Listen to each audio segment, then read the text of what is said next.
In the pipe, 5x5. Honor underscore eternal just resub for 17 months. Hey, Kath.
10. Happy time zone.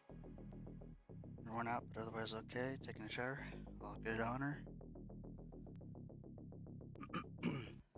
Glad you're doing okay.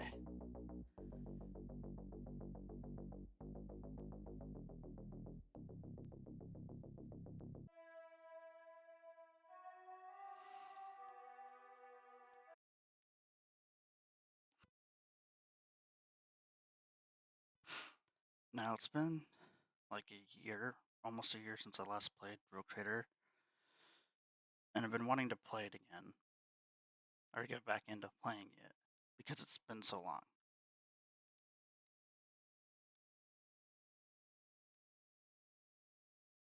And yeah,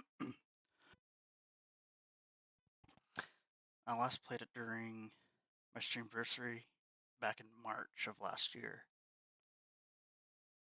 So yeah, it's definitely time to get back into it.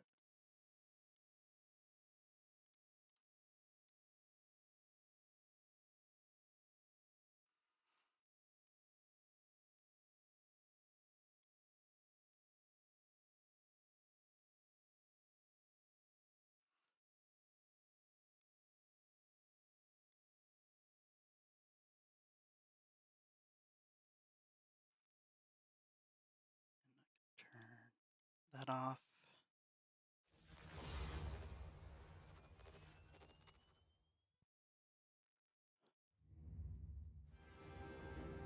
Oh, you're thinking about a shower. I misheard that as taking a shower soon.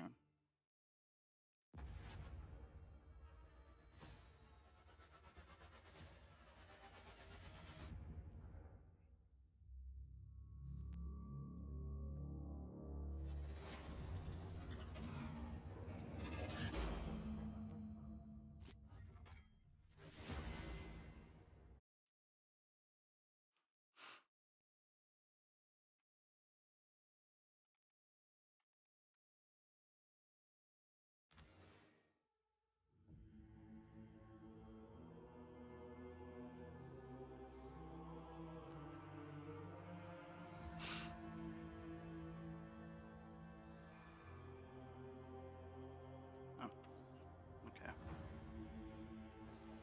I'm gonna just look at the keyboard.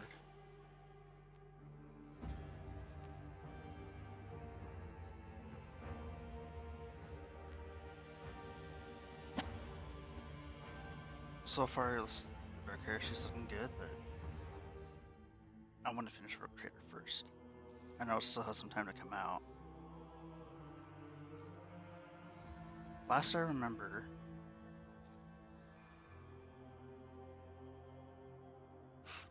I had just gotten to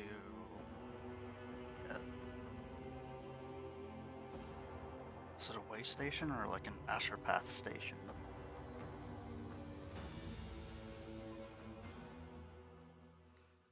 I have no idea what this is, but it's like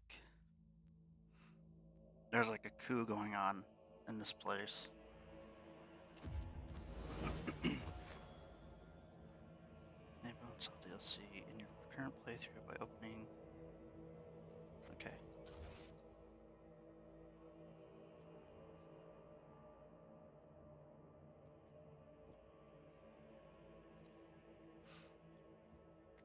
Do I have? Okay. I don't remember getting the Liberties DLC.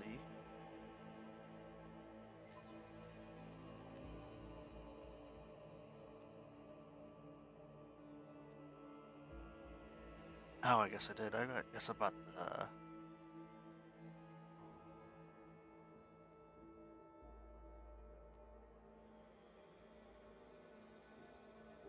I guess I do. I guess I bought the first season pass.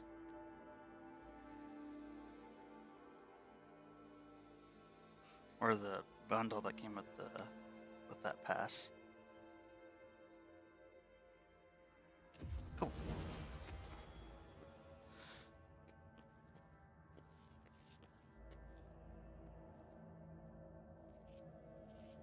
Fellic.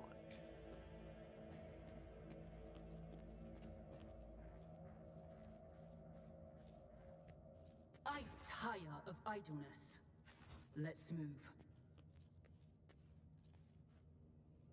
I'll go first.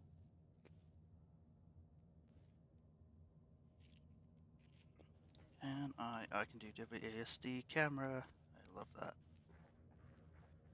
So yeah, this guy, Felic Orselio, was fighting back a coup attempt, I think, with this location. Someone leveled up Hekata. Oh, there's so much now that I have to relearn because I just stopped playing it last year. The archetypes.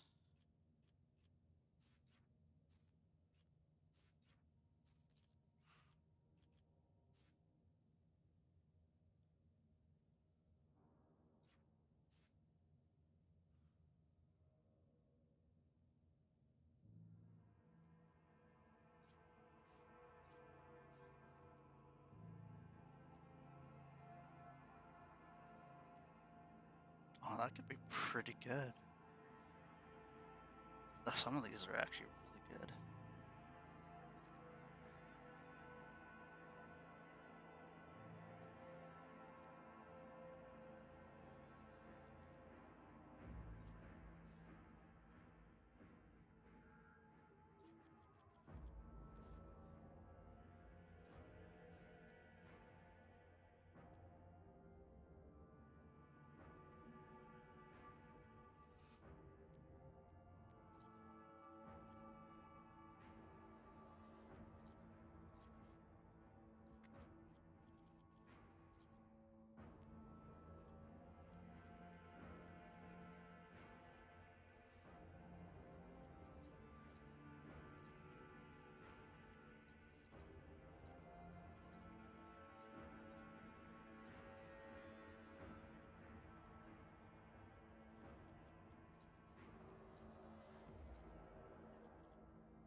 Okay, I see.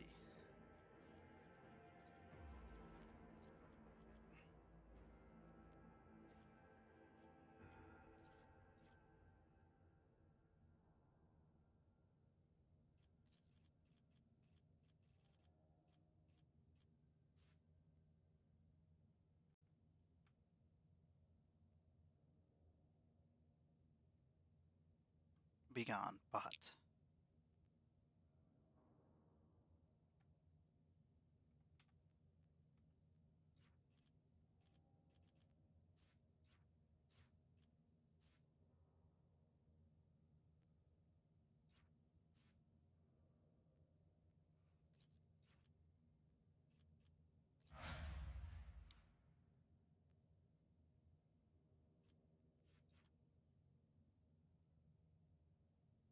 Alright, I guess it looks like that's it for now.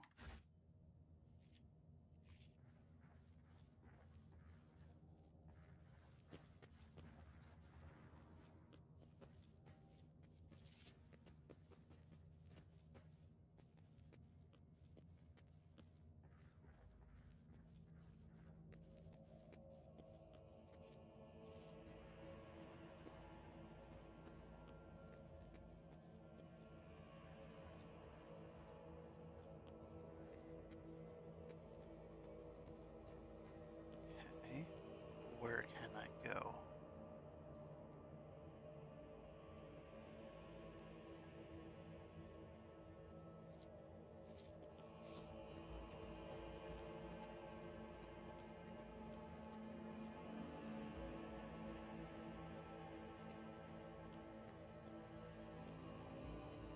Follow my lead.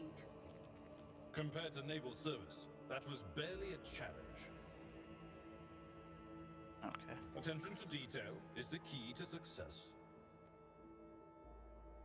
Why did we pause? Halt! I noticed something.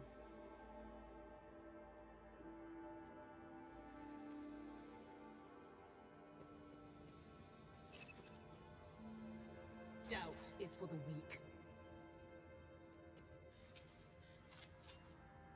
Done. Traps.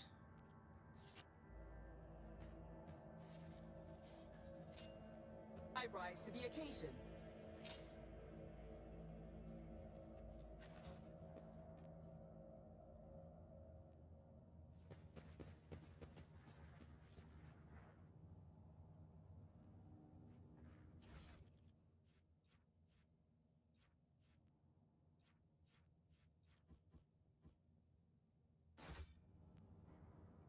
Don't mind if I do.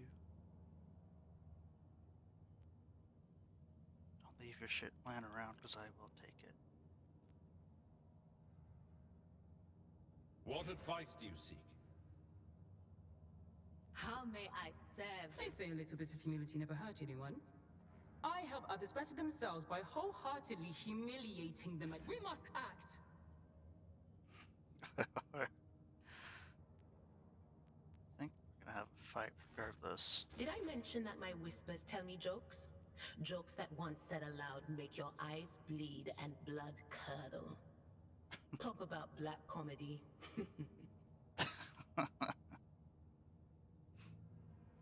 I dare not Look provoke no the whispers. further. I won't heed your cries of mercy. Purge them. Significantly increase the speed of animations, enemies, and allies. Okay.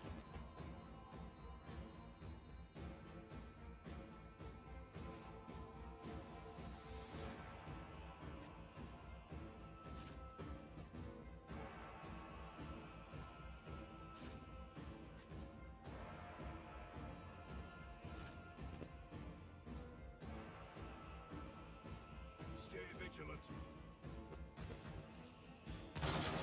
Stop mocking. Moving out! Past you, miscreant!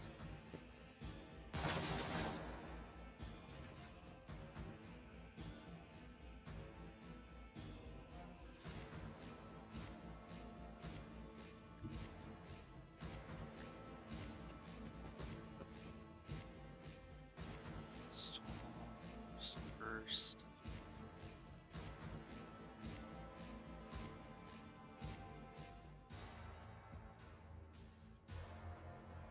Not a problem. Opposing me was your biggest mistake. Alright, Abelard.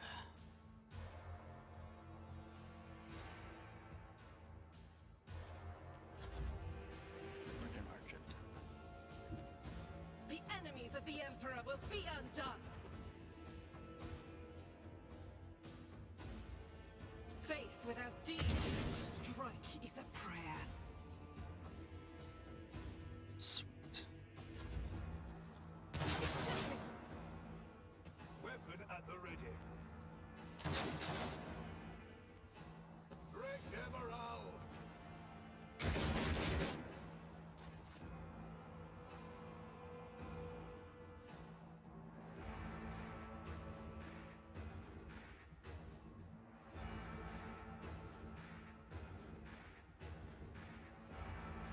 Tried and tested tactics are the best ones.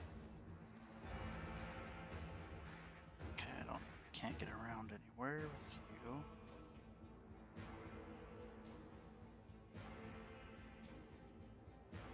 Victory is imminent. That's fine. Put you up there, just to be ready. My faith strengthens me. Pain and duty go hand in hand.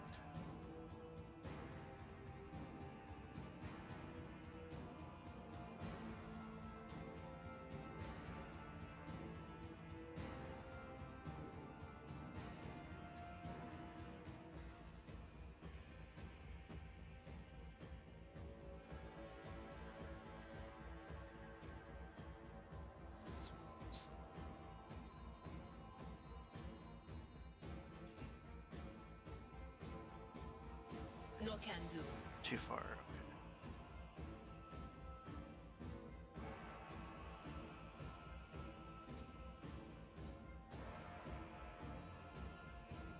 Okay. Anything else?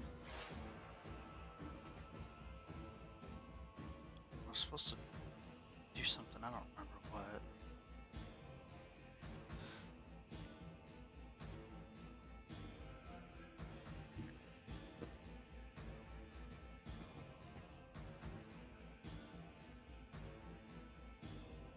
What?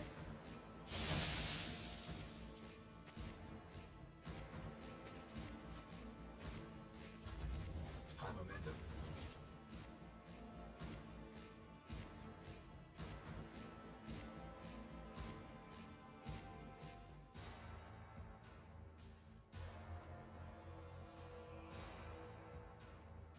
Already?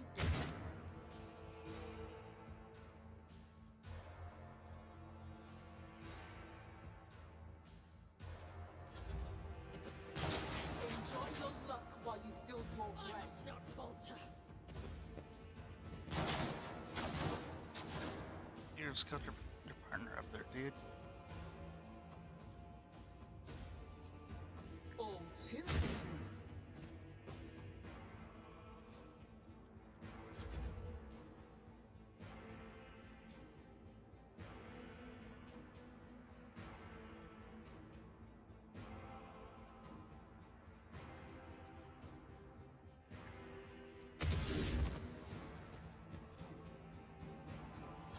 Follow my lead. My ears are ringing. Why did I not foresee this?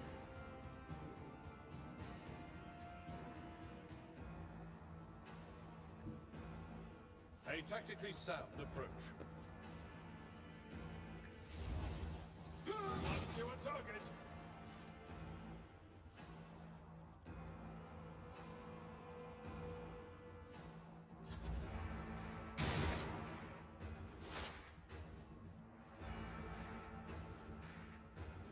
Anything else?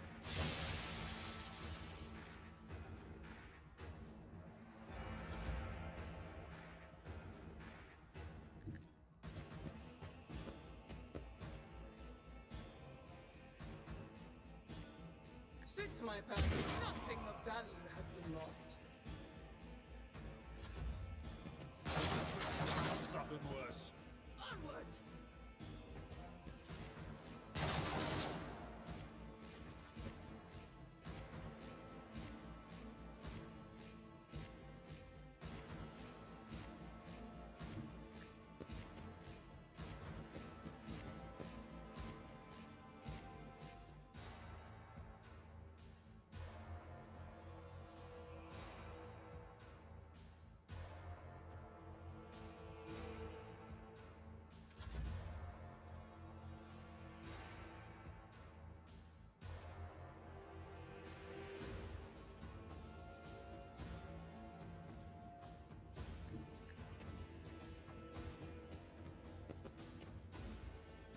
I'll do it. Eradicate it.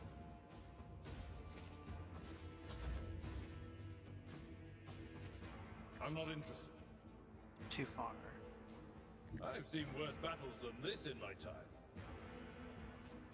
You attack him there? Reduced to dust! I see that tentacle up there.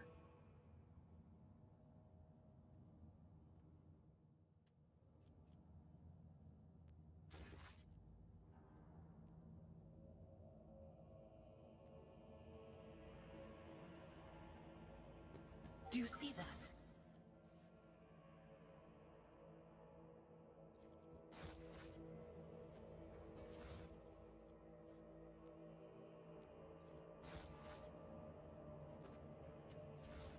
Loot, loot. Need more loot.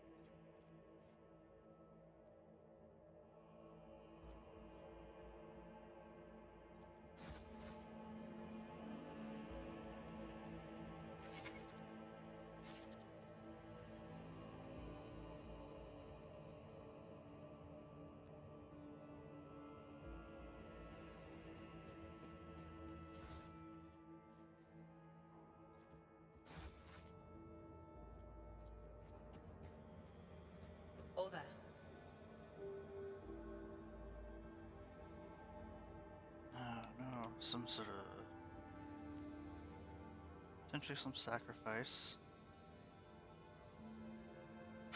Say no more. I woke up with a feeling of wonder, as if a field of flowers was blossoming nearby. A child was saved from death. 1,000 heretics were burning alive, begging and sobbing and howling. Sometimes you consult the appropriate treatise on Tactica Imperialis and weigh every step.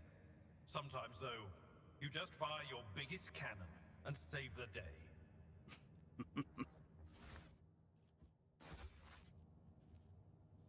Marching on. Sometimes you just fire the biggest cannon.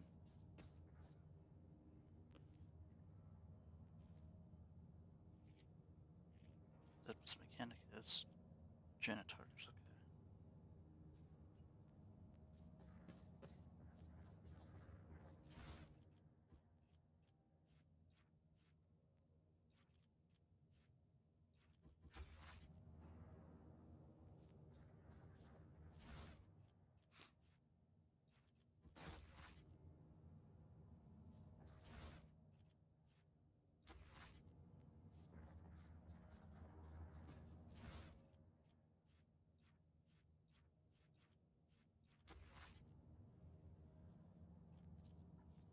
Experience. Nothing matters more. Sculptor, Sicarius Vernon the Magnificent. The 23rd year of. Oh.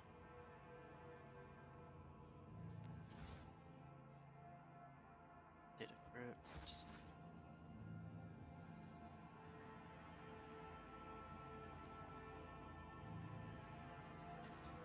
It's about time.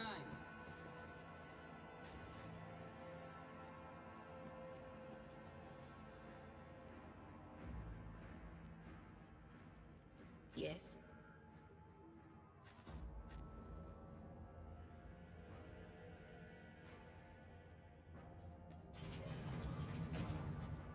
We need to investigate.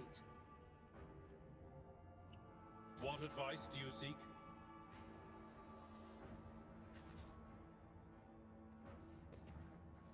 Doubt is for the weak. Excellence matters. I won't tolerate weakness.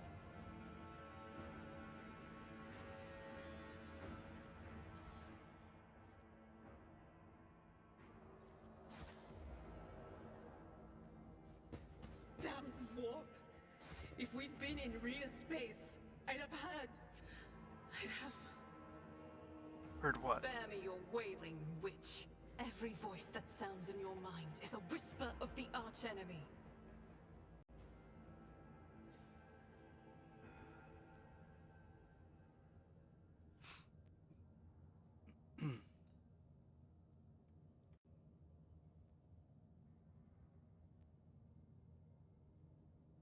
None shall stand in my way.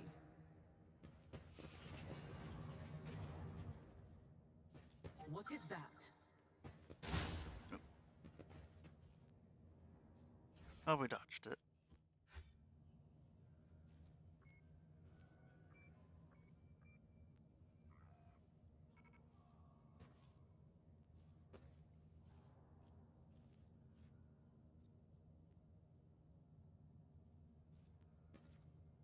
Look no further. We shall prevail! Your seneschal is always there for you.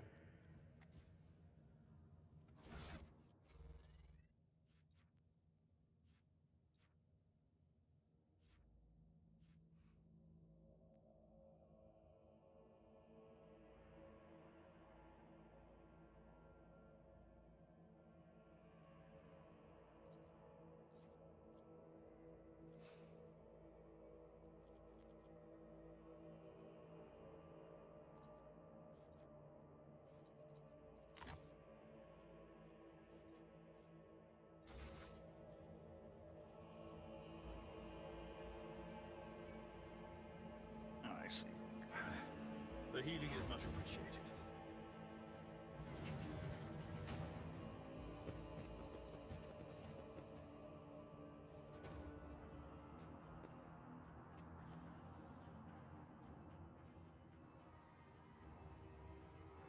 can't hear anything.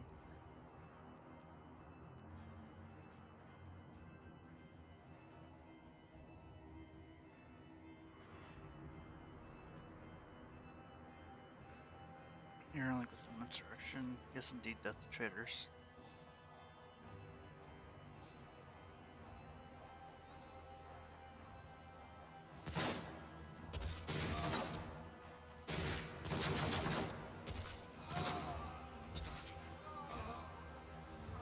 Why does traitors of all of you? They told me they were Sorte. Who are you? I think this guy's turning to madness. Or... Yeah. Okay.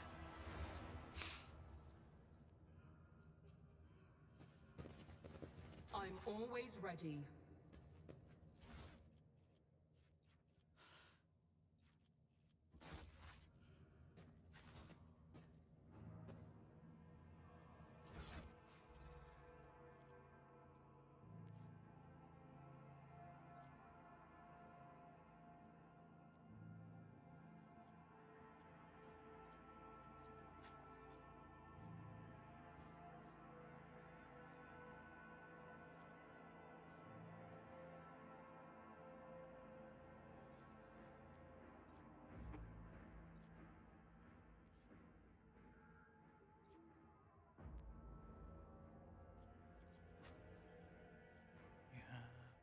Last pistol.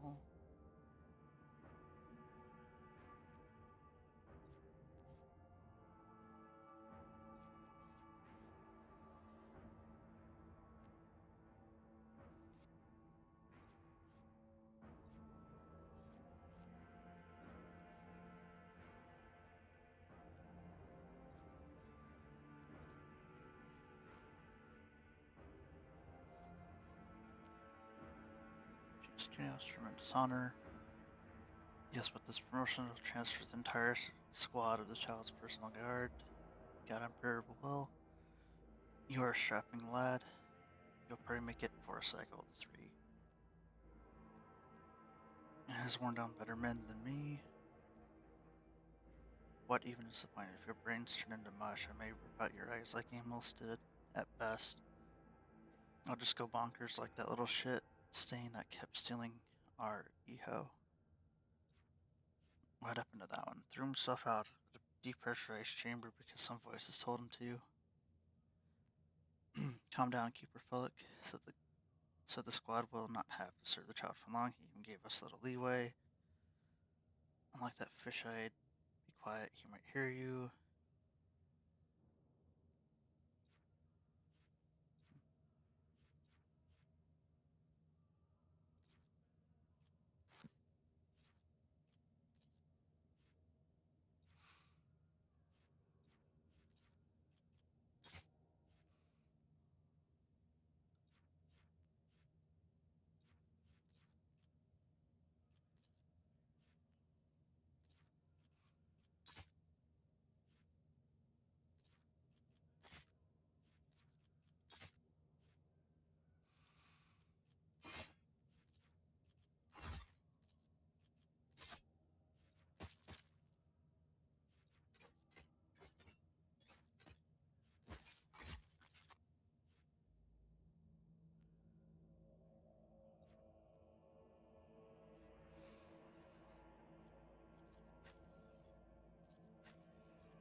Keeper Theobald graciously agreed to provide samples of his skin growth so he could study the influence of Rebellius and Materium on the flesh of the novice Novolite. Just as we thought, navigators are positively resistant to the restless currents of the warp. The God Emperor truly does shield some people against corruption and misery. But let us get back to the study of mortal flesh. Another servant will be carried in shortly. I must ready the organ extraction equipment. Adamantine dust and black water. This was the worst idea that could have entered my mind. Gunnifer be praised, I am lucky to still have my head on my shoulders after this reckless experiment. Nevertheless, we did make an important discovery. The adamantine seems to protect the frail flesh from the lowborn to a degree. Having said that, not even the macerator can handle its temper, so we should probably introduce a more complex compound. Okay.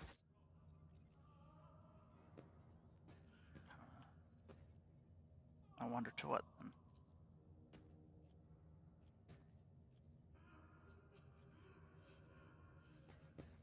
I did fine.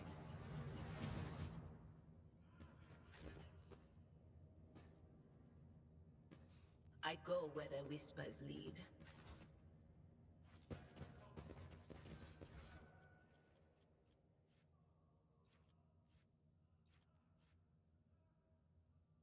Ooh.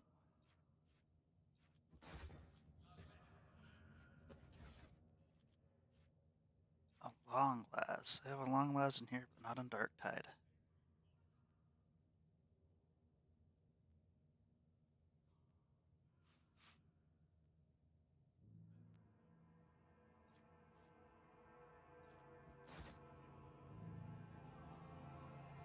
Oh, if only.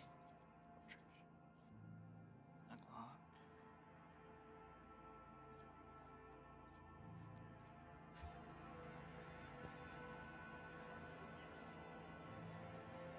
Done.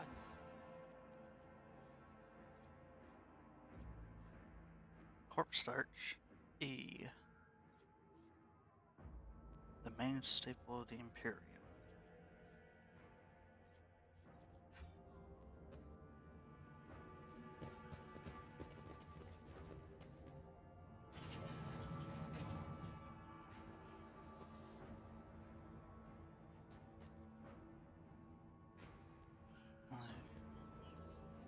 What's this?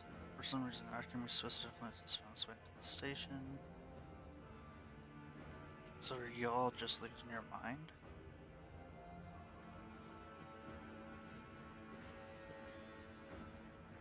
Doubt is for the weak. Take any more? Uve. Had its tongue cut off, just like the rest of the lesser servants. Oh.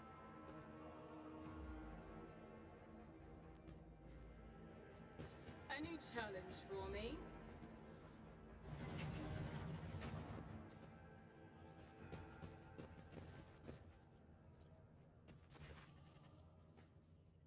Cogitator's fit screen is covered in cracks and stained with dried blood. The buttons, switches, and levers are ripped out of the control panel with exceptional cruelty and scattered around the sacred mechanism that now sparks and hisses in agony, so refusing to perish. Try to awaken it. Turn a few of the remaining dials and full activation lever. The cracked vid screen of the sacred engine flickers. Cogitators inside Zemet creaks and groans, and the lumens oscillate at random. It takes a while, but eventually the machine spirits do grant you access to the cogitator.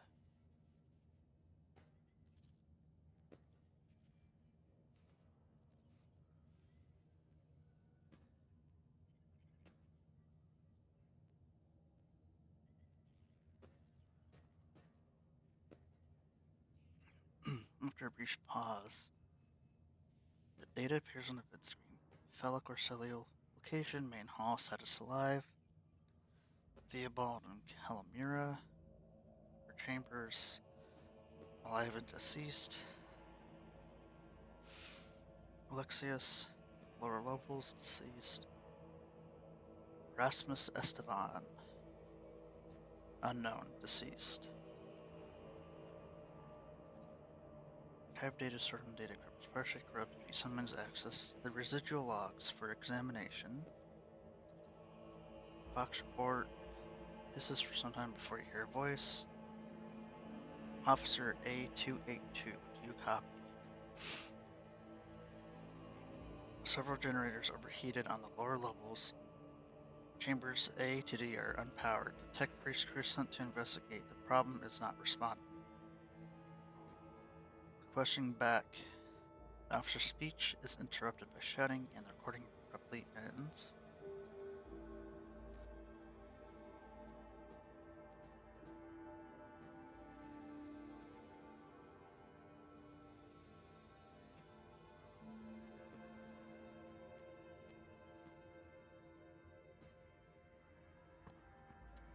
Officer H-123, 200 servants have perished due to the explosive decompression of the living quarters. We've located traces of mechanical interference. The preliminary cause is officer sabotage. Crews 5, 6, and 9 are cut off in the main compartment. We have enough oxygen for 20 minutes. May the Emperor save our souls. Senior station officers. This is the captain speaking. We attempted to contact the Winter Scale Scion for help, but something is jamming the signal. We never received a reply and cannot be sure it was even sent in the first place. The rescue team is not coming. We are on our own, so remain vigilant. Anyone could be a traitor. You hear me? Anyone? If you are in doubt, shoot to kill. The following are too badly distorted to make out even a single word. Recent entries.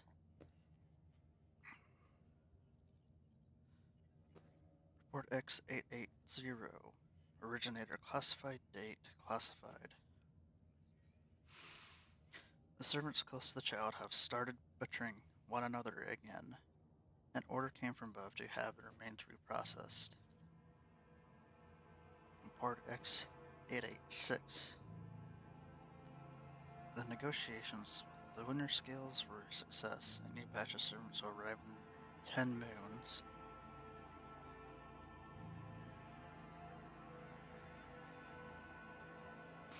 Escort them to the laboratory at once. It is imperative that we increase the new retainer's resistance to the child powers. Hey Fu, welcome in. What'd you make for dinner? No worries that it's late.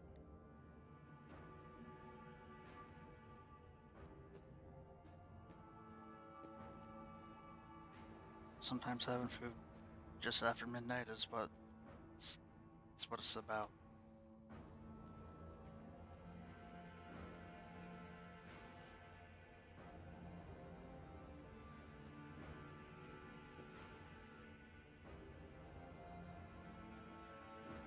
Kielbasa cabbage and onions thing that we've been making lately. Some rice. That sounds pretty good. All I made was spaghetti and Totino's pizza rolls.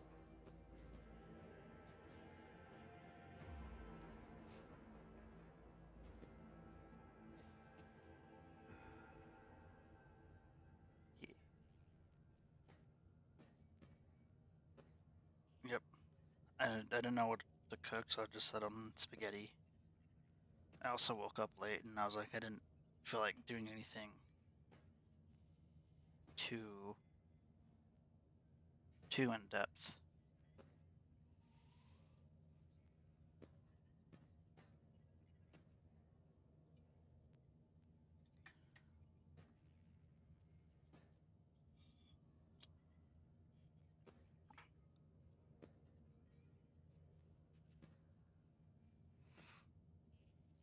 Yeah, cooking can be, but it's also very, very rewarding.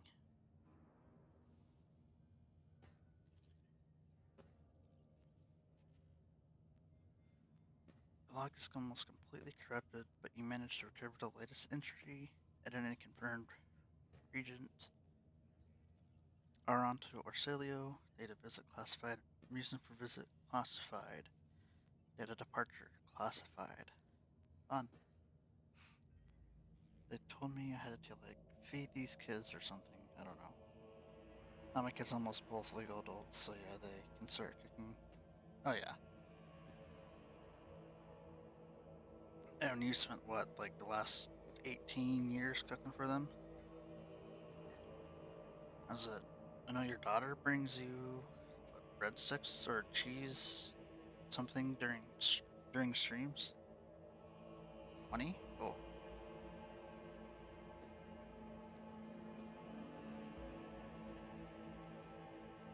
20 now.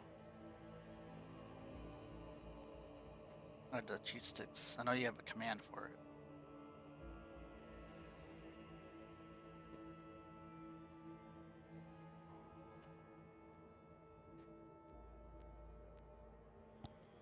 Son will be 19 or 18 this summer. Nice. I remember we talking about that he was looking at colleges, or that's the plan.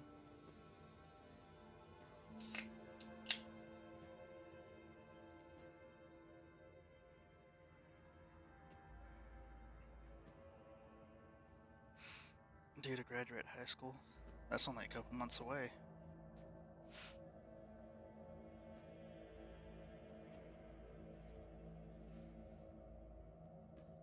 Turn it into some sort of college.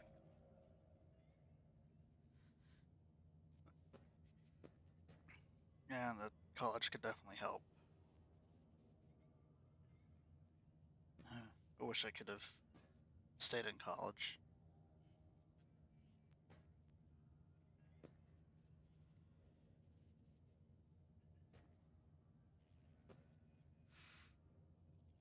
The yellow lights above the control panel flicker to life, and a singular repeating message streams down the vid screen.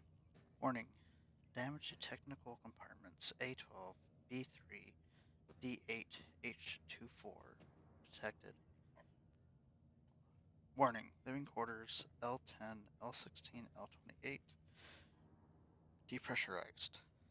Warning: unable to access station's docking system. Warning: energy regulation system error unknown. The station will transfer over to emergency power. Immediate evacuation of the facility is advised.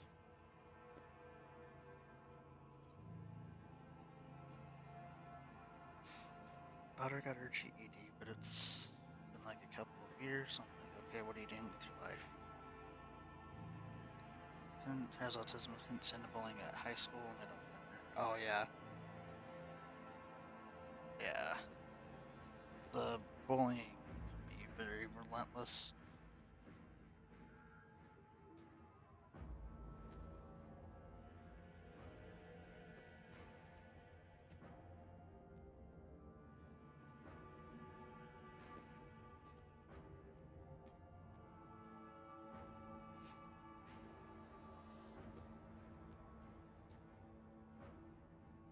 Yeah, people can really be unnecessary assholes.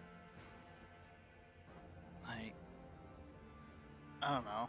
I just feel like it takes more energy to be an asshole than it is to just try to be kind.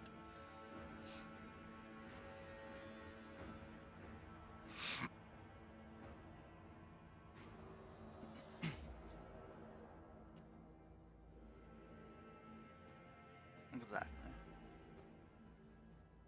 Something buzzes in the cogitator's gut. Several red lumens light up above the vid screen. Required access level security captain or above, current access senior security officer. If I can break this. Succeeded. Easily bypass restrictions imposed on the sacred machine. The cogitator's overloaded processors were unhappily. Most of the encrypted data has been wiped. You find traces of the purge protocol. Recovery is impossible, but a list of the most recent commands having been embedded in the machine's for its consciousness now flits across the screen in a single creeping line. Child delete pick flow disable access code. On all station controls delete activate shuttle self-destruct purge command log. That's a very long line.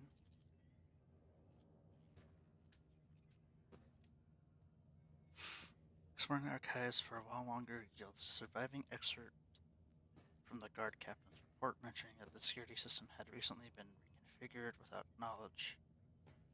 His comment reads, only the keepers at the station have access to the life support systems. Keeper Theowald has not left the child's side. And neither had I. Could it be? Oh.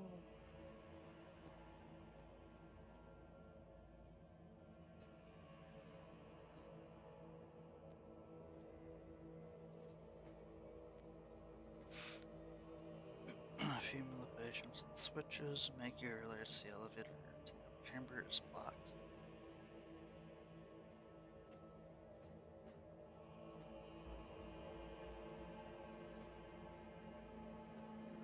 Turn back. Power to the Mercer Sword. Okay. Or quiet. So they start turning into heavy grinding, clacking. The tired machine smart grants you access to station control, or at least parts of it that still obey the cogitators.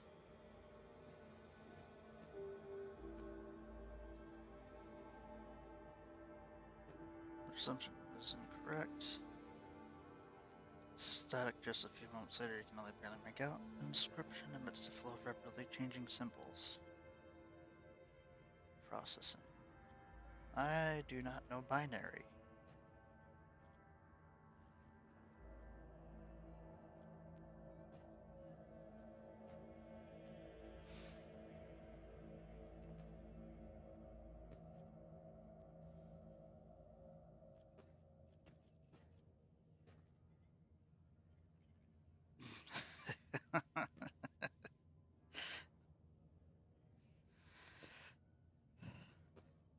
I'm not sure ChatGPT would even know what to do with it.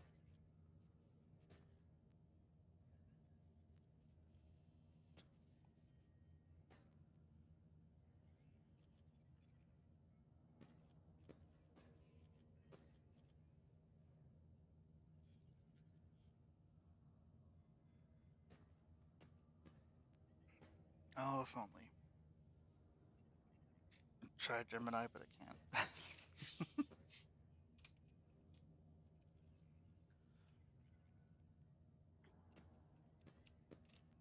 I mean, that's part of the problem is I just don't know any binary. I don't know what's what or what I would even be reading here. And I don't know what to pick. Well, 7 options, though.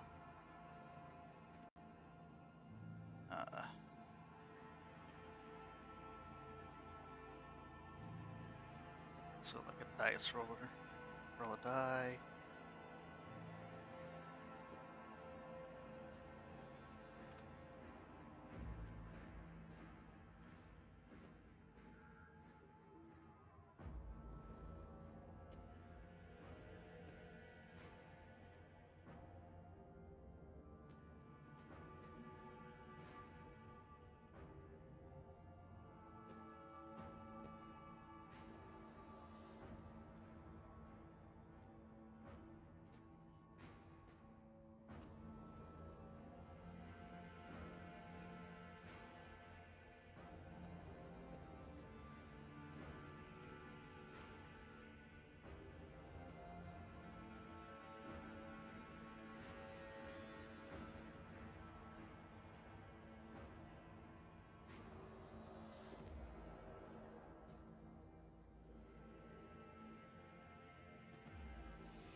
Calcazar is required.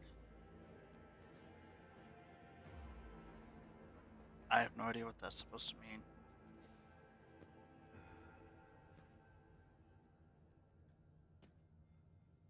That is...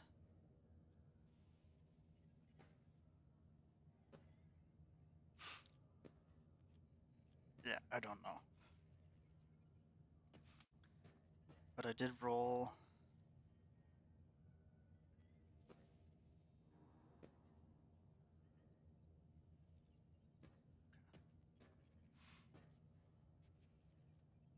and it rolled 4.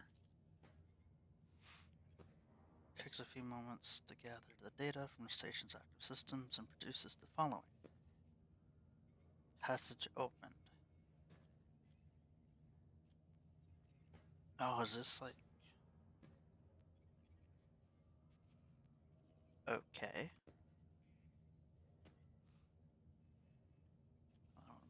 5. Door has already been opened, so these are... Okay. What's this one do?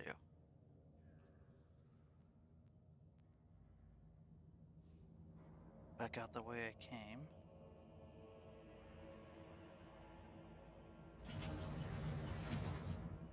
No, didn't catch 1 and 2. Let's see. There you go.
Sorry, my phone. No, that's alright.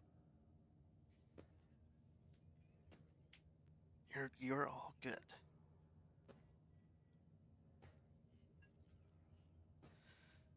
Skimming different ones 3, 4, and 5. AI, please.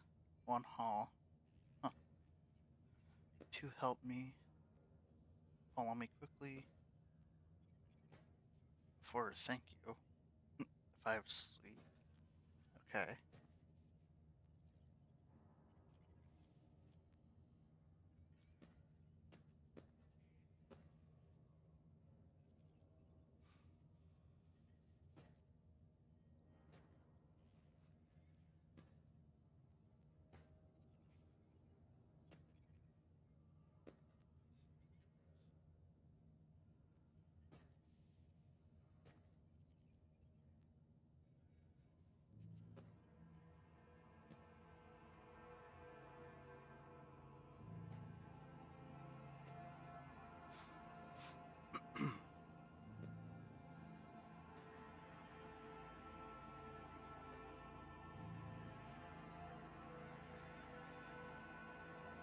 How could 5 be asleep so long? I have no idea.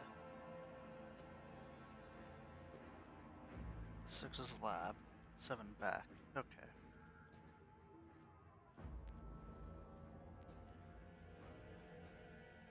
Yeah, I don't know.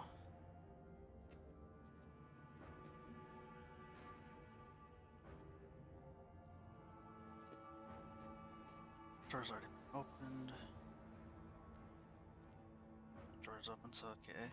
About 3. Oh. Area's been depressurized. There's no 7. Okay. How about that?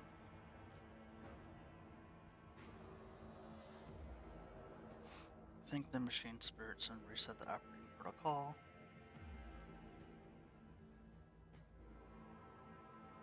That recognizes the game. That's... Well, at least I got that.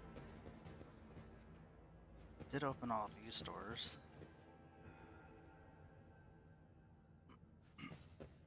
There was one other door, I think, over here.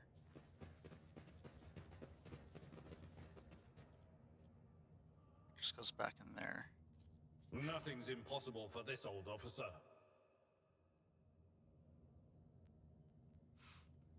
Wait, what?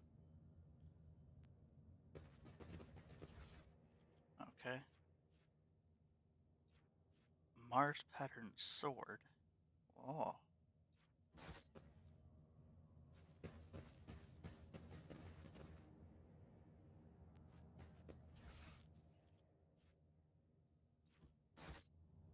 Follow my lead.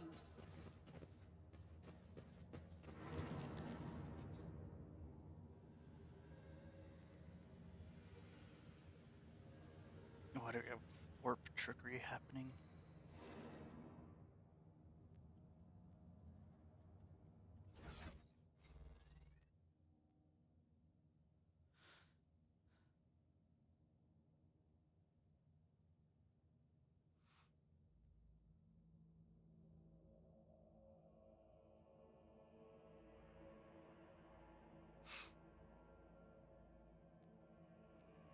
Well, if you get Rogue Trader, then you know you can have Gemini help out.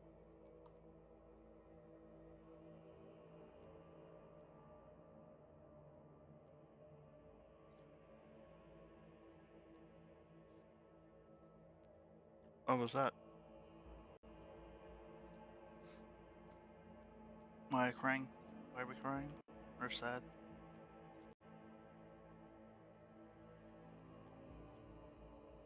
Stupid AI.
That looks like a devil's claw. Or is it a power falchion? Maybe closer to a power falchion.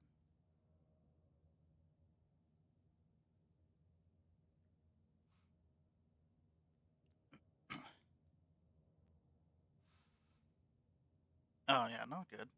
In fact.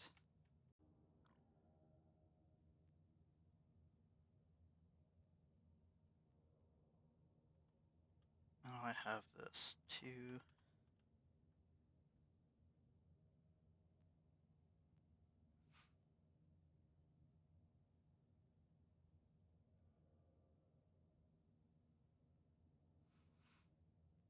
I might have to set that back up. Okay, yeah, I'm gonna have to set that back up.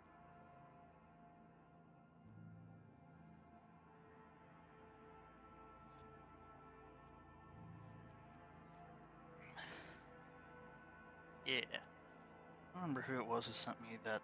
Oh no, I do now. I'm about to make sure that I have to get that set back up again.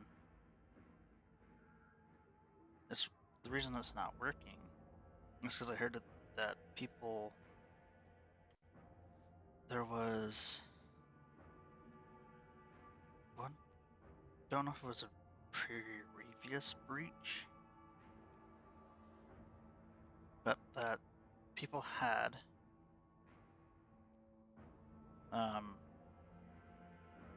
people get into their accounts and change payout information, and I saw this the other day. So that's why that's not working. Because I reset my own password just to be sure.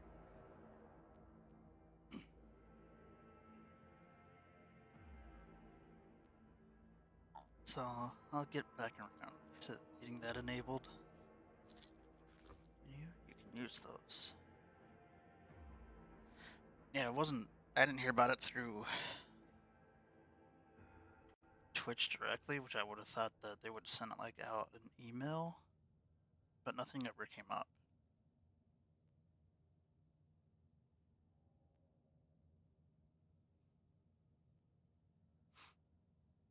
But yet that article does say that Twitch acknowledged it on somewhere, but it never came up anywhere else as I remember.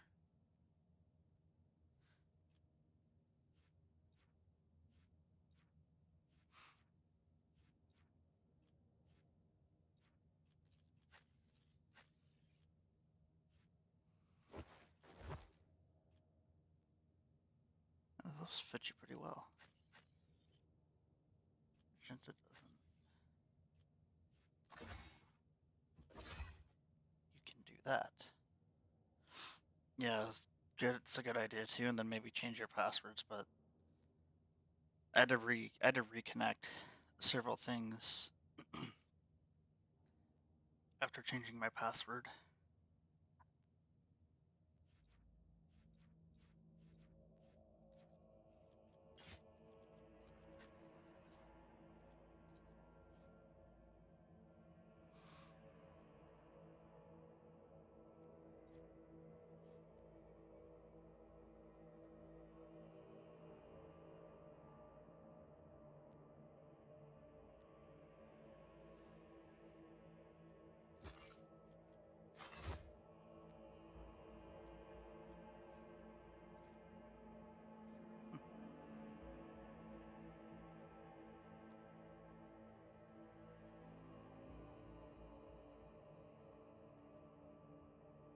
Yeah, it's a slight increase, but then an increase nonetheless.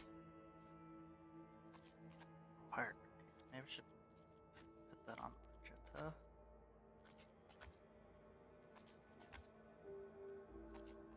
Give you a frag. Abelard. I'll give you a frag.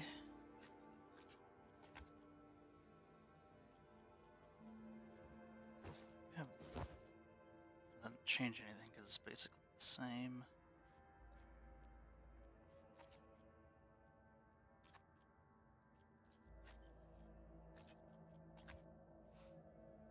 I'll take a frag.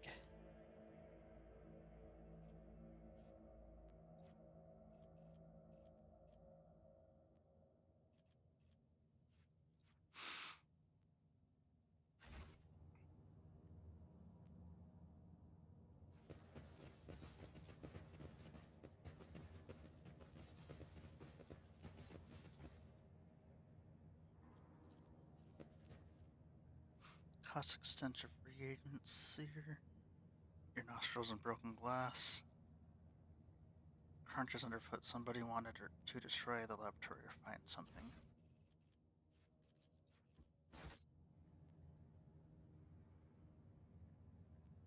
The mystery. Unexpected result. Synthetic amniotic fluid pools across the floor.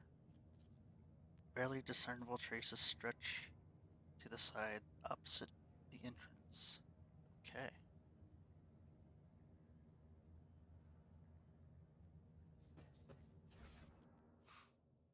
Another flush sample.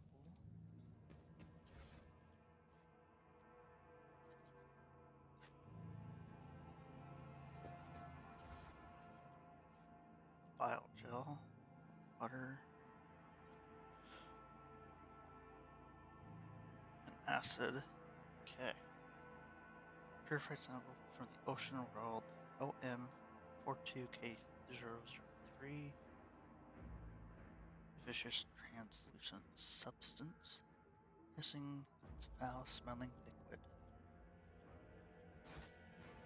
Don't know if I need it, but it's something I can loot. I'll lay claim to the stars.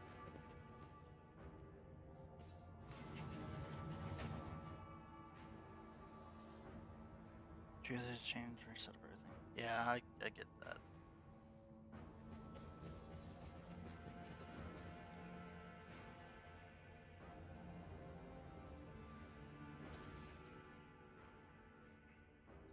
Oh, what is it? Hold on, something.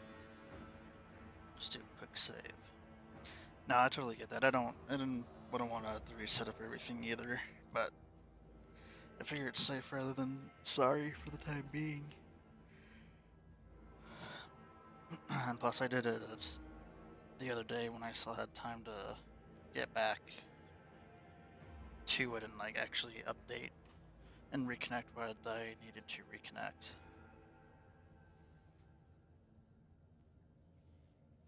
I think you still got work later today, right?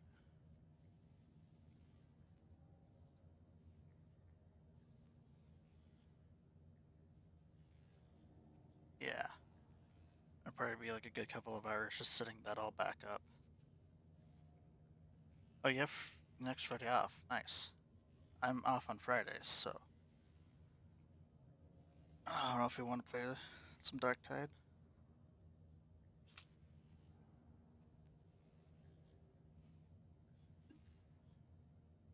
You can always give me a shout, though.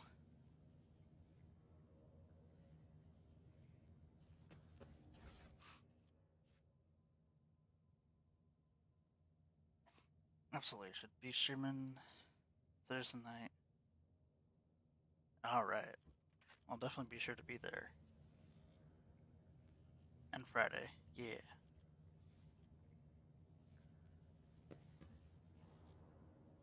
I just lost their minds. Please don't kill me. Shoot.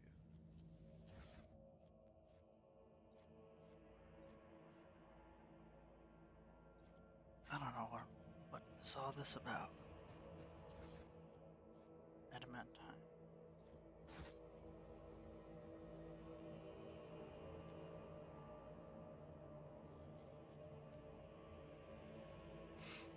And Baldur's Gate 3. Yeah. You got through the game pretty quick, to be honest, but it has been a good few streams since you started it.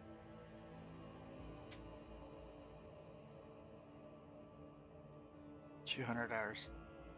That feels like it's been pretty quick. I mean, you're right around where I was at when I got to Act 3. Yeah.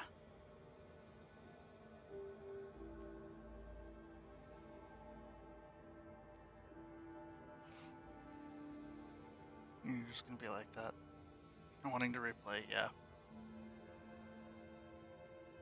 I've completed it twice. The second game was like maybe over a bit under 120 hours. But, you know, it's all been fun. I kind of want to do another playthrough of it.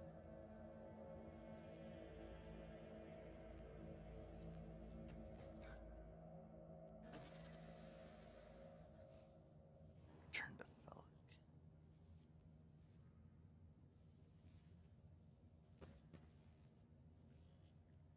It's about time.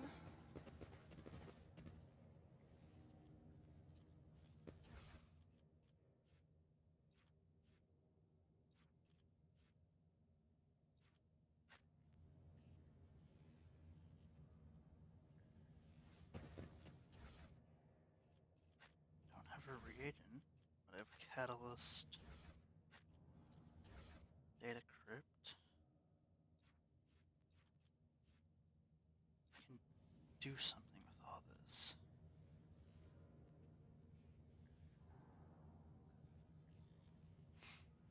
So the Dark Urgent's like you have to try it. I've considered it, but I'm just not.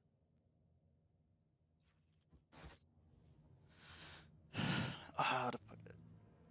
I feel bad when I have to like hand it some of the stuff that the Dark Urge ends up doing. Like I know it's a game, but sometimes it doesn't stop me from feeling bad about the actions that can be taken.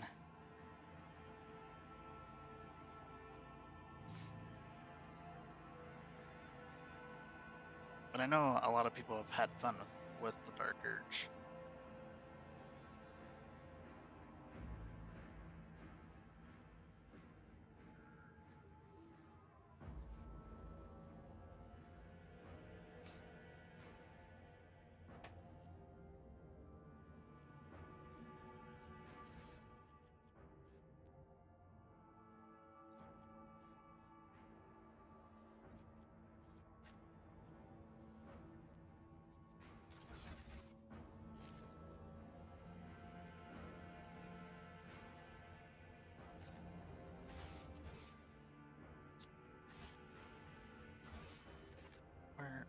corner.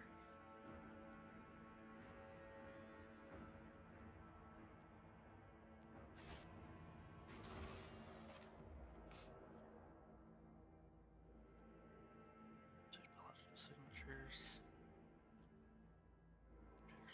Control rod to restore power to the elevators and return to the keeper of the station.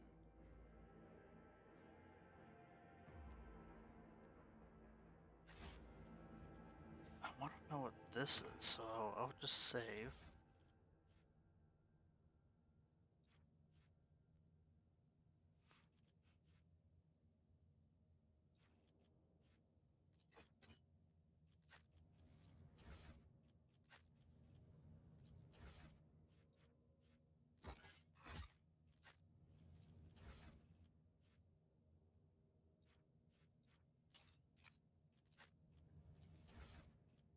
I don't have a reagent.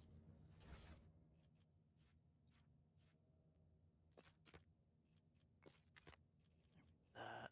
Halt! I noticed something. What? Let's give me.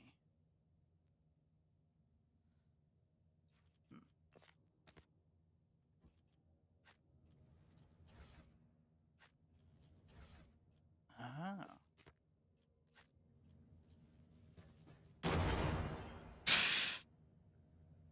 All right. Oh, that blew up.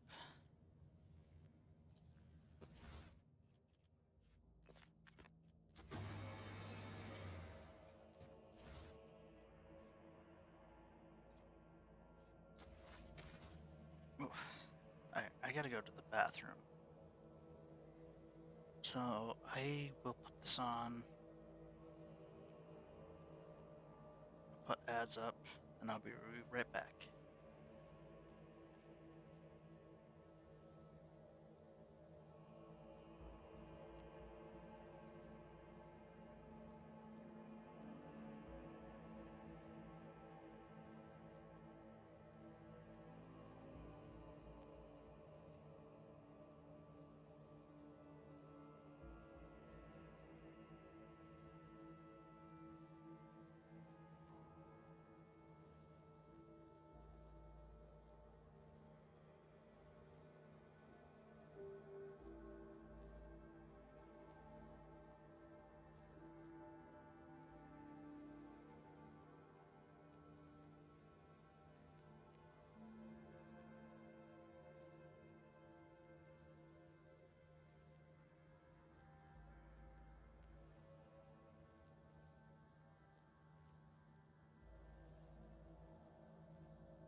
Okie dokie.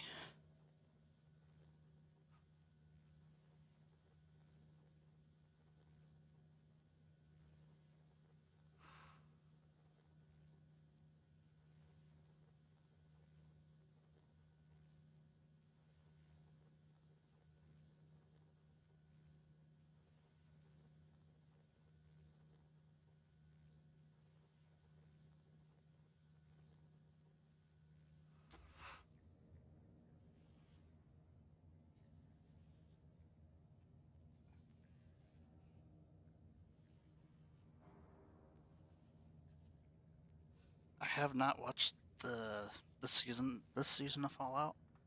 I want to, but I don't have access to Prime right now.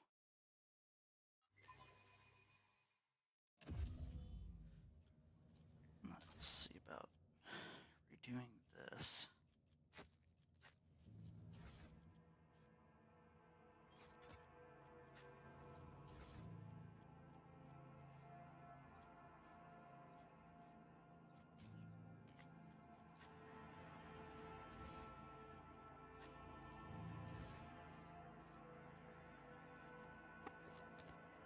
We need to investigate.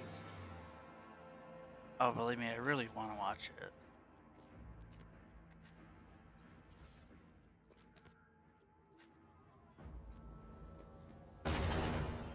That also blew it up.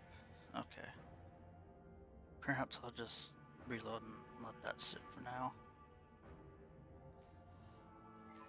I was hoping that I was going to have people who wanted to do a watch party, but that hasn't happened. Last episode of New Vegas, niggas. So you had to watch the season. Oh yeah, New Vegas is one of my favorite I by won't far. tolerate weakness.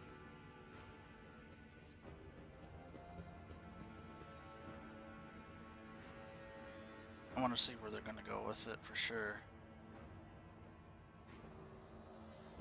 But I also don't want to pay for Prime.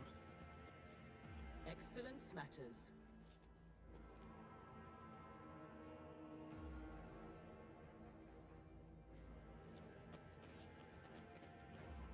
I mean, who doesn't love New Vegas? But I guess. Oh yeah, I mean, back on console when I first. No, I didn't get it on console first. I got it on PC. I have a physical copy of it somewhere from when I originally bought it on PC. Before I bought it on Steam. And I sunk so many hours into it.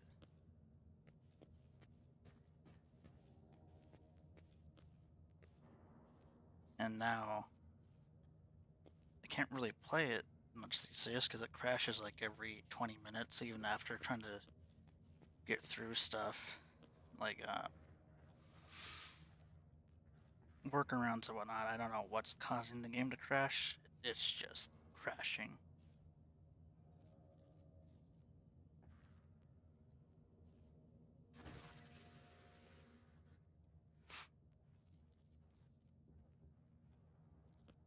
Yeah, which is kind of saying something because Fallout 3 is way more stable than New Vegas, at least in my experience.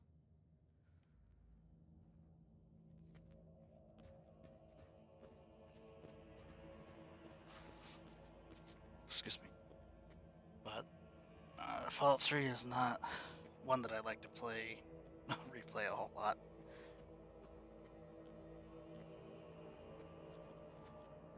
Felic Orcelio looks a little bit better.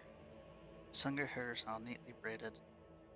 Wings are tightly managed, and there is some healthy color under the scales of his cheeks. He dealt with the threat and powered the elevator. Rolled on your breath activation rod as well. Every second hesitation may cause the mistress your life. Cocked her back and tries her nails deep into her shoulder. The crossroads are two paths streaming with blood both leading to the accursed eye. They all wear masks so poor and flimsy they fall at the slightest touch. One hiding a blind man, another a traitor. Oh.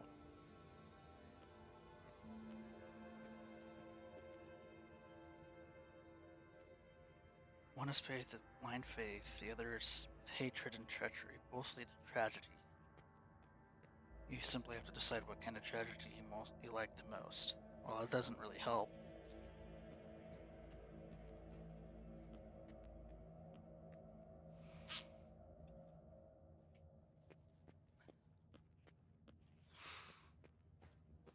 Thank you, I did not understand a single word.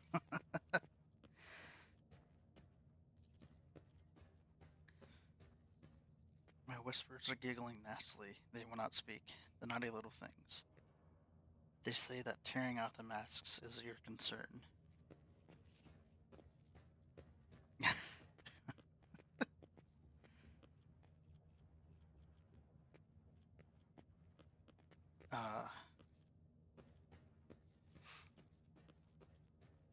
Everything's clear. Alright, Phallic. Sisters in the station has enough problems without your sorcery, Psyker. Never questions. Who's the child? Mentioned on the documents. Madam, and I found convinced they were traitors. The servants not going to be blamed for what happened to the station. Most corpses are discovered were either unharmed or feeble.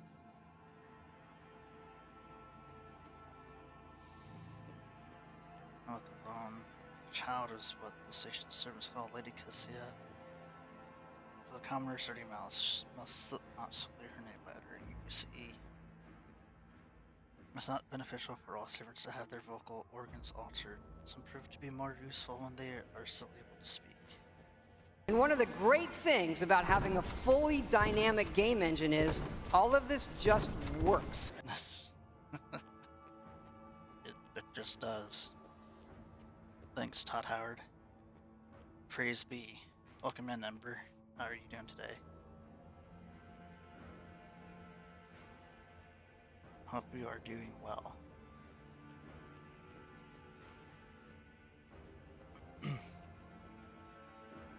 That's why they're insane. You really need heed the ramblings of retainers who dare to rise their hand against the scions of a noble bloodline.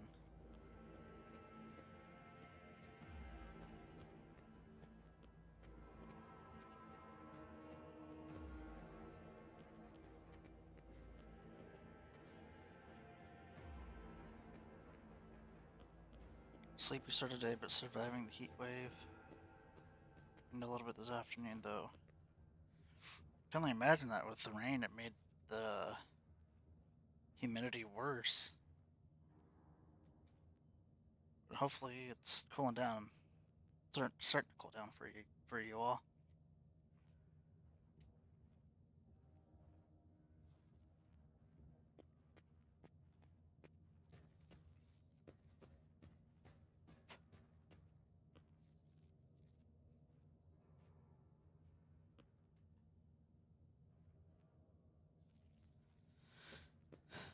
Servants alone cannot be blamed for what happened at the station. Most corpses discovered unarmed or feeble.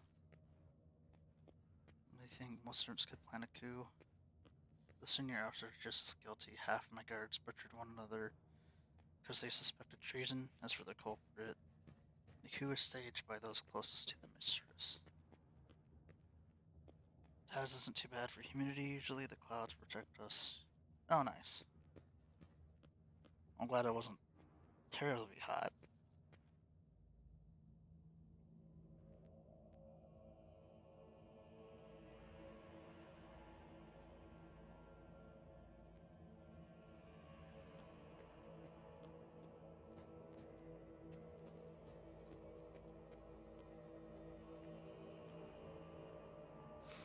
Your guess is absolutely correct. Theobald, the minute old man, was the kid who has her power, and also the one to blame for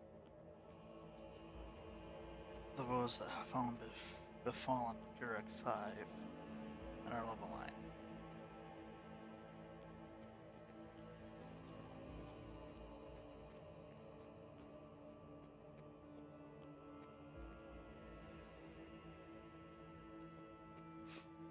Oh, digging into stuff.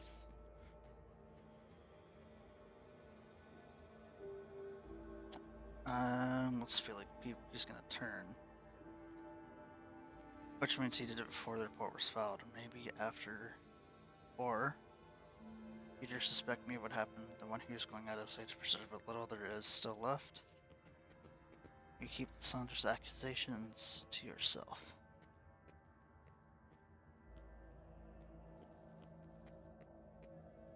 I want to know what's going on. I was lenient, this is true. And in the end, I paid for a steep price for it. Just look at the destruction around us. The insurgents have left almost nothing of my home. With particular bitterness. That's something I need to know.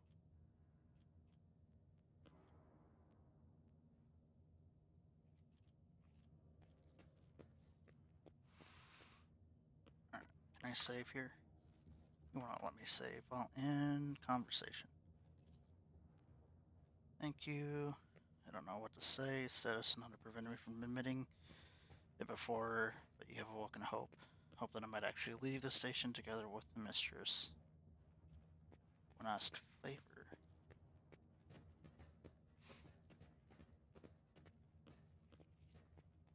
The insurgents got their hands on a weapon that suppresses the navigator powers.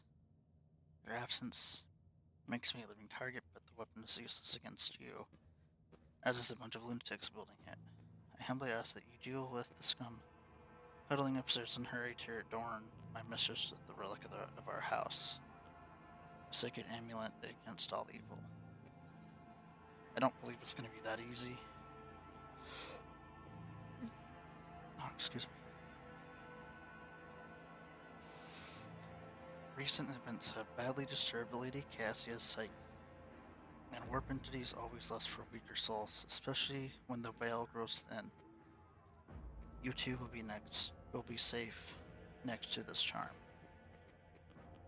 Very well, if you turn out to be lousy, I will personally feed you to the Void Kraken. Oh, nice. I like a lot of these options. But it's not for this playthrough. You're going to need this charm. Pelicans we approach the sun without a setting. Its luminous surface remains cold to the touch no matter how long you hold it in your hand. May the God Emperor's light be with you. A glowing stone. Lacking a setting. Cool.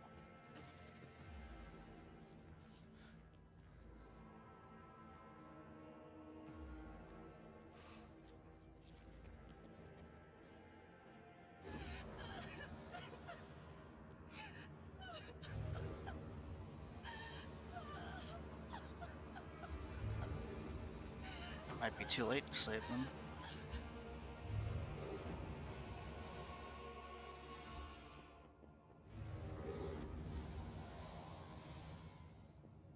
The pale figure with the naturally long limbs covers her face with the hands which are deformed with talon-like nails. Her deathly pale face is coated with blood that continually streams from her scarlet misted eyes. Her spiny gills, slightly hid under her disheveled hair, twitch nervously. Only now do you notice the third eye in the young woman's forehead, hidden by a jeweled ornament. And when your eyes meet, you sense overwhelming, soul-smothering power. Will power succeed? You are enveloped in despairing grief, an invisible hand closes around your throat, cutting out your breath, and your limbs seem to fill with blood. Your heart hammers in your chest, and a desire to turn and flee from this room, from this station, almost gets the better of you at the last moment. At the last moment, you master your emotions and your will pushes back against the illusion, forcing it to retreat. 5 XP.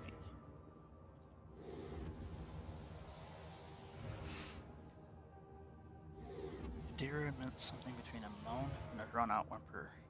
Ow, ow, ow. As if my own little pals weren't bad enough. Now this one's barging onto my head. Somebody stop her. Heresy. Argenta looks at the tall figure with a strange mixture of anger and sadness. She then lowers her head. Then she lowers her head and her white hair veils her face. Fires on iconoclast from the crushing despair. Say Legion, Lady Cassie, I'm here to help. Please calm. The Emperor, if you do not stop your sorcery immediately, will shoot you. This.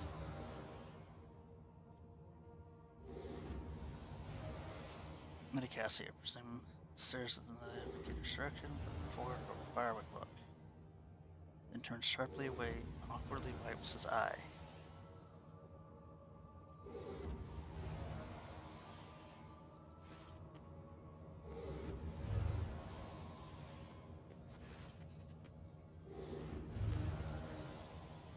One unbearingly leaden step toward her, then another, and another. Your entire world narrows to a single target, the strange creature who has raised a tempest in your soul. As you lift the hand holding the stone, interminably slowly. You notice that up close, Cassie looks more alive, more real. You bring their ice cold charm into contact with her startlingly human neck. The stone burns you. Glowing murkily now, it leaps from your hand, and with a hiss and a strange crystalline chime, merges with Cassia's skin. Ah! Howls the Lady Navigator in pain, as her sharp nails try to find purchase on the glowing stone. But a second later, there's no trace of the wound, only subtle emanation of the artifact under her skin. What? Why is everything so dull? Cassia blinks, waking from her vision and continuing to rub at the place where the sun was set. Her scarlet eyes look cautiously around the room, then at you. What did you do to me? I can barely see the colors. And your color. It is muted. Who are you? Lavinia. Pleasure to meet your points. My presence was requested here by a faithful servant, Felix. Looking for a navigator, look like you'll do. It matters little. Orphan creature, you will die regardless.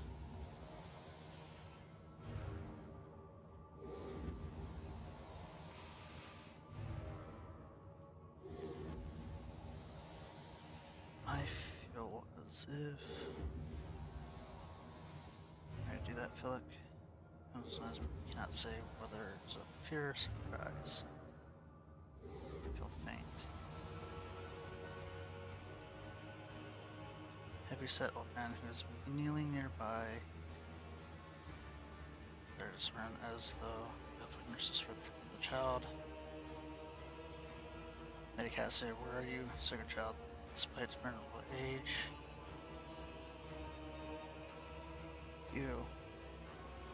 The old man shifts, revealing his face. It's threaded with jet black veins and his bulging, milky eyes bear striking resemblance to those of a dead fish. A sickly, sweet scent assaults their nostrils as if the old man's flesh is rotting inside his decaying husk.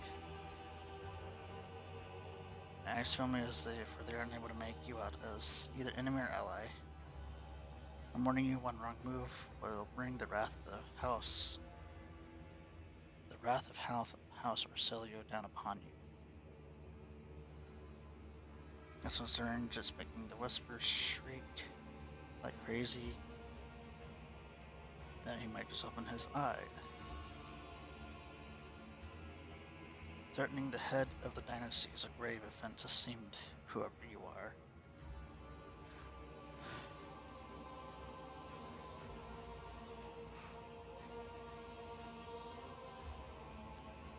The present trying to determine what is happening in Uruk 5. Perhaps you do not look like pirates who have come coveting the riches of a wrecked station. Scoundrels. Ah, so Felix was. I'm guessing Felix was.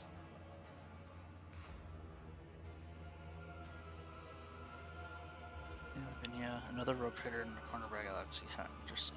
Kinda always makes an appearance in desperate times, ready to cut a deal that benefits one side alone.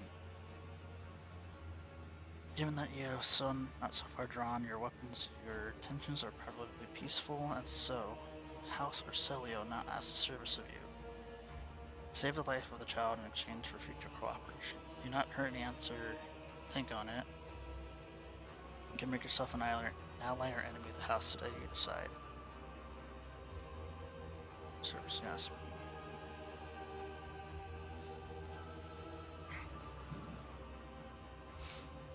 Curse, you do not understand the sacred gift given to our child. When the child is sad, we all weep. When the child smiles, we all laugh giddily. And if the child wants blood, the world turns crimson. The child's will is the will of the great Tisiphone, for she is the heir of the house Orselio. You can call me dangerous for my witchcraft. Okay, what service you ask? Save the sacred child. Take her away from the station. I fear I do not have long left. Bluish rivulet trickles down the old man's chin as he wipes mutated blood brusquely.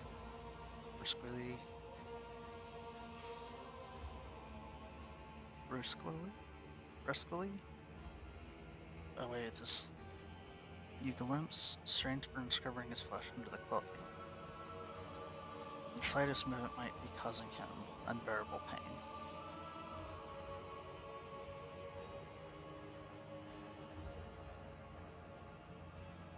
Save the child and deliver her safely to Regent Aranto, acting head of House Orselio in the Coronis Expanse. Rest assured that the reward will be worth your effort. I came here for a navigator, but after everything we've seen, I've got some reservations about this girl. Argento looks at Cassia, and a painful furrow appears over her brow. Such a fragile thing, with such a heavy burden upon her shoulders. Talking as if you expect to die. You know what happened between you and Felix.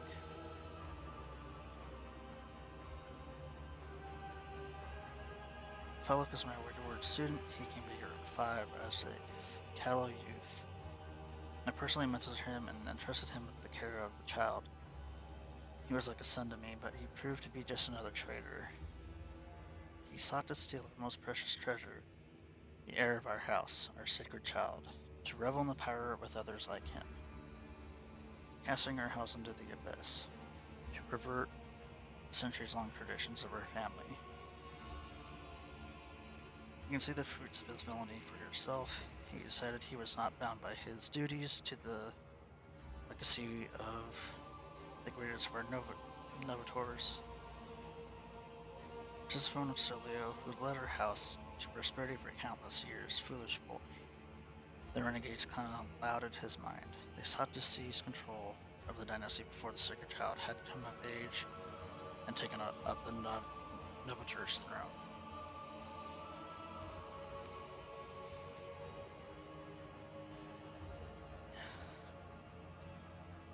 So choose whose side you're on, a murderous traitor or the lawful scion of a noble house.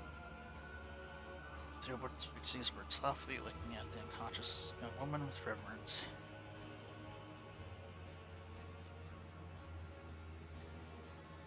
You're speaking as if you expect to die.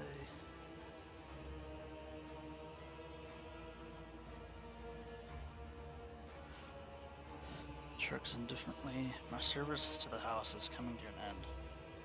The wounds Felix inflicted on my flesh will never heal. I am dying. Curse the throne, subtly enough to see that the child is taken care of. Medicaid. No, I am the keeper of your 5, and I will perish along with my station. On that note, I have other matters to attend. But Felix accused you. Defending myself before strangers, I thought I would fall so low. The old man looked at the unmoving Cassia, fixed it in resignation. If the child's life were not at stake, very well. I have no choice or proof of my innocence. I can give you my word as a member of the Novus Nobilite.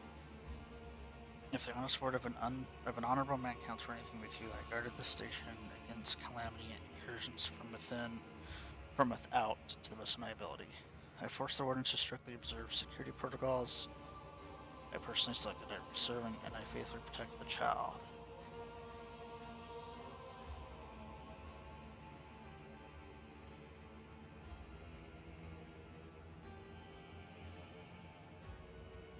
Okay, but how did you? I'm guessing it saw something to do with Felix.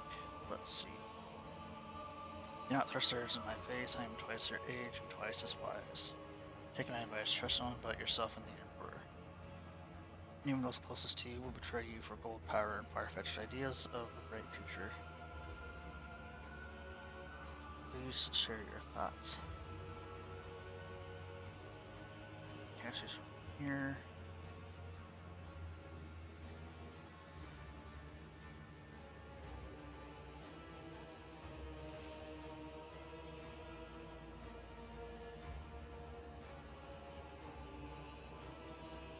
I mean, I'm too far into this to go back.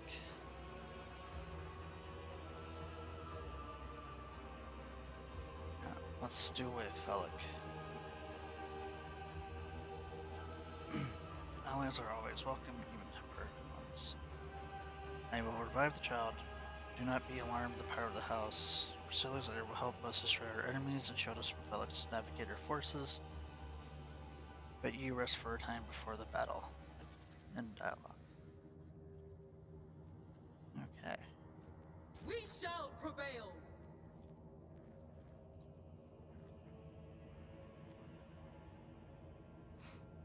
It is as if the painting was rendered by several different hands. The timid, uncertain lines are interlaced with rough and furious strokes, coming together in arcane shapes.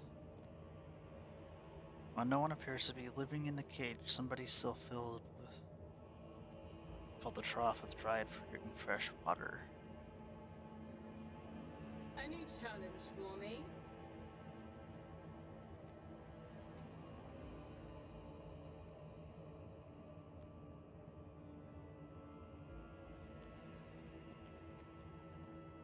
Mercedes paramount glory, the house. Feast.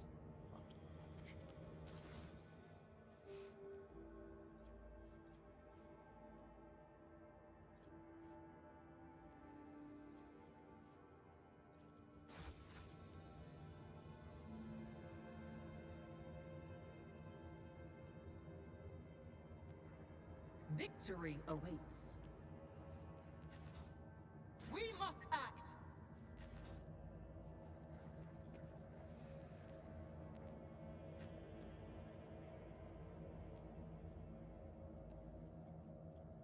Doubt is for the weak.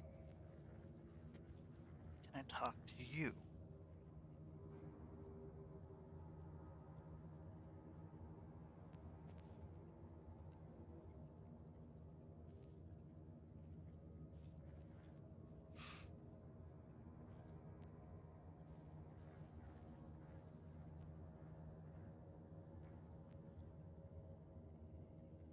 None shall stand in my way.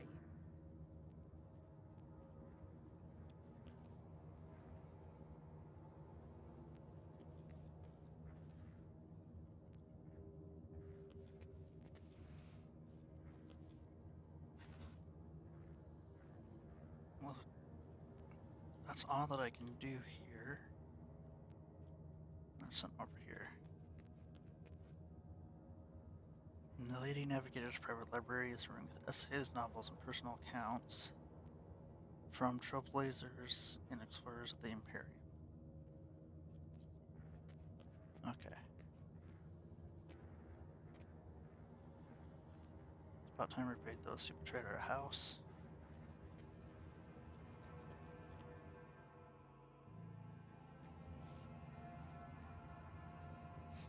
Traitor, you treasonous worm. I knew I should have killed you. That is enough, boy. You betrayed the child, our house, and Tisiphone herself, sir. I am the savior of the Halfdan, and I am prepared to pay the ultimate price.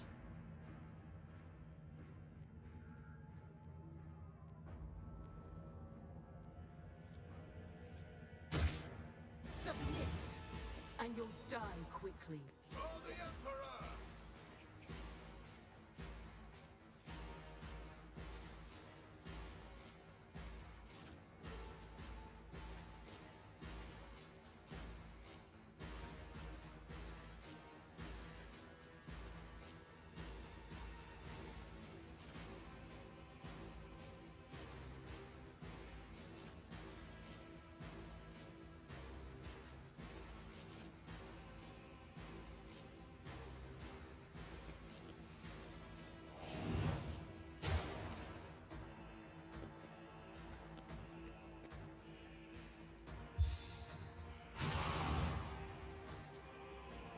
Okay. Battlefields are always drowned in scarlet.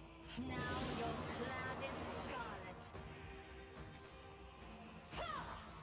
God damn.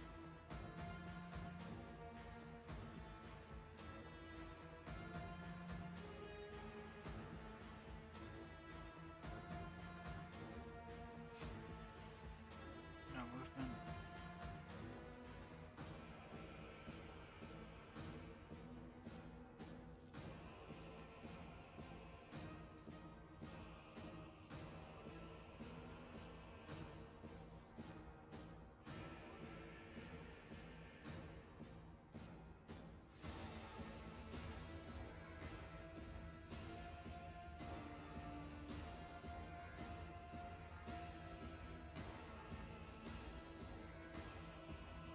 Nothing I could do. You didn't stand a chance. Blew off his arm.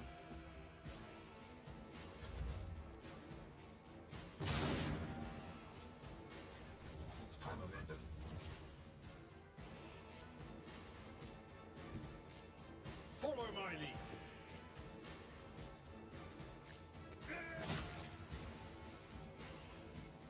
I'd rather not. Indeed.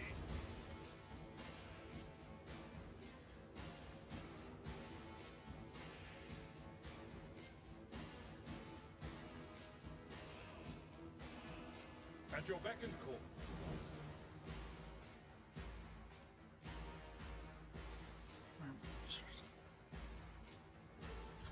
Follow my lead. Weather the storm.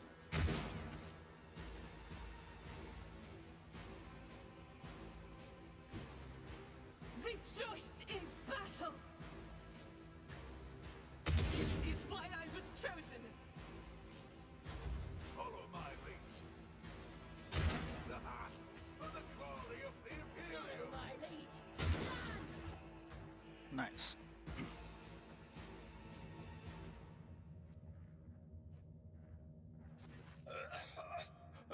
Table coughs up bluish blood. Armor plate on his chest perforated. This is your burden, child.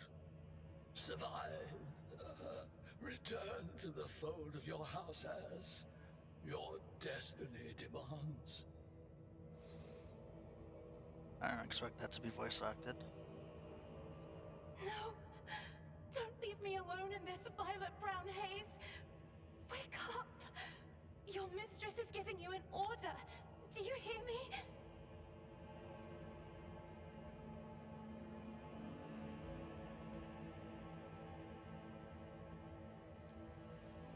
No worries there, Fugu.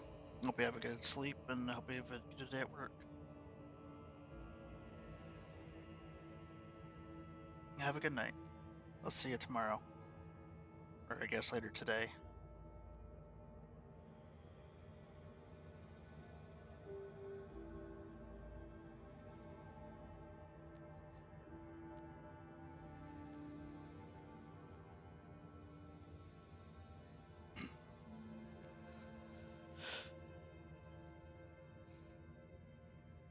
Cassia looks at the navigator's body in bewilderment, and you are overwhelmed with an inexplicable sense of loneliness and grief. He was a fine seer of the war. He fought for his mistress until the end. Yeah, no. Enough's enough. I've had my fill of waterworks, thank you. Endure briskly wipes away her tears with pointed determination.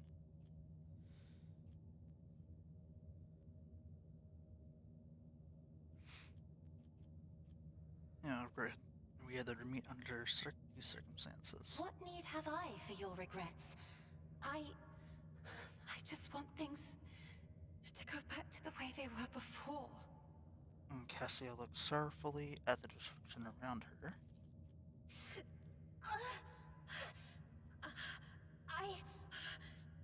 What have you done to me? What did you put in my neck? My powers feel like an emptied cup.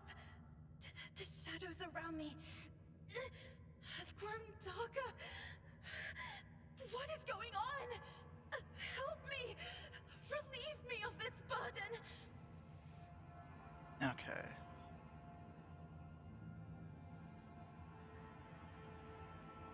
I didn't know that it would have suppressed your power. We'll find a way to rid you of it.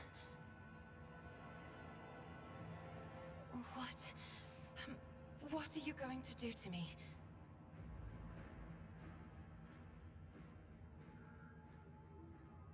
Trade protection against shelter aboard vessel.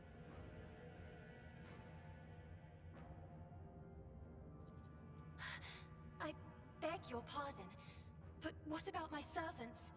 Yurak 5 is still full of people loyal to House Orselio.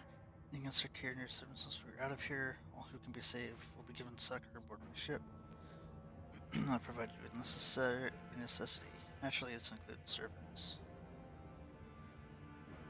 Let's do that. Ponder my words for a while. Accompanying a rogue trader on their travels is an honor for any navigator. Let us go. I can no longer bear the sight of the deathly pale shadows that drape the bodies of the fallen.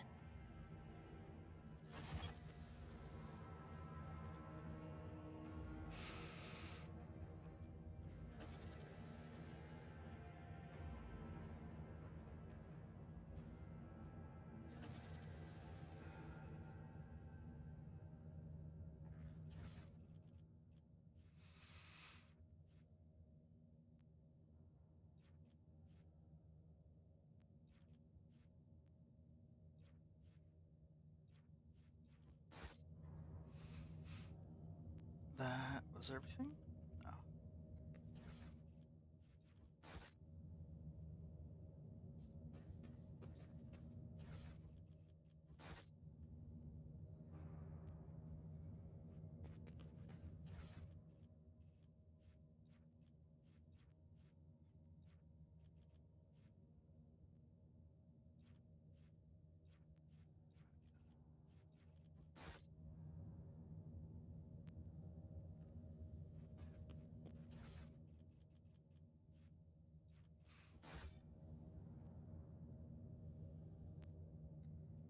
Okay. Let's head back to the ship.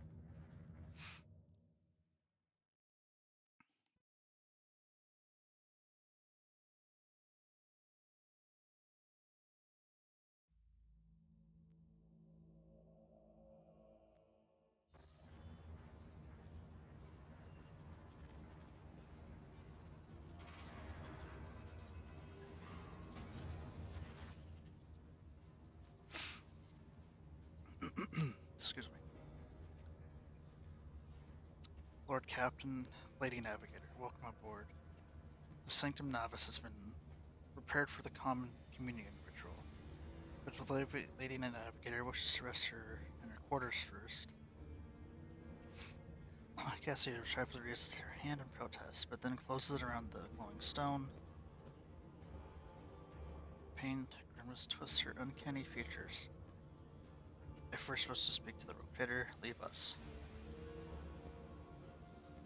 Of course. When you're ready for the ritual, please let me know.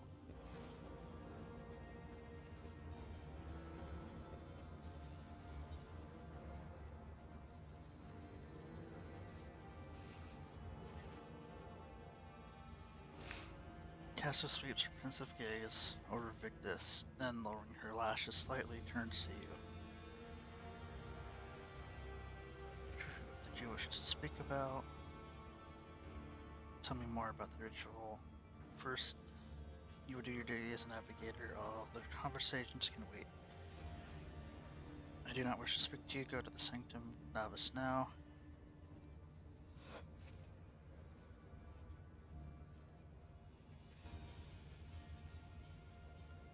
After a few seconds of hesitation, Cassia lets out a small exhale, and then raises her pointed chin. I have not yet thanked you for saving me from the station. My thoughts were clouded with so much mournful ash, and Theobald's heart stopped. But you acted honorably and did not exploit me in my wretched position, and for that I am miserably grateful. I am also deeply thankful that you saved my servants, especially my valet. Uwe served on the station for more than 5 years, much longer than any who preceded him. He knows how to properly attend me during... Excuse me. He knows how to properly attend to me during journeys to the Immaterium, and what to serve me for breakfast. His presence envelops me in a cloak of amber.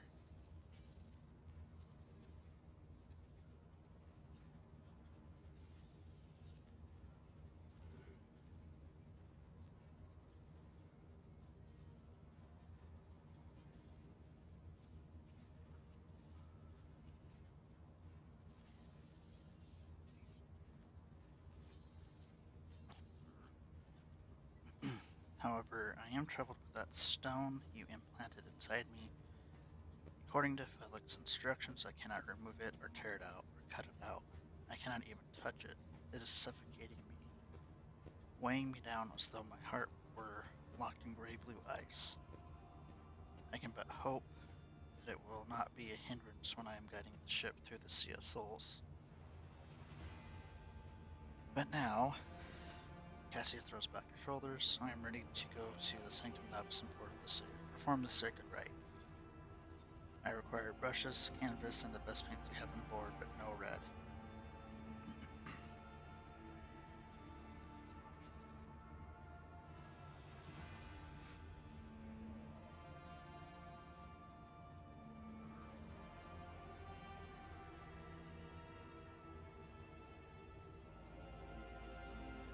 Cassia nods and thanks. I shall take my leave of you for the direction of the rite. I ask that you do not follow me if you can survive the gaze of my ward eye when it is opened.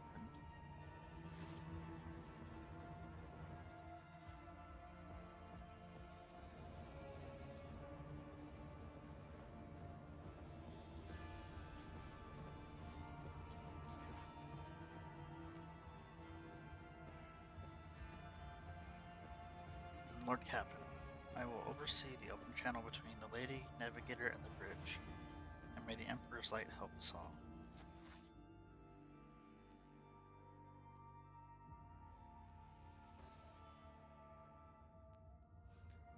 Several minutes pass before Cassia's wavering voice interrupts the low crackle of the Vox.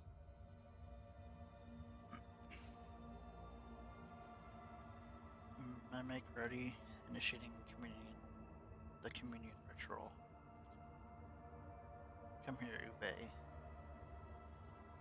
The exultant ring of metal freed from its scabbard, the low sob of the servant, the rhythmic rip of liquids on canvas, the faint whisper of the brush. Go. Footsteps hurrying away.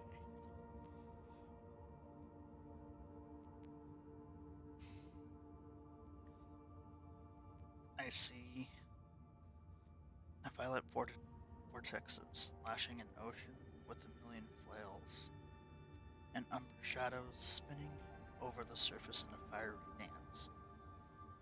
A storm rising above foaming waters, armados drowning in fog.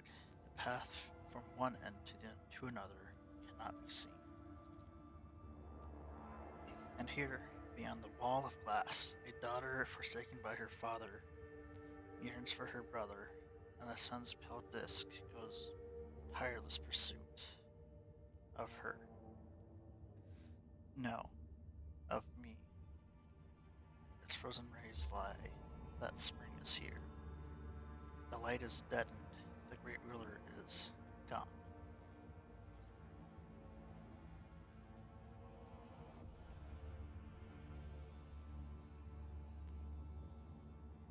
Boxmaster recalls that Cassie's words and accidentally snaps one of the cogitator levers. Panel beneath her fingers emits sparks, and Boxcaster fail all silence. She quickly flips a series of switches and pulls guiltily. Abject apologies for getting out the broadcast. I have never heard the warp speaking through the navigator before. The connection is restored now, will not happen again.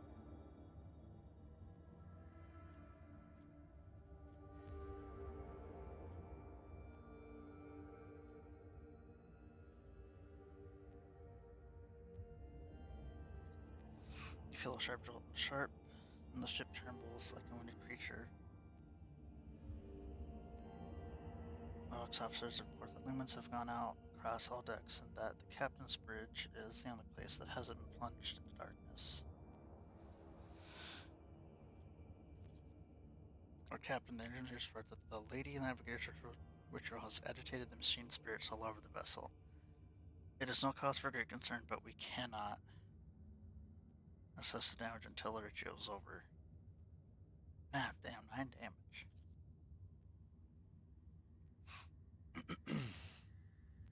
Rogue Trader, I fear I have unfortunate news. Endless blackness has spread across the canvas, dividing what should be whole in two. My sight cannot glimpse the light of the Emperor as clearly as before. I cannot turn around. My brush only draws me onward. The way is blocked. You hear a heavy exhale, rustling fabric and metallic clinking. By the Emperor's grace, the ritual was successful. Your vessel's temperament presented a challenge. Its cold-sealed grip did not allow me to breathe freely even for a second. It was as if the depths of the ship housed not only machine spirits, but something other. Now I will retreat to my chambers and recover my strength. Send for me if you have need for me.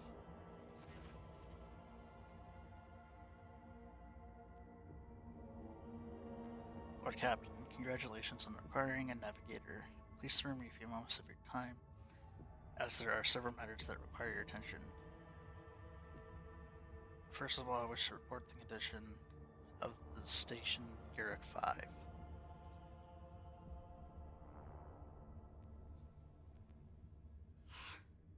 Had you opted to begin your visit with the Rycat system, the different destination, the station could have become critically unstable. Fortunately, the decision to immediately visit the representative of the Navis Nobilite bought us precious time. We can either focus our efforts on assembling the station and procuring technological components for our own vessel, or attempt to save as many valuables as we can.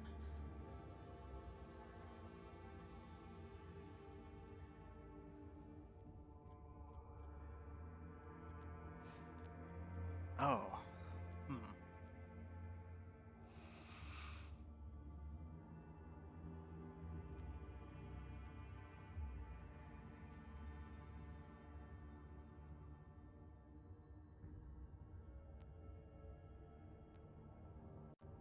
Okay.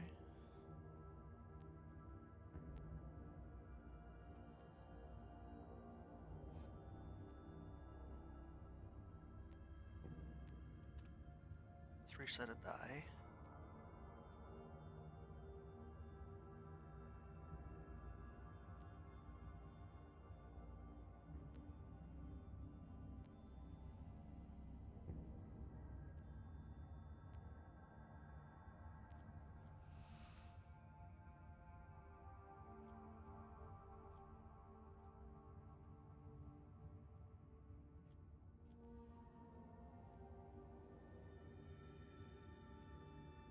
Let's roll 2. Okay. Scrap containers 3. With your permission, I'd like to remind you that we are still looking for an Engine Slayer Prime. Both the vessel and its machine spirits are in desperate need of oversight by an experienced tech priest. We are also missing some crew, and much more importantly, we have not yet located Heinrich von Calix in the right hand of the Lord Inquisitor. Now we know for certain he was on Garrick 5. So we should keep this in mind when making any future plans.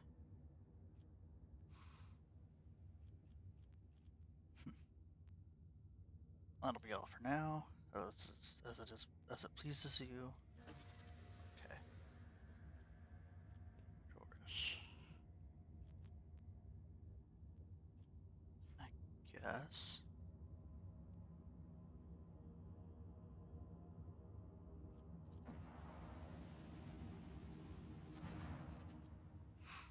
There's a commotion on the officer's deck. Lady Navigator has left her quarters and currently in the wardroom, where uninitiated crew members are shutting her in terror. Perhaps you should find out what has brought Cassia to the deck.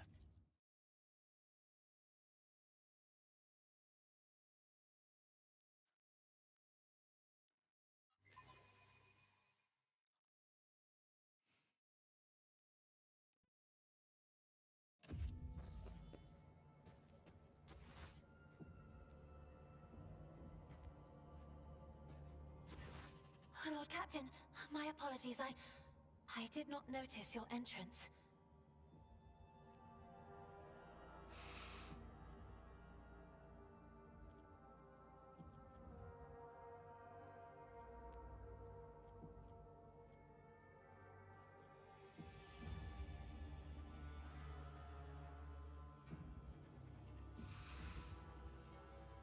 Compared to Yurak 5, your ship is a boundless world of unfamiliar hues. And yet, the abundance of bright colors can at times be wearisome on the eyes. The bridge and the decks are so clamorous. In my search for a place of quiet, I was fortunate to come upon this islet of serenity filled with rare tomes and practically devoid of color.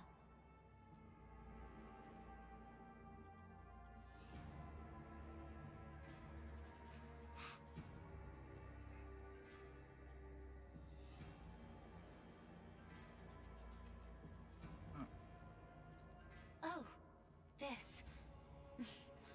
I found this fascinating read on one of the shelves, and I must say, it has caught my eye.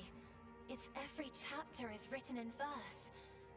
I find it so beautiful and enrapturing. Yurak 5 had a vast archive of its own, of course. Although most of the works within had to do with scholarly disciplines of some sort or another. Only in my sparse moments of respite was I allowed to escape into the pages of more embellished works. Cassia gently brushes the dust off the cover with her thin clawed hand, her eyes filled with longing after reminiscing about her last home. One should not underestimate the navigators of House Orselio, Lord Captain. Like a shawl of pale smoke, a faint malaise hangs upon my shoulders, but it will not be the slightest hindrance to my duty to humanity, and my duty to you.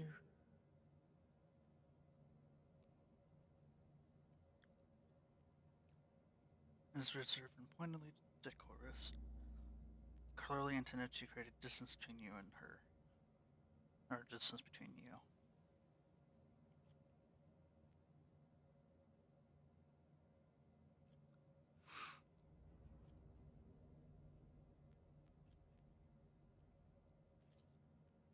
No, it is not that at all, Lord Captain. It is just that Uwe is quite capable of carrying out his duties by himself. He is well accustomed to my whims and preferences.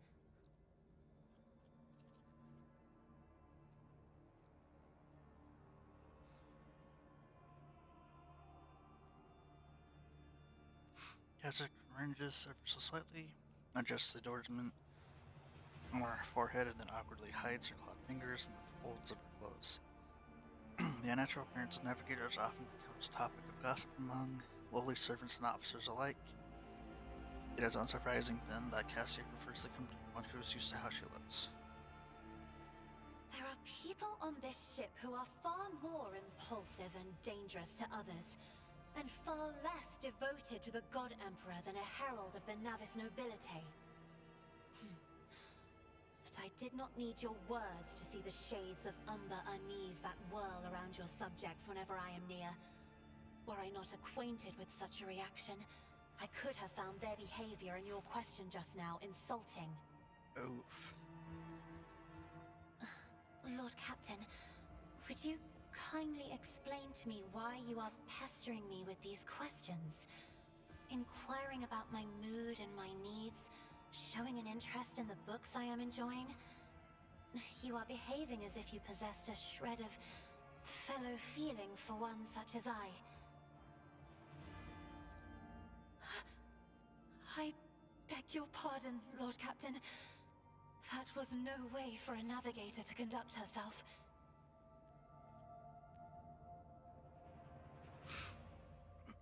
Let's see if I can find yourself. It is indeed difficult for me to feel empathy for a mutant. However, the crew's well-being hinges on that of its navigator. Okay. Please forgive me. I cannot even understand myself right now. Your words and attention have reminded me of life on the station. Of Theobald and Felek. I do not understand. They were merely the keepers of Urak 5. So, why do memories of those two make me feel a strange heaviness here? At the same time, I find myself overwhelmed with new excitement and anticipation. At last, I have set foot outside my familiar walls, and into a world that I have only seen before in the pages of books. Your ship alone is a treasure trove of remarkable artifacts and curiosities. And just imagine the things that await beyond, but... My delight must seem childish to you, surely. In your heart, you must be finding all this quite amusing.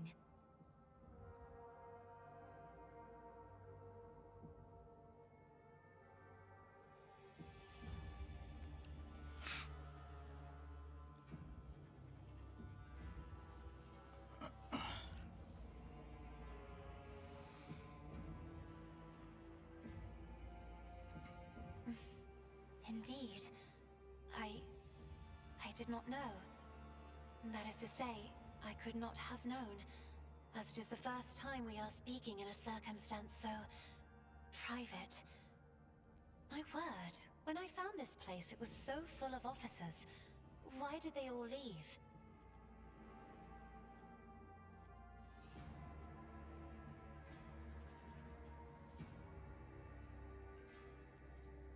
Or because my presence offends them. Then I must take my leave as well. I am due to inspect the Sanctum Navis after the Communion ritual and prepare the chamber for the upcoming warp jump. Thank you for your company.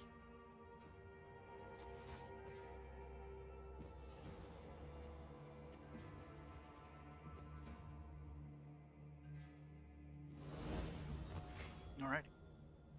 And we leveled up from that.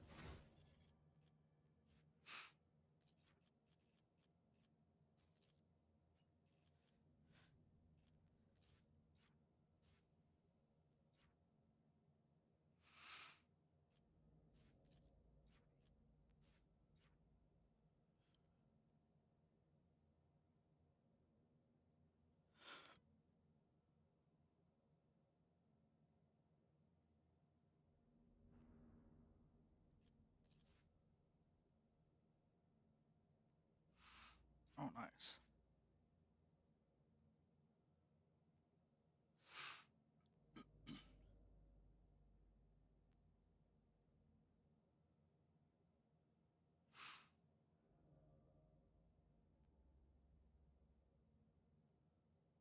Oh, that's cool.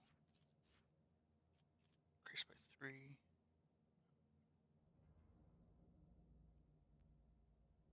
Plus 10.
that's nice.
Okay.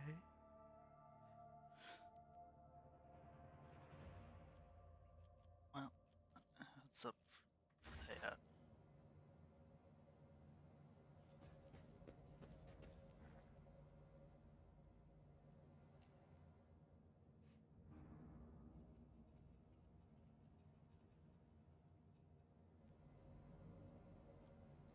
Turn back to the bridge.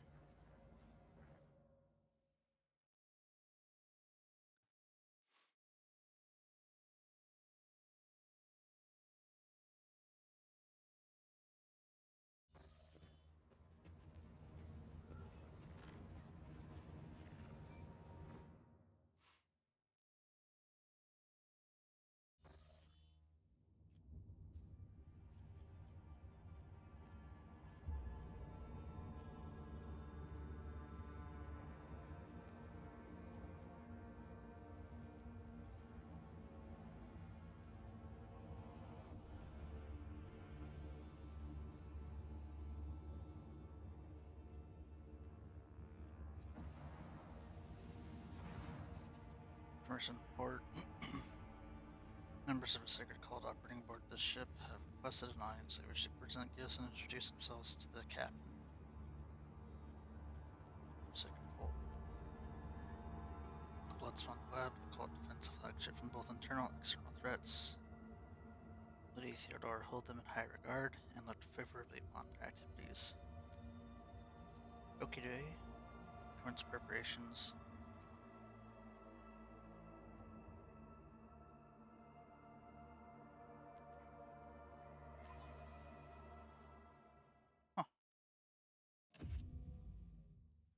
Useful tips.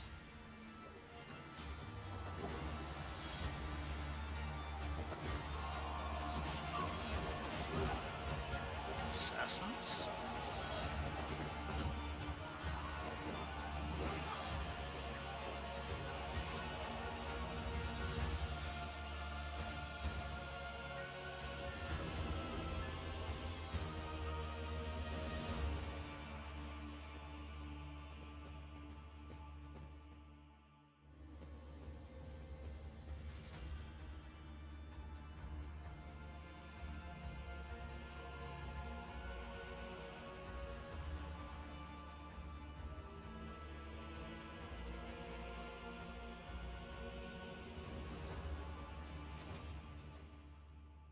Those on the deck watch in awe as the final figure moves gracefully into a ceremonial pose.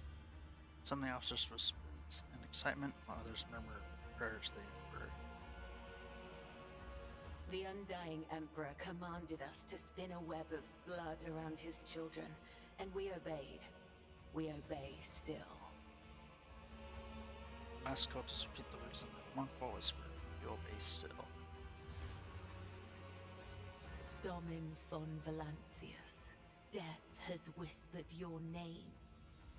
We disown Domin Theodora. We renounce our oath to her. The one slender figure has been fitted with a metal claw. She points it at your direction and gazes at you from behind her bone mask with the cold grim eye of an assassin. She pulls out a sinister curved blade with similar weapons suddenly appear at the hands of her motionless companions. And now we give the gift of our blood to you. It is the gift of death. Death has whispered your name. The followers of the tenets of the web swear fealty to their new overlord and offer proof of their devotion. Their bodies, their blades sing through the air, and the river lets crimson flow onto the deck. The young woman bows her head reverently and she hands you the heavy parcel. The others bow their heads as well. They seem unconcerned by the blood that trickles down their fingers. We give you a blade, the silent verdict. The Undying One has chosen you to wield this instrument of death. We give you one of our own, Kibella. She will be your shield and shadow. And we give you the blood of these traitors. The tenets of the web will purify their souls. It's a pretty good looking. Pretty good for that. You have heard many stories of the death cults, such as this one. These devoted holy assassins of the Imperium have turned death into a form of worship for the Emperor.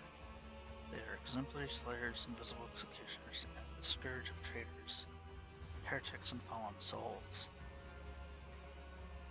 Many righteous people honor them as votaries of the faith, while others see their fearsome rituals as frenzied spectacles touched by madness.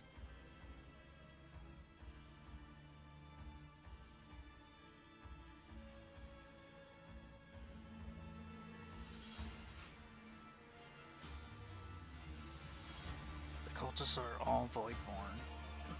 Their lives and bodies are clad in light armor, which allows them to move with an acrobat's nimble grace and strike with an assassin's swift surety.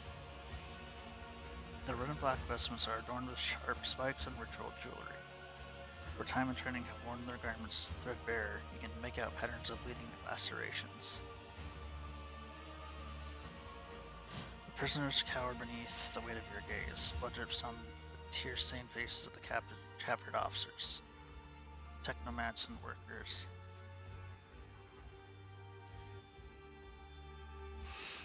A word has been carved into each of their foreheads with meticulous precision: traitor, heretic, apostate, renegade. The cuts have been diligently and regularly opened to prevent keeping. These renegades committed treachery against their domin. Their lips once praised the name of Kunrad Voigtveer, but it is your name they will whisper as they cross over to the other side. Interesting, so a death cult watches over my crew. They who honor the Emperor through killing, who devote their every deed to serving him, sacred executioners. The Domin has discerned our essence. This is a great honor for the blood-spun web. We have woven the bays of this ship together with the threads of our faith for many years. We keep the greatest relic, his tarot, through which he sends us his blessed revelations. We obey the whispers of the Undying One. This is our service to him. This is our service to you. Because it was just like regular tarot cards, but These actually like have abilities, it looks like.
I don't know about that. That looks a little too close to the Inquisitorial eye. I am the second spinner of the Bloodspun Web. The honor of this title is bestowed only upon those who have ushered more souls than... It is shameful to speak of one's own deeds. I'm here to become your shadow, not to make boasts. Okay. Fair enough. The tenets of the web teach us to read the threads of the future and understand the hearts of others. When a soul is filled with the poison of corruption, we know its time has come. We bring liberation. 3 strikes, 3 rebukes, 1 blade. This is how we serve the Undying One. This is how we serve you and your flagship.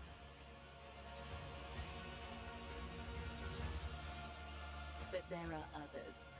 The virtuous martyrs who contravene his design without realizing it. Those who have come too close to faltering or committing an apostasy, but have not erred yet. We present such souls to the Undying One.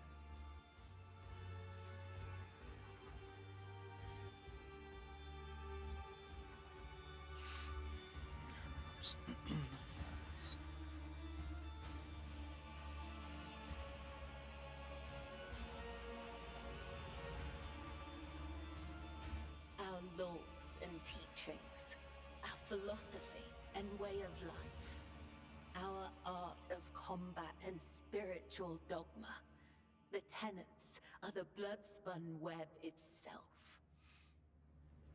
Humanity owes its existence to the Undying Emperor's sacrifice. It is he who protects us from a darkness of terrors.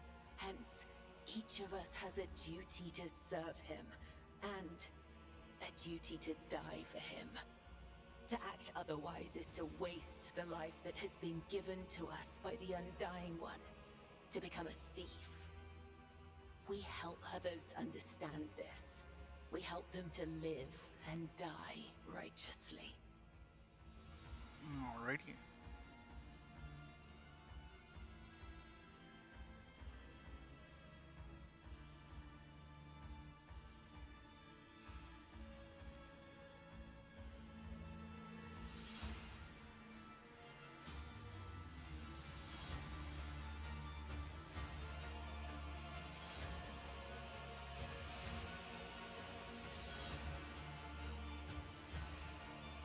The Bloodspun Web will not forget your words, Domin. They are the wisdom of the tenets and a benediction of our duty. Alright. Yeah, what's about these captives? So you may offer the souls of these traitors as a gift to him. You have the authority to order their execution. Their blood will bind us together through him. For the God Emperor, the Undying One is death itself. The Undying One is duty itself. Give the order, Domin. Let a spinner of the Bloodspun Web undergo the test of a sacred trial.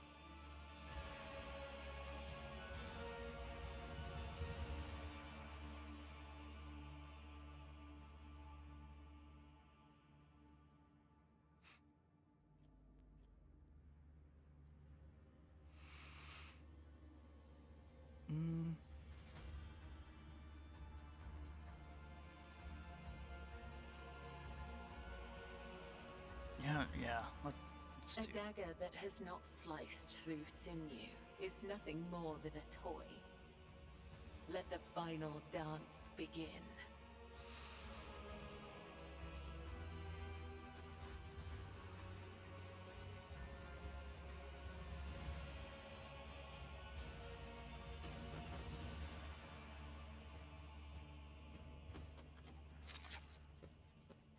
Your Emperor won't save you! Cry, flee, pray. You cannot alter your fate. You cannot stop the Angel's faithful! Custer. Oh wow.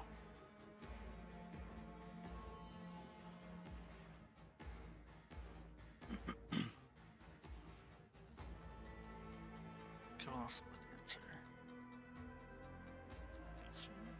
So dance and nothing but.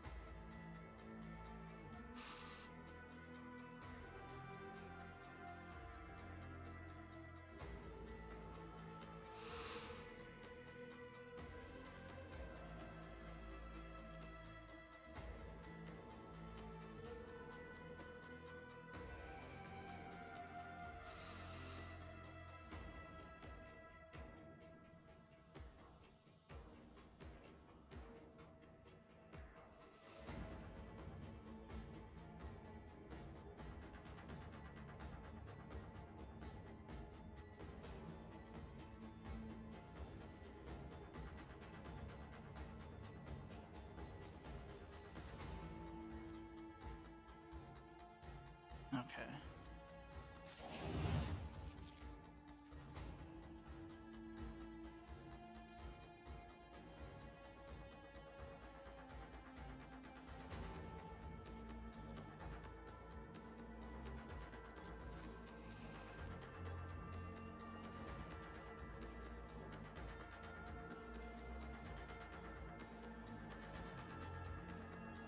As the tenets demand. As honor ordains. Tribute to the undying Emperor! Well, 2 achievements right there.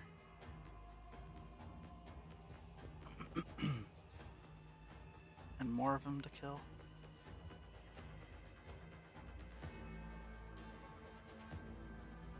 Welcome his embrace. Come to chaos!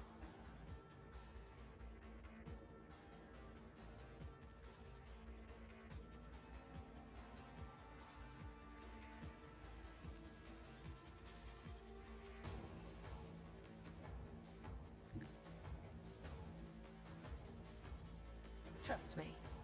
Let thy blade be drenched in blood, and thy blessing flow through my veins!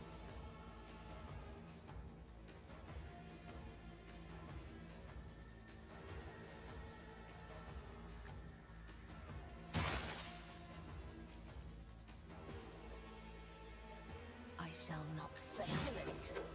Brings me no pleasure. I kind of like how she plays. Chaos guides me! Oh, Chaos guided you to your death. Come, the other side awaits.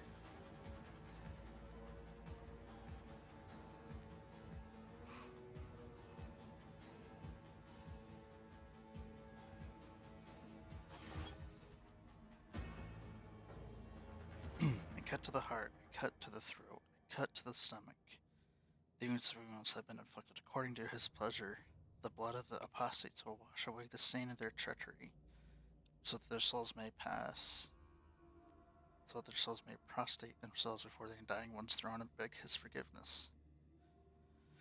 Give other wipes the blood from her blade and months of movement.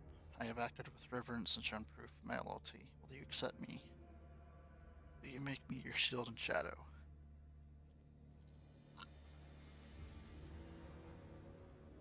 Perfect.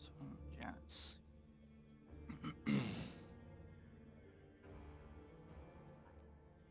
Your ladyship, the spinners of the Bloodspun web were watching, tracking, killing Von Valancia's enemies long before the warrant of trade passed to Lady Theodora.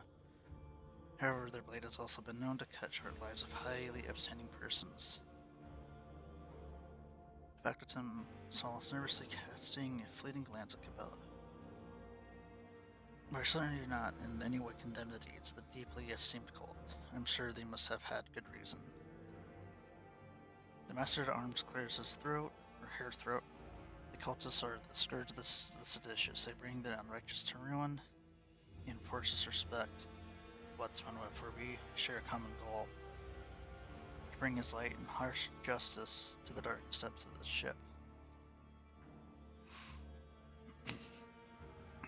Scourge of the seditious are not folk or afraid of them for a reason. A couple of watchers ago, these spinners took a train driver to pieces for some kind of ritual. I do not know what old Malik did to earn that privilege, though, and who's going to feed his family now? But that's a lower decker problem. What matters is the Bloodspawn serves you faithfully. Confessor. A plump old man in the rich robes of Confessor Adds.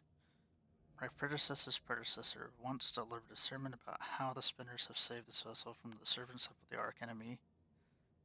The Bloodspawn Web paid the price in blood, a river scarlet that flooded the decks, from bridge to bilge. They became the blood of the flagship, the pulse of its veins, and the beat of its heart. Their great sacrifice earned them the favor of the House of Von Valancius.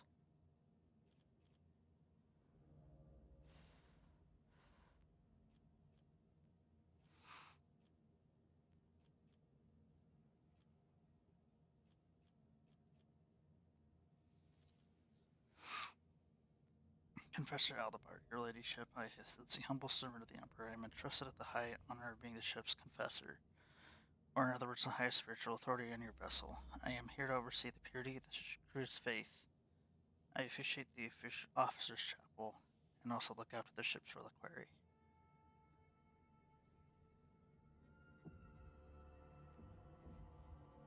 Is it you?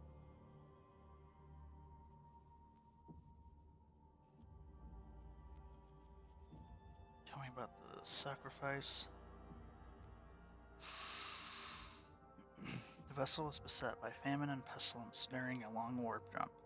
The flagship wandered uncharted paths in the Materium for 20 cycles straight. Servants of the Arch Enemy used the despairing hearts of the crew to infiltrate the ship, and death followed. The hungry became hunted. The famished became a feast. The exhausted crew was too weak and emaciated to resist the invaders, but then the spinners emerged from the depths. They stood alone against hundreds of foes, yet they did not falter. They did not sleep for rest as their blade-tipped dance brought death. The many spinners fell. The Bloodspawn Web held strong until the flagship left the turmoil of the warp.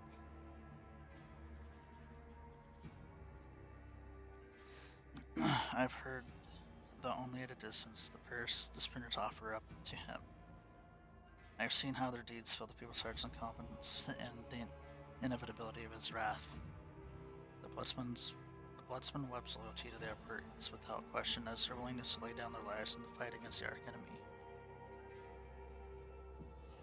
Although Lady Theodora never granted the cult an audience or brought a spinner to her retinue, she respected the Bloodspawn Web and approved of its mission.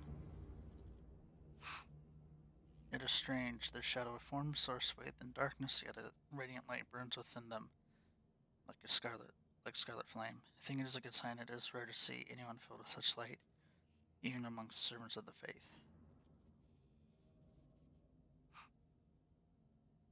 Cool. I'll bring you on.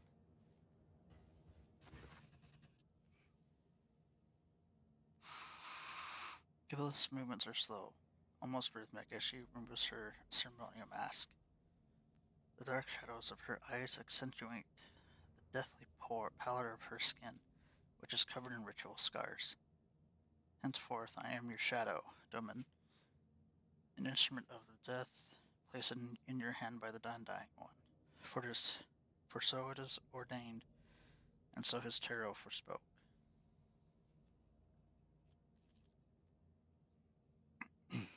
The young woman bows her head once more. I also come bearing an invitation from the Vizier of the Bloodspawn. Excuse me. He wishes you to know that the doors of the Undying One's temple are open to you.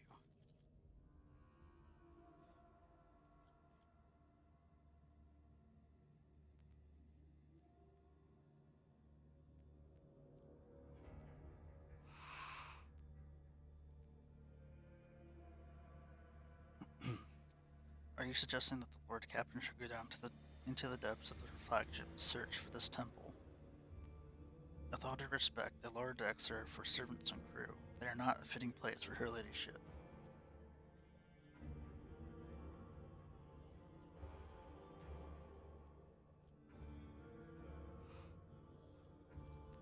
Here's the first among us. The Vizier has spun the web of faith for fivefold longer than I have lived. Blood of the flagship's blood, my mentor and teacher.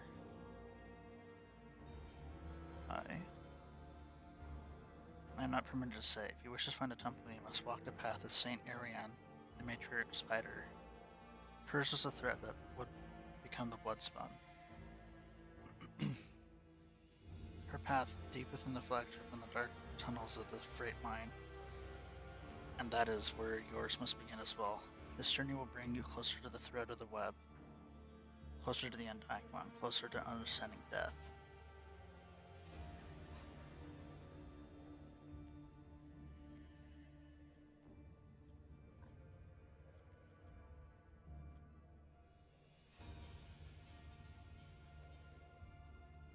Let's see what we're doing with that. Your journey will begin in the darkness of the deepest tunnels. The Vizier awaits you. Cultists retreat into the shadows as Kabbalah sheathes her dagger. Your blade awaits direction. We will speak again when the time is right. Okay? I am not used to talking so much. Ugh.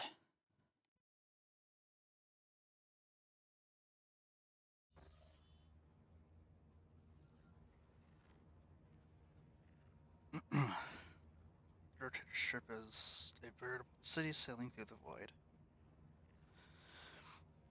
Whew. The ship has numerous compartments that you can visit. Navigate these compartments using the map of the ship, which you can access from the main elevator. Okay.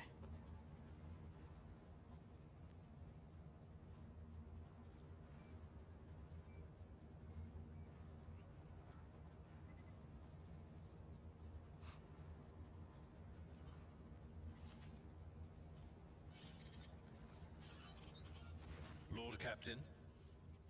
And you have nothing new. Lord Captain.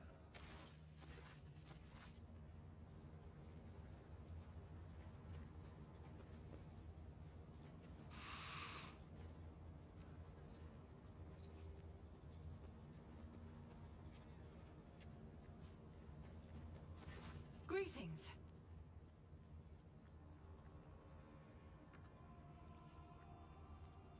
Gladly. There are none more faithful to the God Emperor than my sisters. We fight against his enemies by the will of the Holy Ecclesiarchy. I beg your pardon, Rogue Trader. Here I am, talking about what every lesser noble in the Imperium knows. So what exactly are you interested in hearing about? It is. The Sisters of Battle are a fire lit by the God Emperor. They are the echo of his voice that travels through the dark expanses of the universe. We bring his wrath to heretics, mutants, and other enemies of humanity. We protect the faithful from the unholy and unhallowed. Sometimes with words, more often than not with a bolter. Even the novices of the Adeptus Sororitas are drawn from among the most worthy. Those who have taken the vows and become a full-fledged sister are the best of the best, tested by trials of body and spirit. Yes, there have been cases when a sister stumbled or showed weakness, but do not expect to hear a story of depravity or downfall from me. Each such occurrence is a great tragedy for us all. Light cannot bear the smallest speck of darkness within. And thus those who have trespassed or shown weakness of spirit are given a chance at redemption. They are called Sisters Repentia, and may the enemy tremble before her, for nothing can stop a sister of battle who yearns to be cleansed of fault and weakness. Wearing nothing but robes, no armor, eviscerator in hand, those sisters who have once faltered find repentance on the battlefield. Their lives are seldom long, but a death in the name of purgation is a better fate than to live with a shadow in one's soul. Hey, Mickle, how you doing today?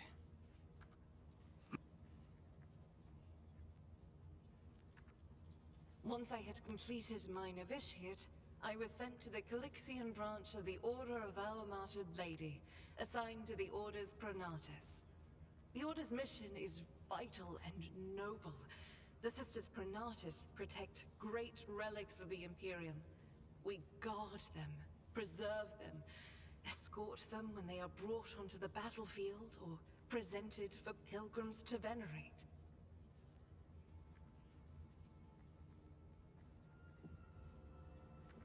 Just been lurking.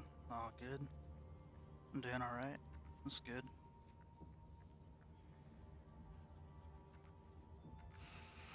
How has Friday been going? Pretty well? Enjoying your weekend?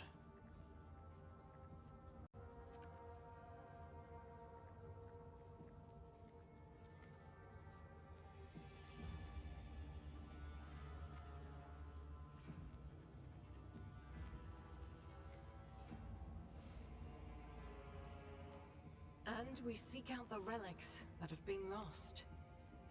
Neither a coven of heretics, nor the most wicked Deathworld can deter Sisters Pronatus when their goal is to return a piece of the great legacy of the Imperium into the hands of the faithful.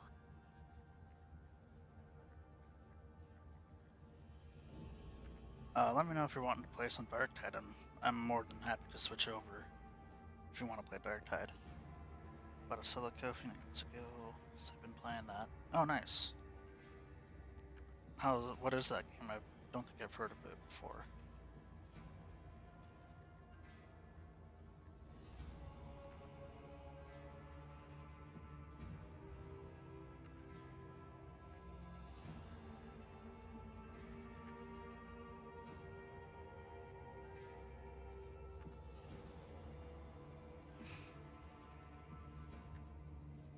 Don't let the name deceive you. The Order's militant trains sisters to march onto the battlefield as an army. That does not make sisters who belong to the non-militant orders timid and helpless. Both the solace-bringing Sisters Hospitaller and the enlightened Sisters Dialogus know how to greet enemies of humanity. Their dialogue with heretics is usually quite short, with the last word being a bolter discharge. First-person boomer shooter inspired by more fear system shock than Doom. Oh, that sounds pretty good, actually.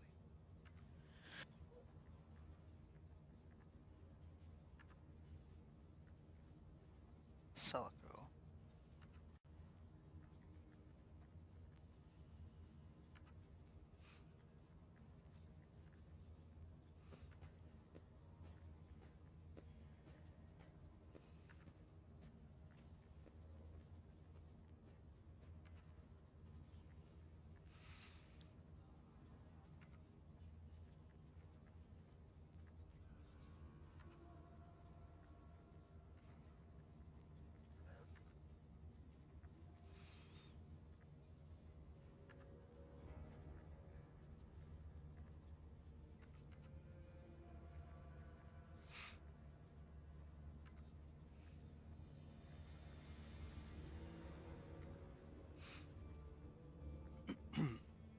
Huh. Yeah, this looks pretty good. I'm getting like weird Doom 3 vibes and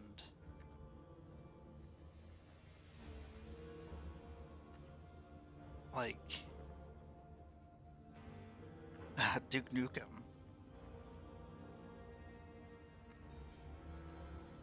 It's very good. Enemy road, but limited but makes up for being giving them additional abilities as the game. Oh, that's pretty cool. was released last year.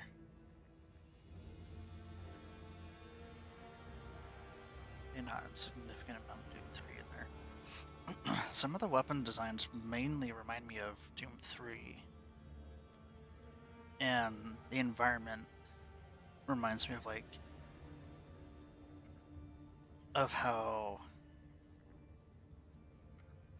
of the UHC in Doom 3. I'll add that to my wish list. That looks pretty cool, pretty fun.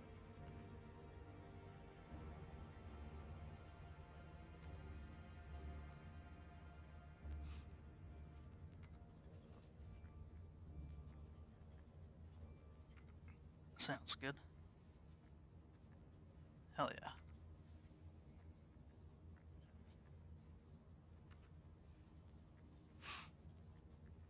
And my order has all the more reason to be known for the martial prowess of its sisters. We are the keepers of the Imperium's relics. What would become of our blessed hero's legacy if the sisters Pronatus could not protect it?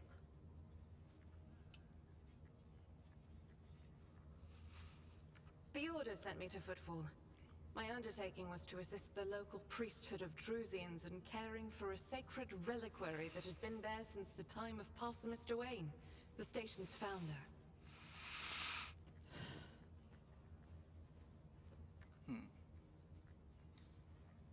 Oh, that felt good.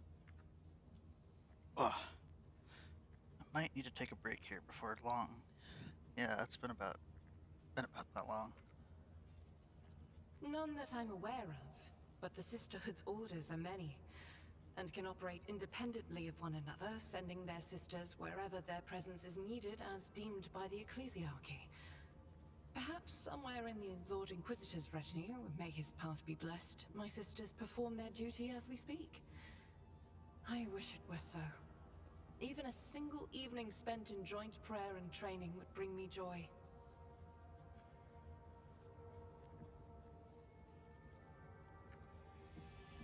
Should any more arise, keeping them to yourself would be imprudent.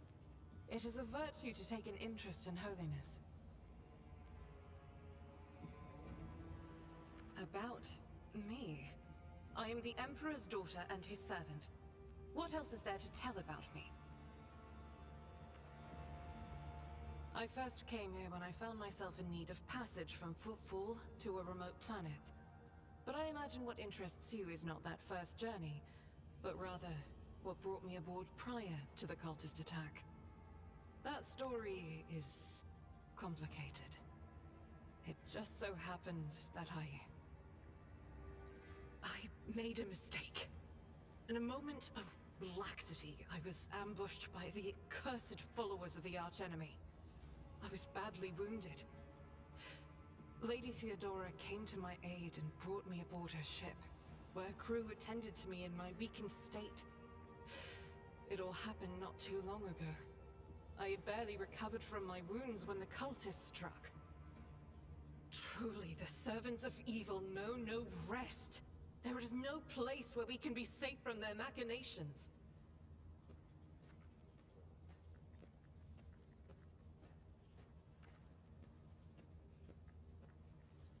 Sadly, they did not. Lady Theodora was in a hurry and chose not to stay on the planet. Her people took me to a ship while I was unconscious, and when I came to my senses, we were already flying away. How I pray to come face to face with those heretics once more, and it's bound to happen someday.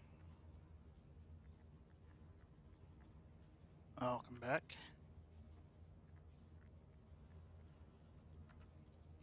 It happens even to the best of us.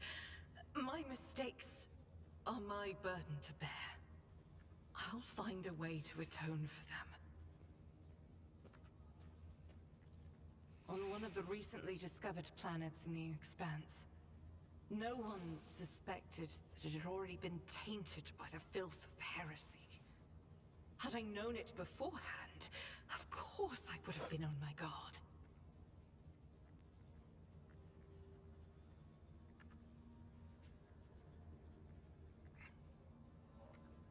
first time I picked up in Doom 3 influence in Silica was probably the tram ride you can use to backtrack.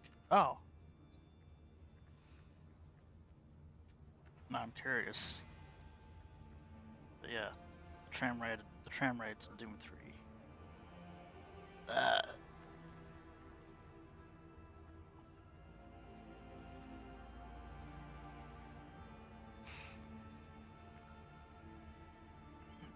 So there are safe rooms?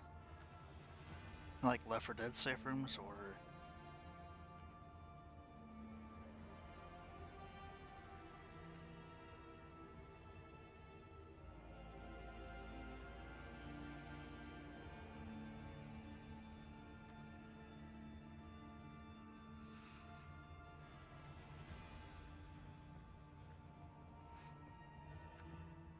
The path to that planet was lost.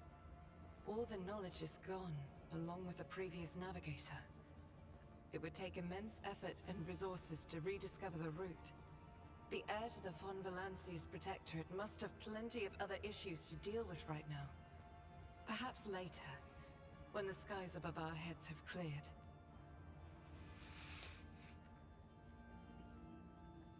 I hadn't been here that long. Just one journey from Footfall, and the other journey, the majority of which I spent in the confines of the Medbay. I can't tell you much about the first voyage. I was more focused on prayers and ruminations than on the people around me, or the journey itself. Kind of, they're a bit like Resident Evil safe rooms. Leave a few goodies in there, open upgrade machine, and a limited supply. Oh, that's pretty cool.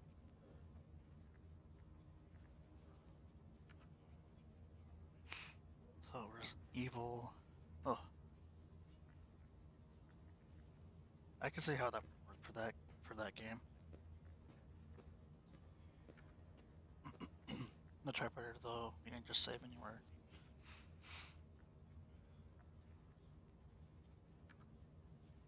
Yeah. Oh, that makes sense. I mean, the Predicate wasn't on like one of those stations in Alien Isolation. During the last journey, Senator Viserion stood out for me. He came by several times to ask about my health. He's an honorable man and a loyal servant of the Imperium. I think he is as meticulous in his inspections of the logistics systems as he is in his inquiries about the health of the occasional sister of battle aboard the ship.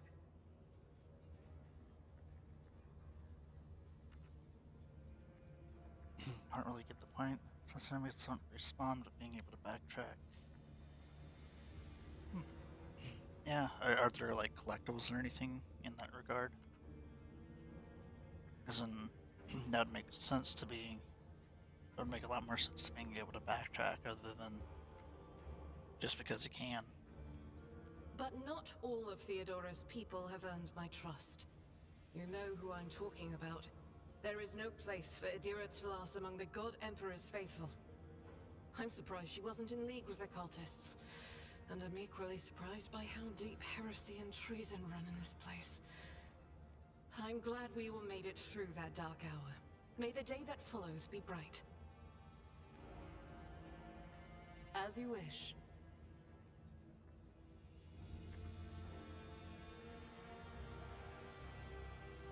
The ship was targeted by heretics, which means that my presence here and the assistance I provide to you are my sacred duty. Sooner or later, I will likely have to return to Footfall to protect its reliquary. But for now, I wish to remain a part of the Rogue Trader's crew.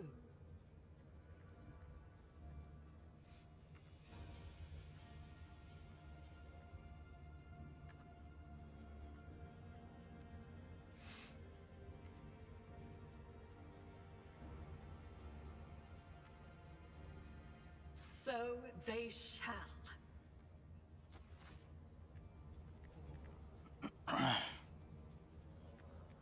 Upgrade kits for your health and weapons, anything you might have missed while progressing. Okay. So at least it's better than the newer Doom for being able to backtrack.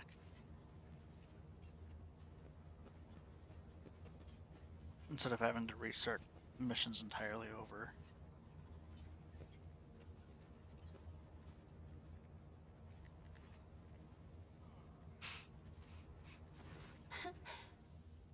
Words cannot describe how boring the bridge is without our stimulating conversations.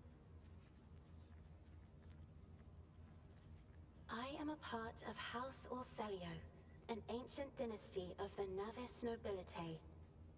Since time immemorial, our family has served to advance knowledge, pushing at the boundaries of the dark unknown.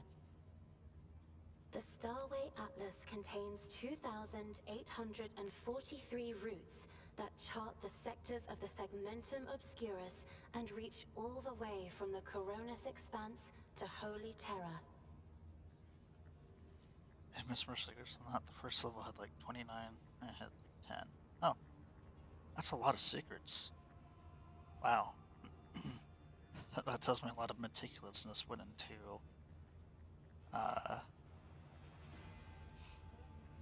into the level building.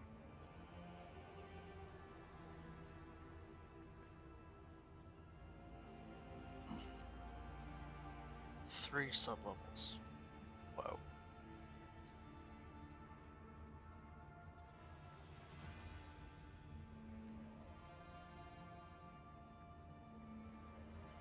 It's quite a bit to go through. And uniting the Imperium's thousands of worlds.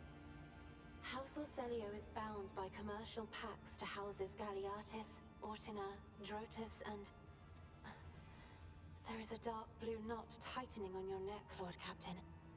I can see my reply is not satisfying your thirst for knowledge. What is it you desire to hear exactly? Hey, Honor, welcome back.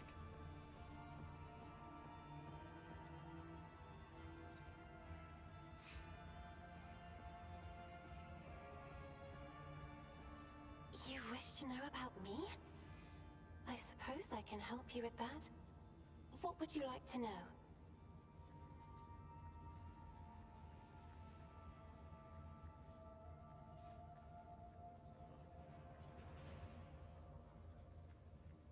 Hardly.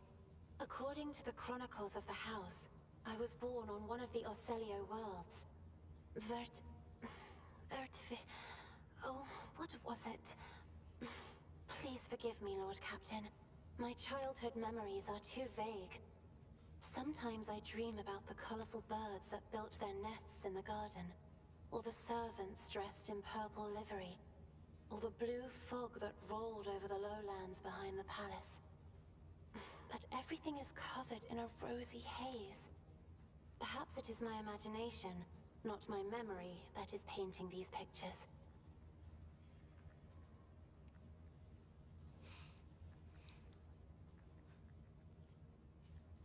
My stay on the station was wholly dedicated to preparing me for my future duty. Astromancy, astrography, numerology, the histories of my house and the Imperium, as well as other disciplines. For many years, dozens of instructors tirelessly prepared me for my destiny. And once a year, Great Regent Alronto would come to the station. He would entrust his beautiful vessel to my command, so that I could master the practical aspects of our art as well.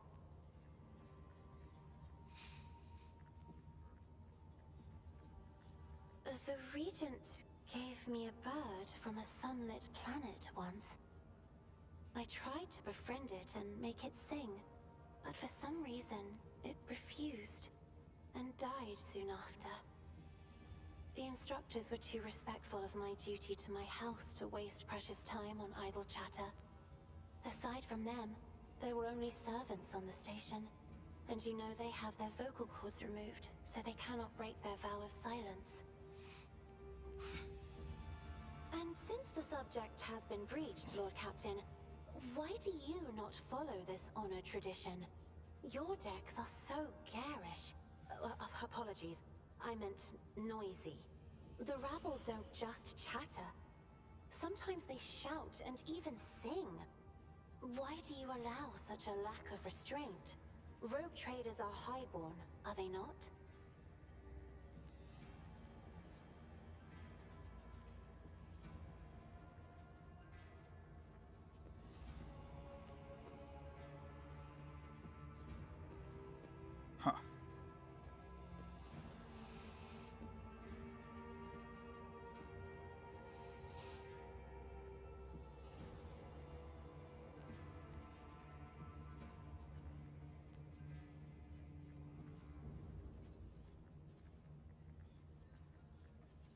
Your words sound amazingly blasphemous. If a ruler's duty dictates the need for violence, would dispensing it not be their responsibility? I will contemplate your answer in solitude.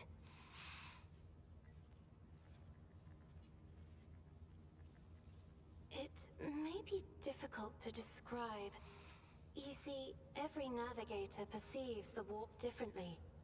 My mentor, Great Regent Elronto, always described his travels through the Immaterium as a journey through a vast wood with countless paths.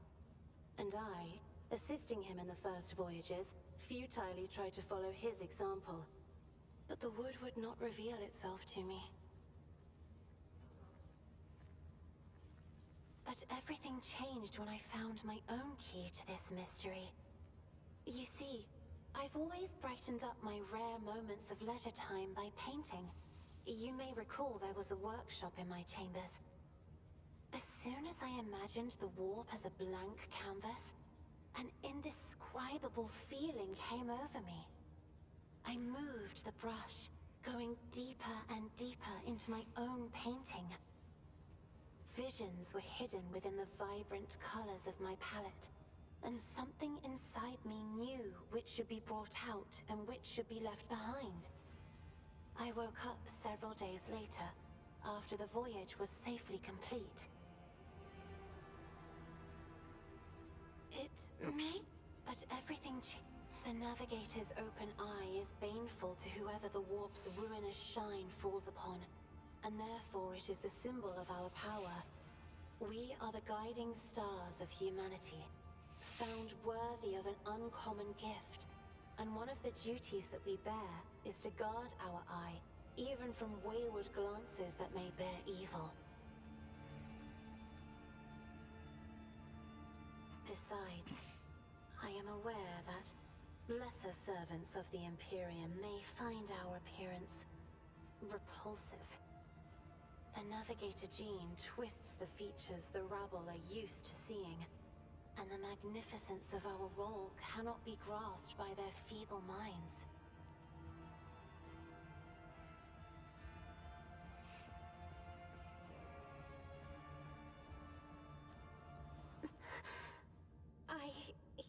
You are much too kind to me, Lord Captain. Allow me, for my part, to note the beauty of your shoulders? Yes, your shoulders. Pray let us change the subject. The Emperor graced me with a gift. I can see inner life in addition to the mundane. You cannot know that a fruit has rotten from the inside until a blade slices it in two. I can see the rot from far away. It roils like swamp mud, oozing through the bright peel. Anger and boredom, sadness and joy.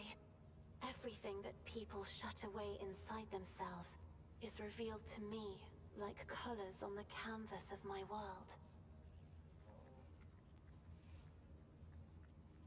You will hear no objection from me, Lord Captain. Sister Argenta shines like a guiding star, inspiring resolve in those around her, seemingly inexplicably.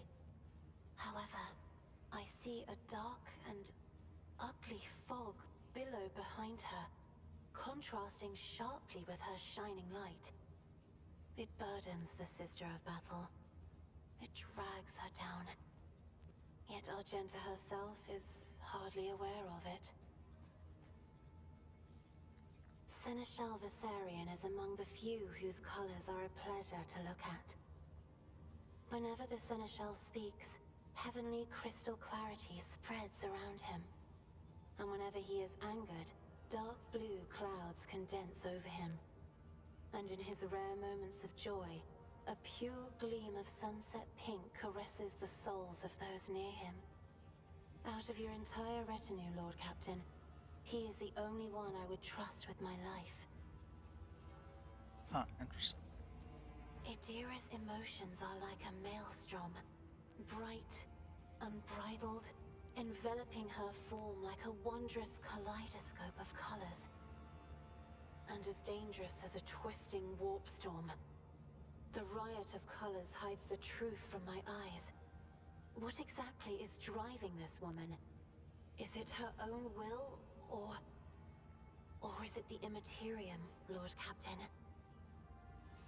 Cubella is bathed in crimson as bright as fresh blood, and its sight is all the more striking in the embrace of impenetrable darkness.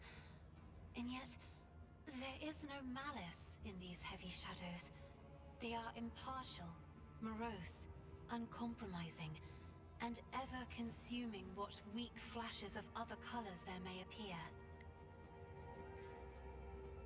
As the only voice of our family on this vessel, it is an honor.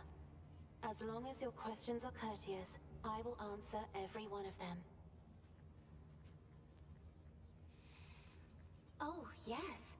The navigators of the house came to the Coronis Expanse fairly recently, a mere 208 years ago. Before that, our ancestors expanded the borders of humankind's dominion for the glory of the Emperor, blazing trails to different corners of the galaxy. Just as a rogue trader stands at the head of a protectorate, a Novator heads a navigator house. It is the Novator who decides where to look for alliances and which path their bloodline is destined to tread. As for our house, the transfer of power to a successor is currently underway. In the meantime, Great Regent Auronto Orselio is ensuring the stability of the house.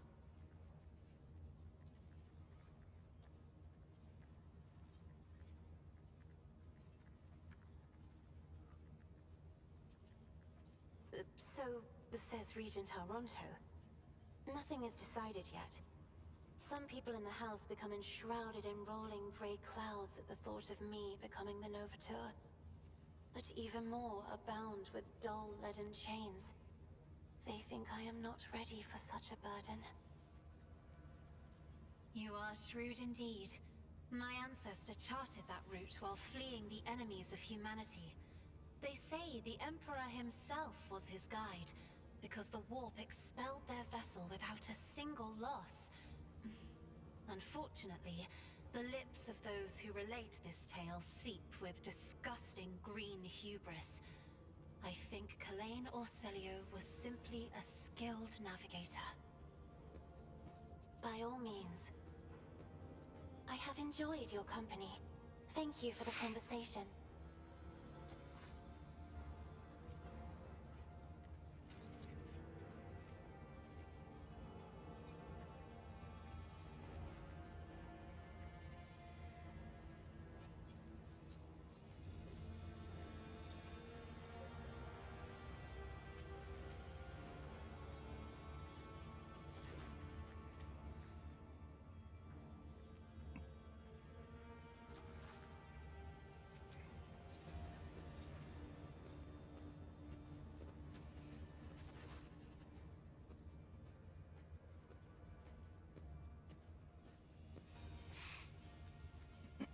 Okay, so Eden or not.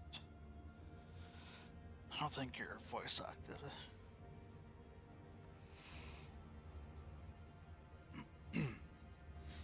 I've heard the name that much I'm sure of, but I cannot recall the details.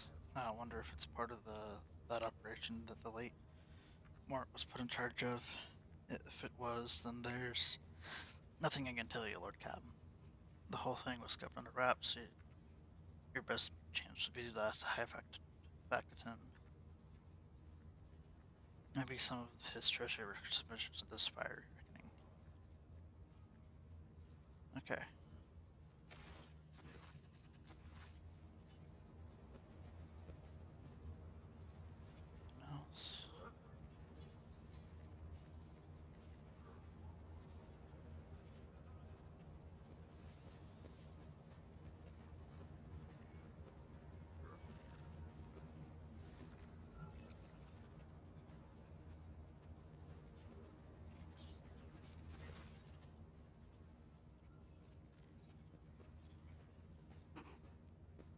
Tell me to meet this person, or come to this person, and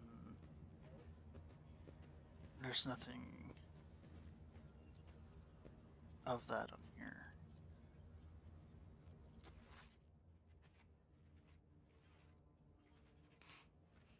Oh, this is resetting progress.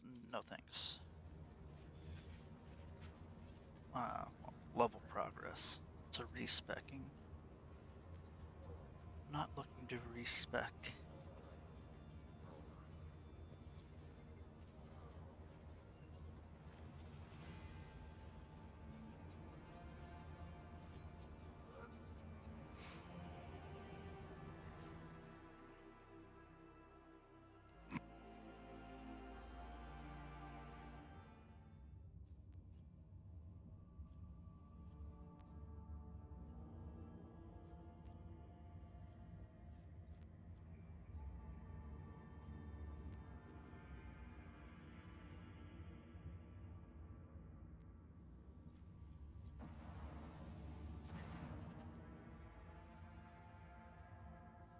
Our captain started to disturb you. It's pandemonium outside the bridge gate. When the office seems to be demanding an audience with you in person, I think I hear Master Worsenion's voice. In any case, wanted to warn you in advance.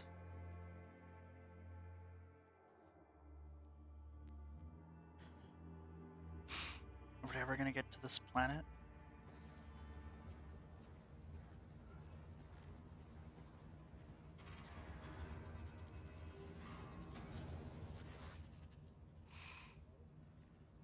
This is not the conduct of an officer. These are the antics of a highborn brat, out on a lark. Explain yourself, Lieutenant.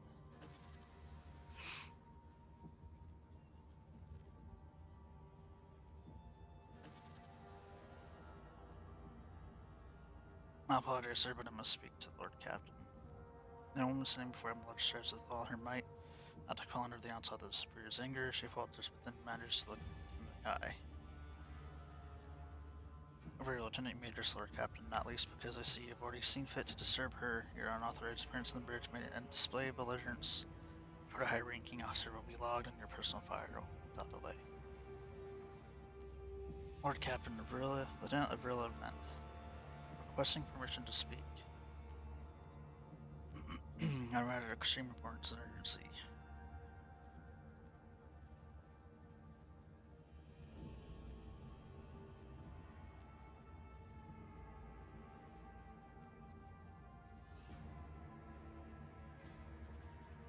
The matter cannot wait. In any minute now, an assault unit will be dispatched to the lower decks and orders to crush the workers' strike by any means necessary. I am convinced that the step is unwarranted and that the crisis was provoked by the actions of one of the senior officers.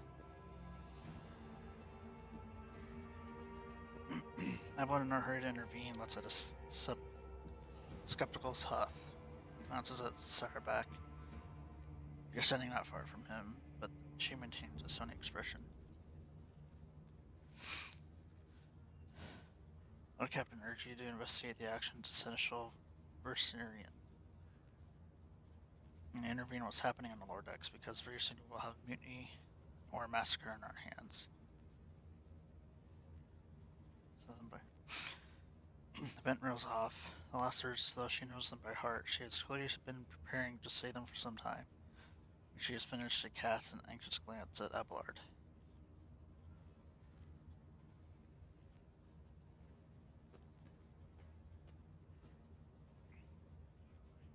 How did this start?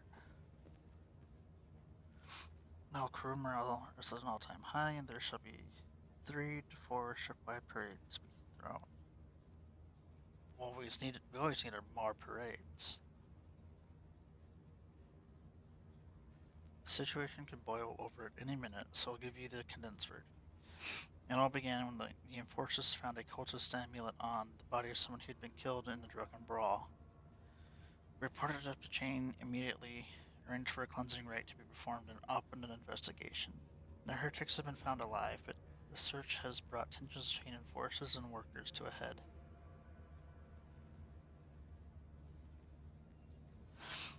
Now this is for the orbit of Rebecca Adminorus is breached. Exactly. I've tried to come over here like 3 times, like, wait, but wait, there's more. But wait, there's more. But wait, there's more.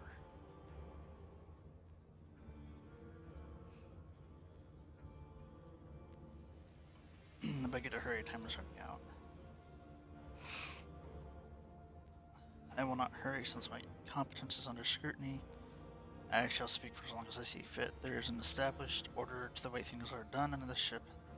One of the pillars of that system is that the rogue trader's attention is not distracted by trivial matters. It is the Seneschal's role to ensure that I have always handled internal problems myself. So of course, when I received information about the cultists hiding on lower decks, I took the matter in hand. So long as I live, not one of the room who murdered Theodore von Valence shall find refuge on the ship.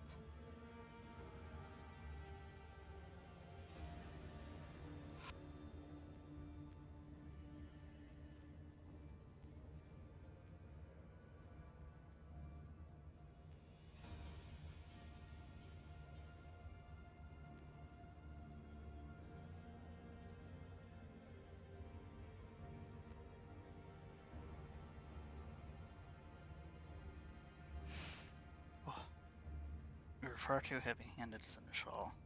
Arrests, interrogations, mass punishment for entire sectors. It has driven the people to the brink. Now there is a strike on the lower decks in Depot 4. To be precise, 3 worker clans are involved, but many more are passively supporting them. The situation could degenerate into an all-out insurrection. But when I reported my concerns, the response received was an order to dispatch an assault unit and crush the strike with maximum force.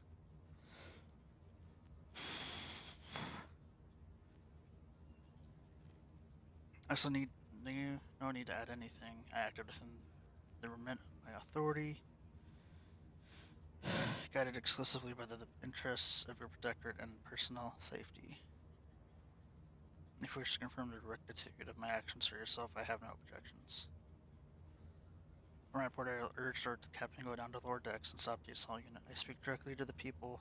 You will see that they are not lying or harboring heretics. That way you will stop the erosion before it begins. I will not deem it probable worthy of the rogue trader's ascension to lower decks as it so happens are in revolt. 30-some years ago we even had a revolutionary leader rise up who dared to establish workers' rule across the entire ship. It took a month to restore order, but even 8 years later we are still battling rumors that the hero who survived his execution was on the verge of gathering people to fight against tyranny once more. Needless to say, the rumors are baseless. As for the current situation, we have sufficient enforcers to deal with it.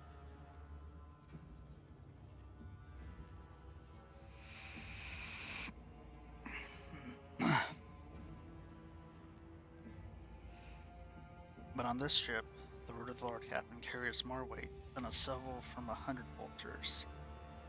I'm sure that if the rogue trader addresses the malcontents directly, she will quell the unrest. I dare to think what problem he will disturb the rogue trader with next. Perhaps he will ask the Lord Captain to break up brawls in the mess room. I've already given you the means to resolve this problem. You simply need to use them. If I may, your leadership, sending a hit squad to the Crusher Rebellion is a means of ignoring the problem, not solving it.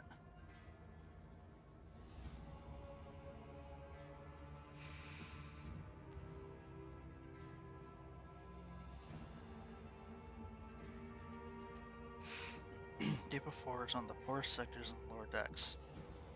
It is home to clans of general laborers. They are not as valuable to the ship as the families who have served its specialized systems for generations.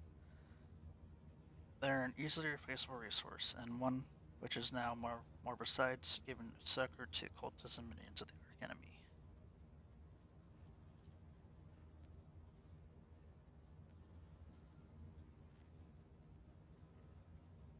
Depot 4 is poor and troubled, but at worst that means drunken fights and illegal rot gut brewing.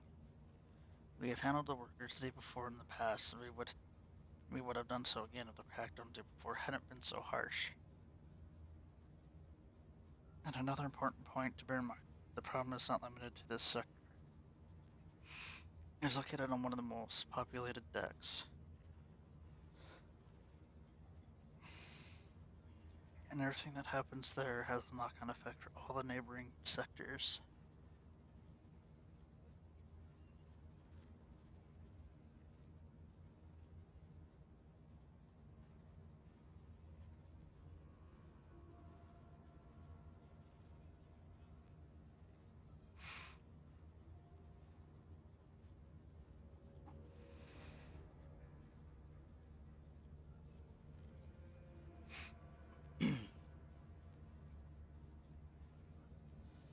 Unlike Lieutenant, I respect the chain of command and realize it is not within my right to challenge my superiors.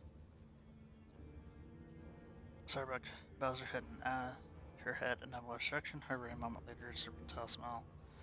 That being said, while I entirely share Master Versian's opinion of the fate before deserves, you must know that this subordination is a direct consequence of practice that he himself has introduced.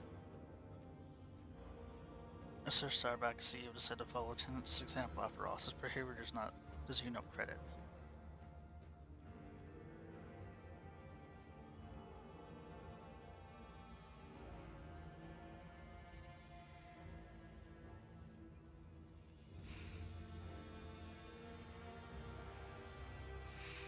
The ship's regulations say that the Master in Arms is responsible for resolving all matters related to the ship's enforcers. And it is no secret that the Seneschal has a tendency to show partiality. Those enforcers and officers whom he has deemed particularly promising are at times given permission to approach him for tutelage. I cannot deny Master Versian's experience and insight. The Seneschal has a record of fostering certainty of indeed achieved much and demonstrated impeccable performance. However, extending such patronage over the head of their immediate superior encourages disregard for hierarchy among your ladyship's servants. Today, an enforcer goes to the Seneschal to report an order from the Master at Arms that they happen to disagree with. Tomorrow, they will go to the Lord Captain to object to the Seneschal's orders. I notice a pattern in these actions.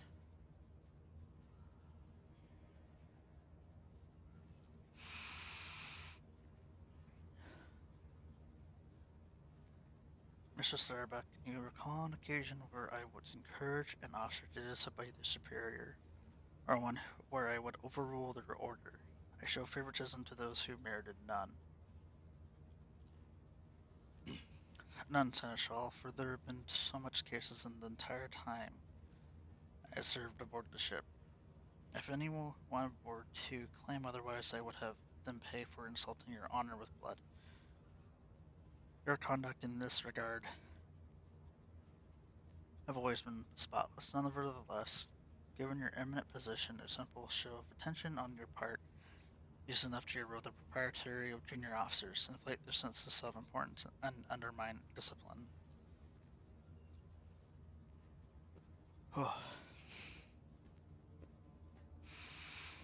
That you distinguish some of them and know them by name is tantamount to walking around the officer's deck handing out gifts to officers who have caught your eye.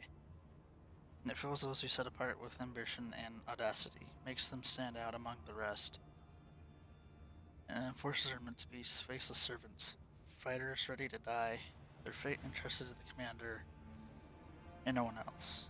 This is the sole foundation of order.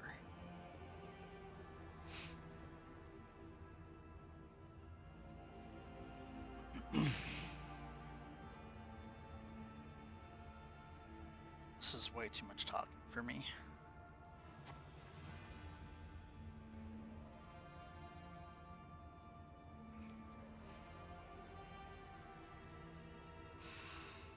Lord Captain, I swear the Seneschal has never granted me any privileges that once advocated for me nor facilitated my promotions. Although he is the man who convinced me to become an officer in the first place, he has offered me extensive guidance in my service for which I am grateful to him. And while not all my fellows receive such attention, I know at least of a dozen fine officers whom the Seneschal keeps in his sights to ensure that they continue to strive. To prepare new generations of the dynasty's servants, to instruct them and to separate those with potential from those who have exhausted it. That is my duty as Seneschal. This ship has bays for the pilots and forces, officers, technicians, and stewards whom I have raised personally. By the throne, every third person standing on this bridge right now was my student at one point.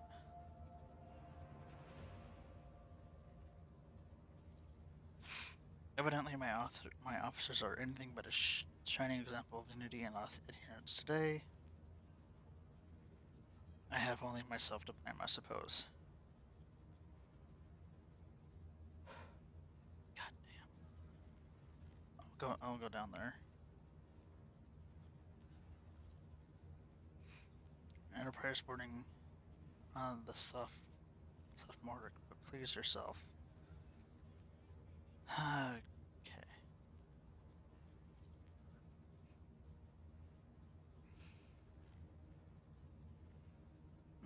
I regret that the forces were unable to handle the situation, which has then led to you or the Seneschal's involvement. I consider my duty to go to Depot 4 myself and see the expedient resolution of this incident. There's so much text.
That one seems like it'd be pretty good.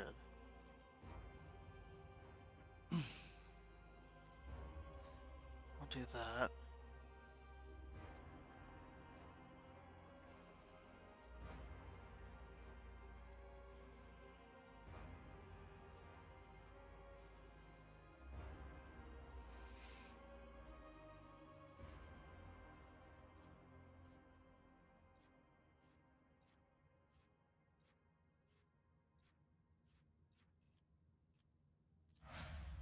Okay. I'll lay claim to the stars.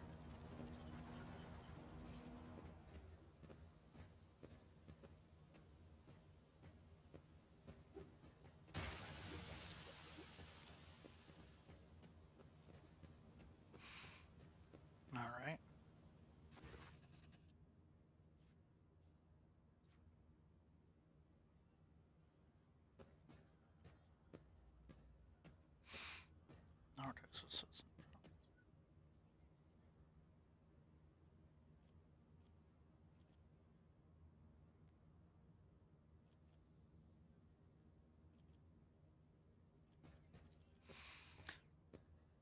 Routine life is ships upon so this mountain of challenges promises. From which I endeavored to insulate you, Killer Captain. This issue on decks has been a case for concern. I have intervened personally on more than one occasion. So whether you remember me, they did not know your face. To them, you are akin to a creature of legend, one who has stood on the steps of the Golden Throne, no less. Whereas I'm the man whose name is attached to every order docking ration, or lowering the base heating. Now let's get to the bottom of this. And let's find out what the throne is.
my lead. I still do not see our purpose in coming here. Relax, old man. Going for a stroll on the lower decks every once in a while is good for you. Lets you see how the simple folk live.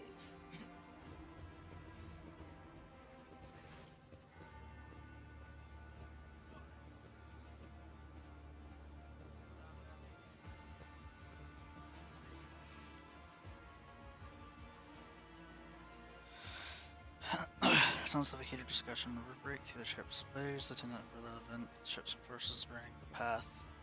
Her superior Master Hunter casts her back of his red clad in armor.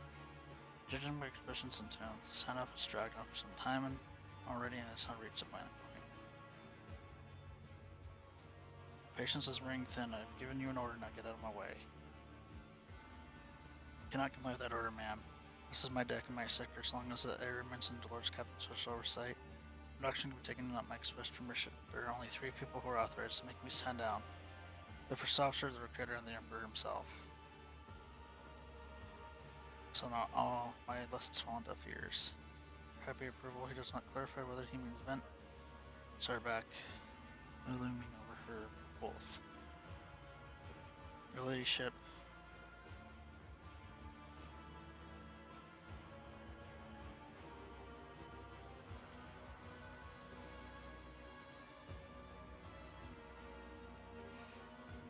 Situation. People have locked down the bay where the strikers are exiting the leaders. We have their situation under control. As far as resources allow.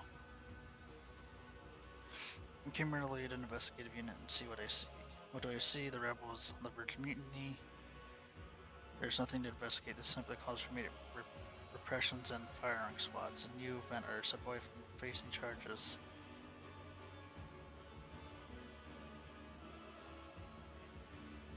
I'm going to speak with him. Alright, Lord Captain, I'm here to wish you good luck. I am at yours. I'm always ready.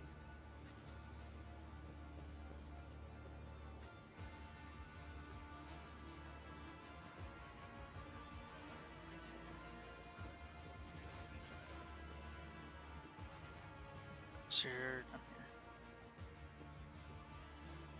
A dozen pair of eyes search you apprehensively. People before your typical inhabitants of lower decks, they take their simple clothing, crude weapons, and faces display varying levels of mutation, from the barely discernible to the strange that outright grotesque.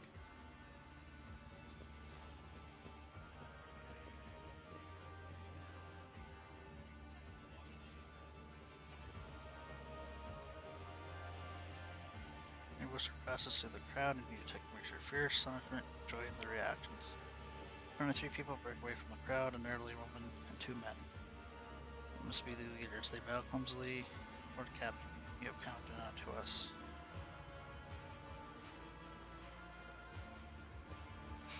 Striking, that's news to us, your leadership.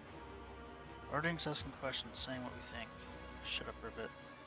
Here's the deal, your leadership. You're damn forced it all over us down here. They say they're looking for cultists. One wrong word and they're reaching for their batons if they want to finish someone. They turn off the heating to the whole base for a week at a time, so we get sick and freeze. My clan tailored on one side from inflammation in their lungs, all because those enforcers.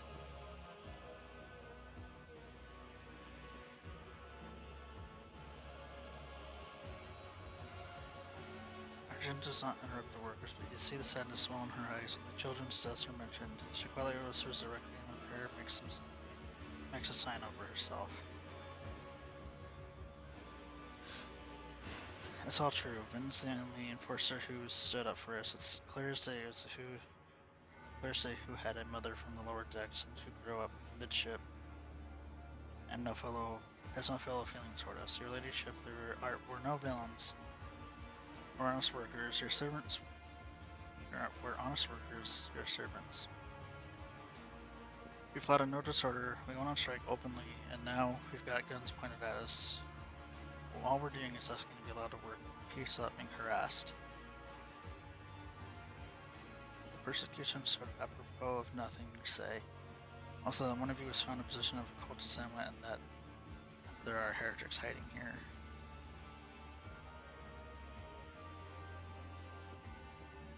Cultist ammo was that the Guga they found on the dead drunkard, or was something of evil forbidden we sure didn't know. And first just said they were looking for heretics among us, and anyone distracting their investigation would be punished. How could there be heretics here? We know our own people, there have been no new faces around. Definitely not. If there were, we'd be the first to report them. And as for the assembly, or whatever it is, they took it off a dead body. There were no cultists still breathing in our sector, that's for sure. But when that fight broke out, some enterprising folk looted the bodies. Boots they came back with. Nobody's ever tread these decks and boots so fine, I can tell you that. Seems to me the cultists had better commanders than us.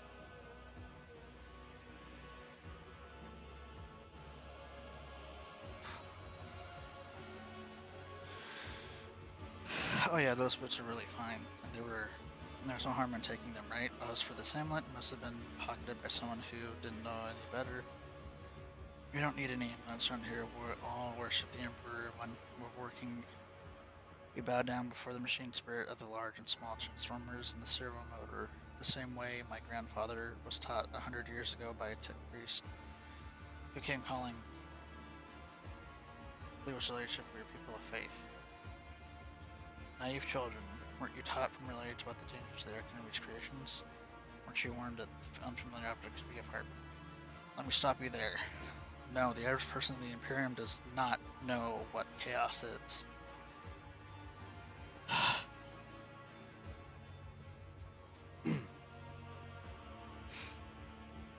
I'm probably gonna have to call it after this quest mission.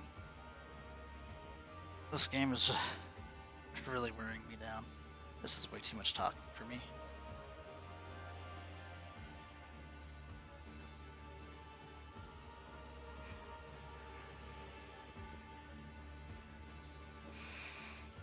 We were told, Holy Sister, but it was long ago. The last time we saw a confessor in our sector, it was just after I had my third little one.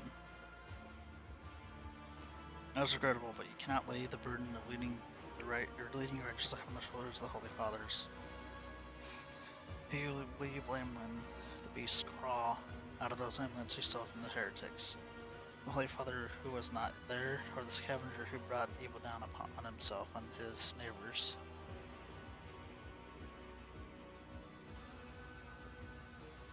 Use the authorities to use all necessary measures to locate chaos worshippers hiding in the sector. Specific steps taken by the officers were not reported to me. Upward frowns, clear disgruntled at having to explain himself in the worker's presence. Nevertheless, I am certain that their actions were justified. Cultists are no drunken subduers. They are the enemy and threat of the ship. Neutralizing them demands decisive action.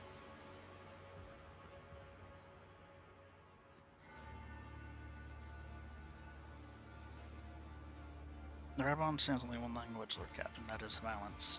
As per regulation, should the Vapors persist in their unwillingness to cooperate, the next step is limiting the air supply and cutting off water, which is almost certain to restore order. The peasants can grumble all they want, but in the end, they are the source of their own misery. All they have to do now is bow their heads and fall in line.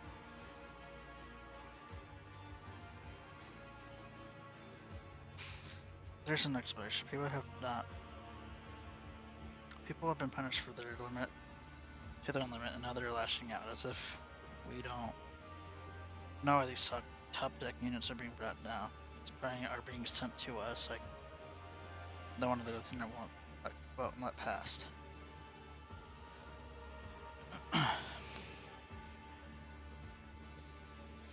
Our clans are all inside the bay that's been sealed off, but the lower decks are big, and I'm sure that there's some people who've had just about enough. We're getting it from all sides. The soldiers have encircled the ones who've risen up. The death squad has just arrived. It's no wonder folks are lashing out. Their words seem sincere to you. Their body language and glances traded between them reveal that the news of the attack has shocked them.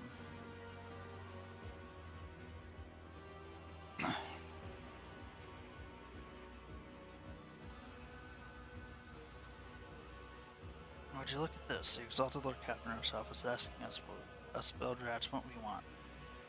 Or here's what. We want you to rein in your damned enforcers to quit turning off the heat and stop battering everything that moves. No, that's not it. We want enforcers gone from here.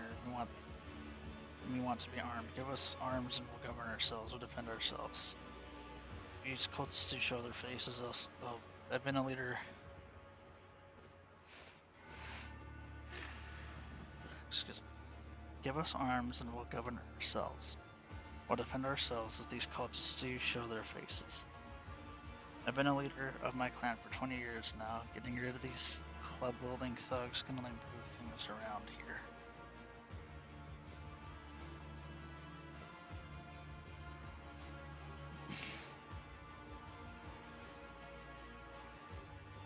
You've gone too far. They'll never let it lead the maggots in lower decks live without the enforcers breathing down their necks. You'll probably even insist on having enforcers in the upper decks too. As for weapons, what do we need them for? Besides the first days out, before the first day's out, we'll have someone shooting their neighbors out. No stupidity or directness.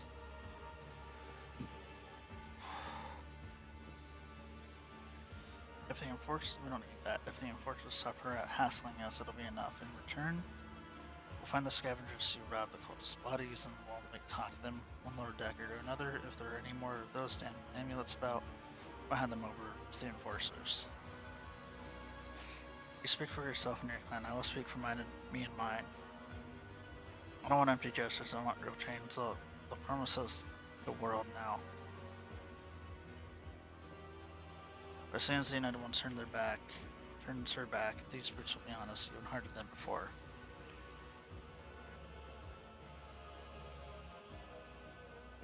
Tall worker's eyes start between the two arguing leaders. Every few seconds he opens mouth finding to agree, but each time he falls silent, simply making a few void noises.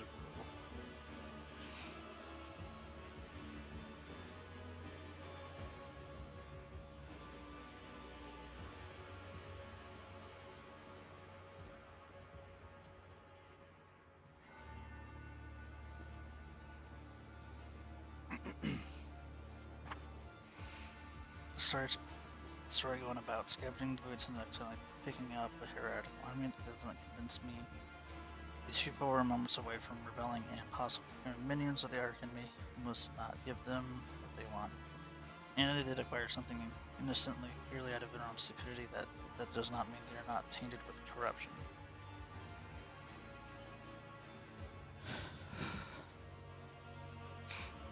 What begins as petty thievery can turn into a far greater problem. I have seen it before. In my second order, there was a sergeant of the Imperial Guard regiment that was stationed nearby. The sergeant took an ordinary pocket knife from the body of a heretic, and his whole unit lost their lives for it. When they finally managed to break into the barracks, they found not a single survivor. Only the pocket knife, which had grown through all the rows of beds like a middle choking vine. On skims of scavengers, malcontents, strikers, or whatever they'll turn into next. My verdict is simple. Give them no quarter.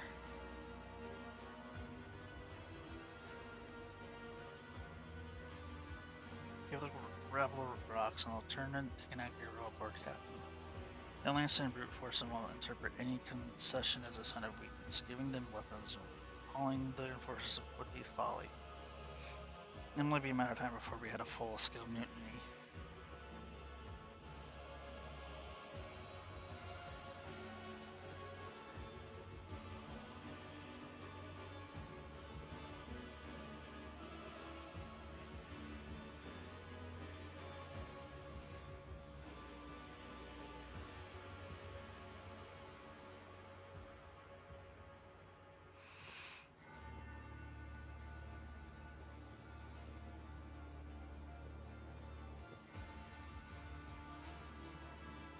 I think the coercion is element that I kind of agree with choosing right now.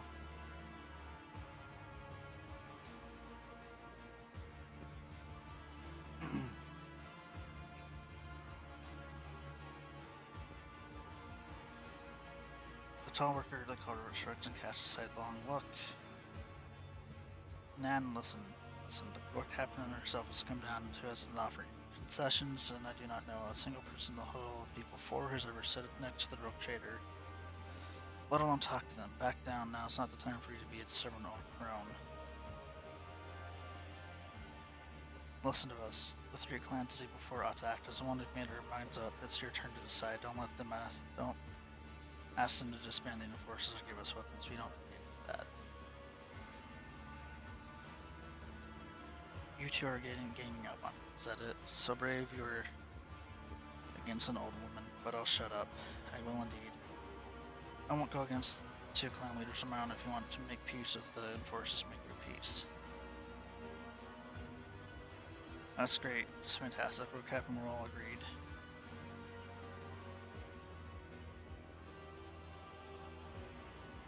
As decided, persecution will stop. I will expect you to assist in locating any remaining amulets or weapons left by cultists. You're not abandoned by the protectors, you can be yourself. You got more fuel.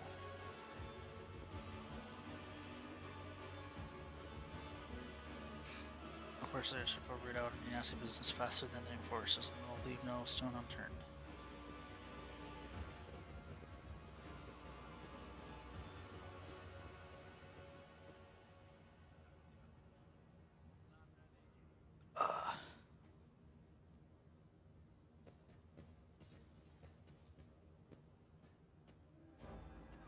Can I go over here?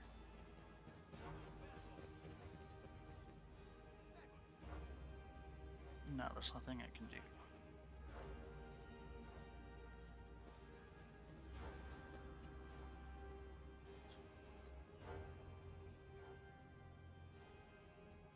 Eat and purpose force.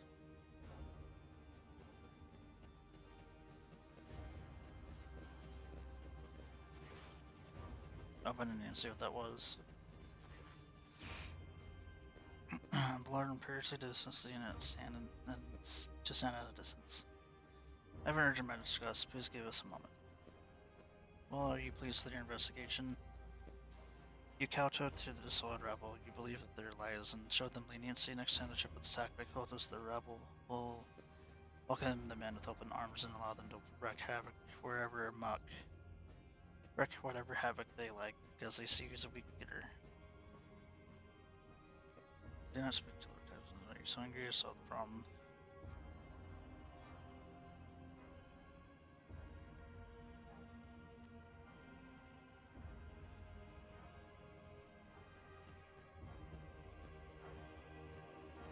Nah. I feel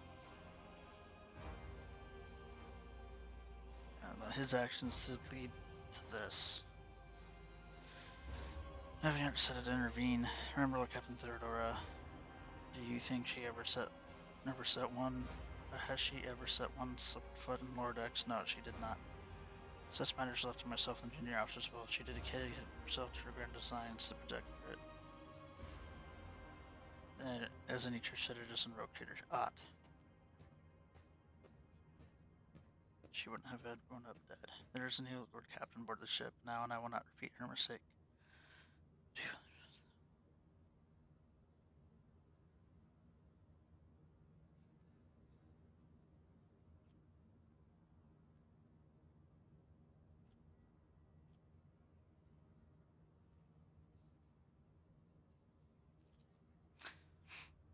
Abelard looks at you, stunned, and exhales loudly, then nods curtly. I, Commander Decisive, but I am uncomfortable with introducing new protocols in the midst of a crisis.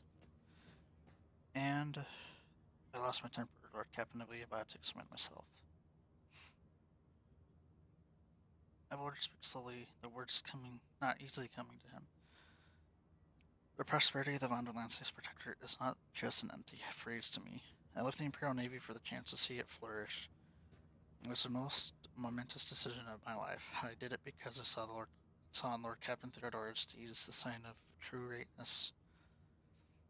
Rogue traders do not simply forge new routes and capture worlds, they create order out of anarchy.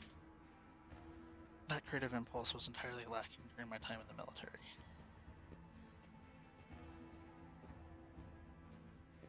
So I left behind everything I had known, everything my family had known. I come from a long line of officers, and I embarked upon this incredibly reckless adventure.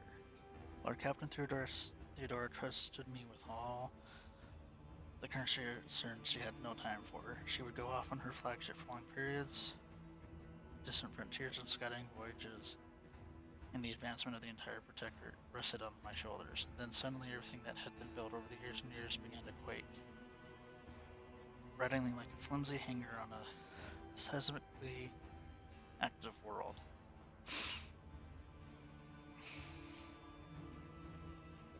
One of the senior officers betrayed us all. Rogue Trader was killed, and who knows what is happening on the planets.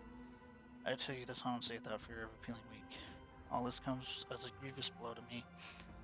I am not panicking because I cannot myself to panic or grieve. I am duty-bound to aid the new Rogue Trader, to aid you, to find your footing as quickly as possible. And to do that, I must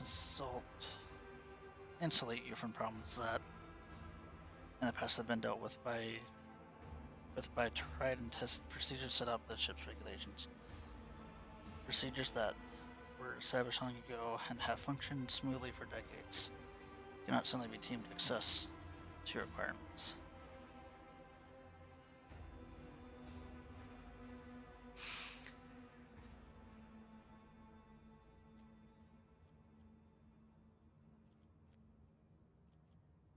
Oh, that's a good line. That's a good one.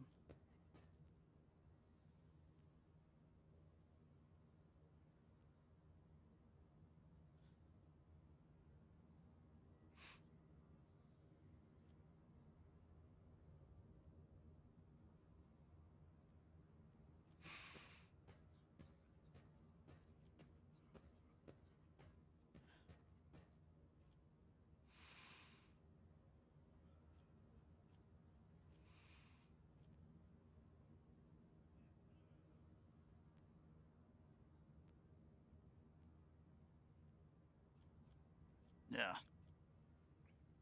I think this is a very good line.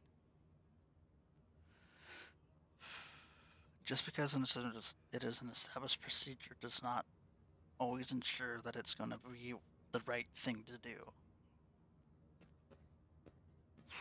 Theodora trusted in established procedures, and she died. I won't make the same mistake. If you want to keep building on the future of the Von Valency's Protectorate with me, stop living in the past. Abelard solemnly inclines his head. Yes, Lord Captain.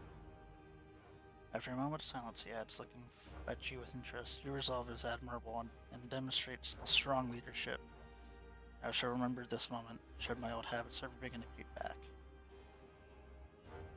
And now please let us leave the Lordex. If the Rogue Trader desires to stretch your legs, there are far more suitable places.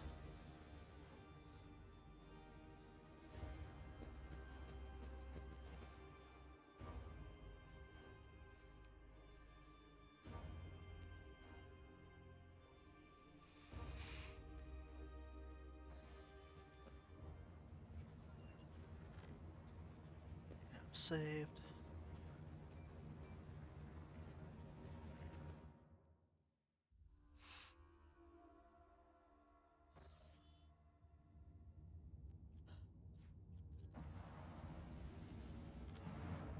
Okay.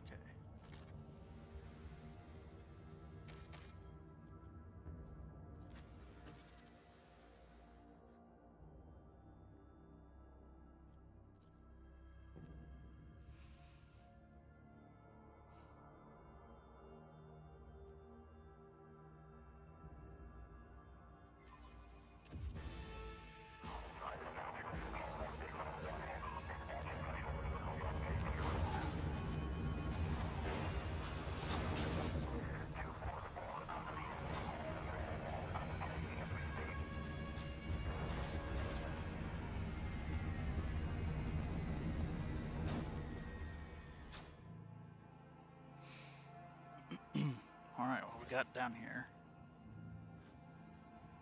Den of ordnance, and the smell of explosive tickles your nostrils. Difficult to tell through the smoke who is firing at whom. Weapons on the ground, arm firing. Men torn dirty from hobble stores from behind the trunks of rock and crumpled plasteel. His cracked helmet is adorned with a crooked label that reads Sergeant Malgar. Our skies are unlocked down, the rebels are shooting down anything that flies, and Udalot just happened to land on our rear without a scratch to show for it. And on a shuttle like that, where did you get? Stolen from the palace, isn't it? He is visibly awed by the resplendent gold of your transport. Grab him, lads, we got ourselves a rebel landing force. By the Holy Throne, what is this mess? They're in a rest spot on Manguizi.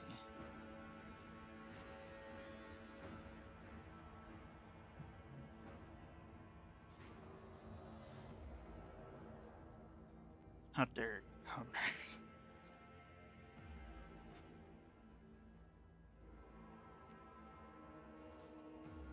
With a mixture of awe and terror, he snaps to attention, raises his freshly cut chin like an exemplary soldier.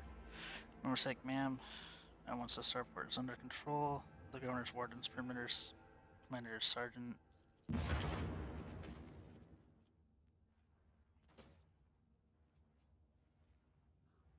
A frightening explosion cuts off the rest. The sergeant's words, shrapnel flies everywhere with a piercing screech. One of the soldiers falls to the ground, clutching the remains of his forearm that is now torn to crimson tatters. Blood is pouring out all over his stump.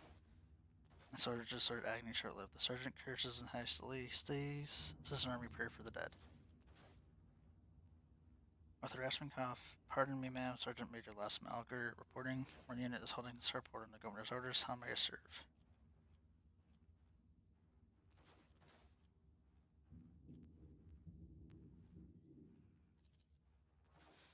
Unrest. Armed rebellions in both the capital and the provinces.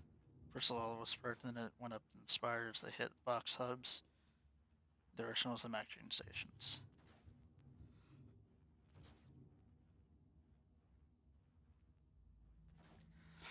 Rainit was here when it all went to the boxes. The tech priest linked. To satellites reported sightings of strange white ships in the system. They were orbiting the star until one of them set course for landing in Rykad. Majority, the governor took precautionary measures in order to increase security at key facilities. Everyone knows that whenever something's not right, you better double the warden details. The alarm was raised and we were sent to secure the starport. It's the only reason we were able to hold it.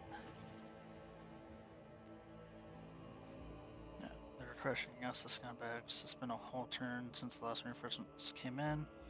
Running low on ammo and every other fighter is wounded. I don't know how bad it is in the streets, but they'll drive us out of here any minute.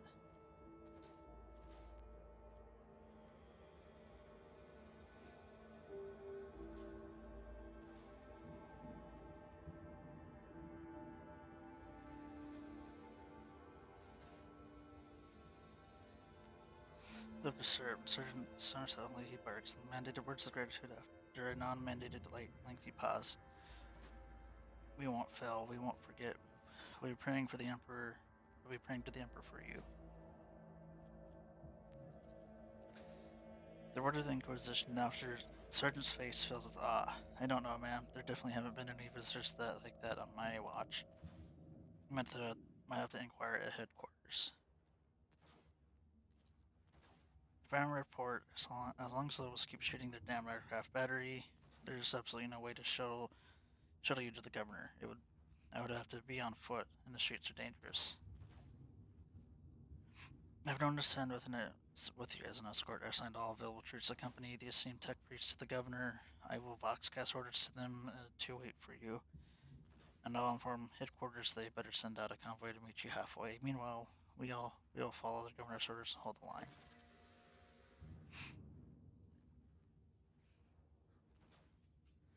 Adira frowns as her gaze grows distant as if she is looking for the sergeant. You're a good soldier, but you've got a lot of blood on your hands, both yours and others. You know, the same hand that salutes now might falter in darkness. Rank and epaulets won't save you from bitterness. Pardon me, my lady, but I can't get my head around these fancy words you're saying. I've seen plenty of blood, but trust me, I'll fight to my last drop. What tech priest, a very important person, Mechanicus. Arrived into the last shadow before they locked in the sky. He kept on asking whether anyone by the name of Amarant or Amarnat, something like that, had arrived. Barely answering any of our questions, though, he said he was under no obligation to tell us anything. He demanded to talk to the governor personally, so I had to send a quarter of my troops with him to keep trouble at bay.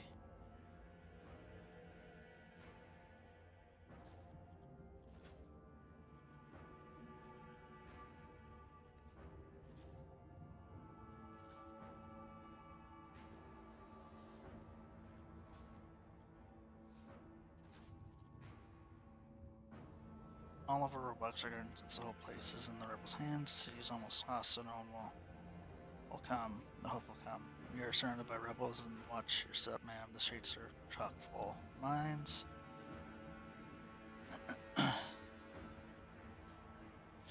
Hitchenberg Mines lodges itself in your memory more than anything. You need to watch or not your surroundings. You'd rather risk a shot from a rebel or a Jedi soldier than experience a few handfuls of lethal frag shrapnel resting on top of some 300 gram of explosive.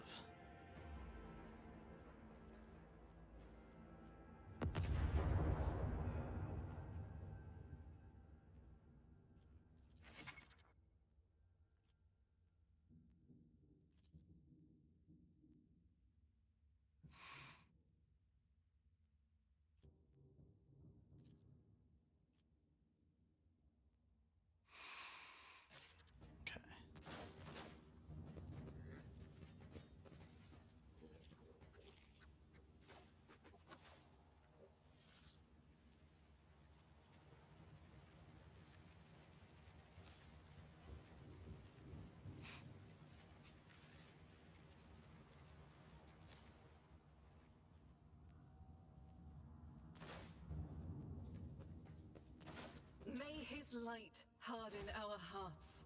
New trials await us in this place. It's going from bad to worse. I expected a typical dull reception with the governor, not more carnage.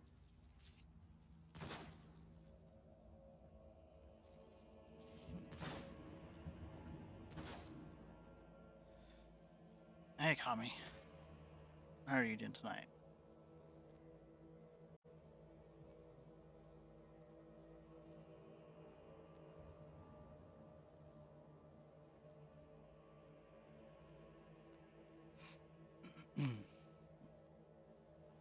I bet.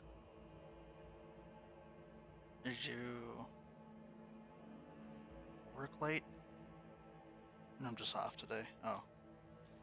I get that. Plenty of days like that too.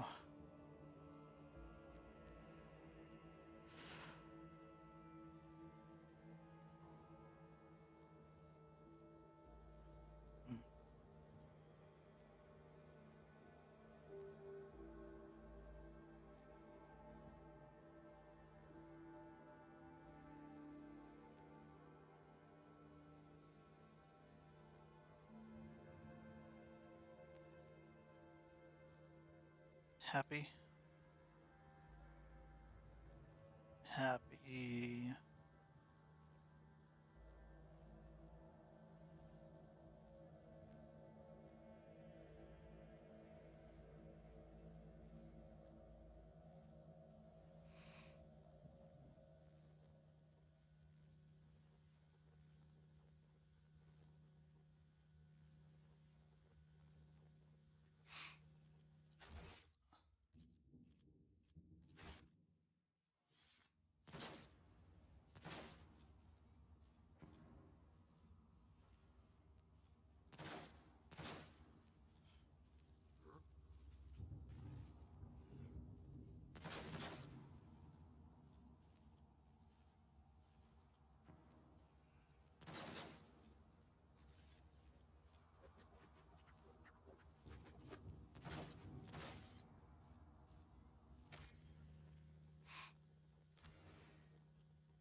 my voice is tired. I feel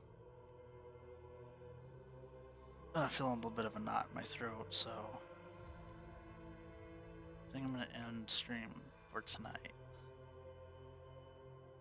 And it has been, what, a good few hours? 4.5 hours? There's way too much talking in this game.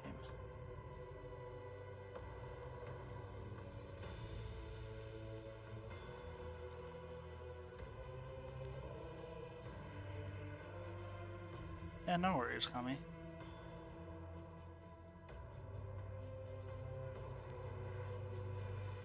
Oh yeah, you've got stuff going on.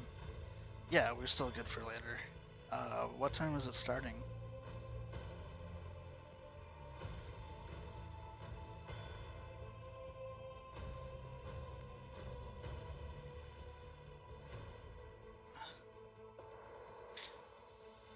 So, around 10 tonight? Okay. Yeah, I'll definitely be up by then.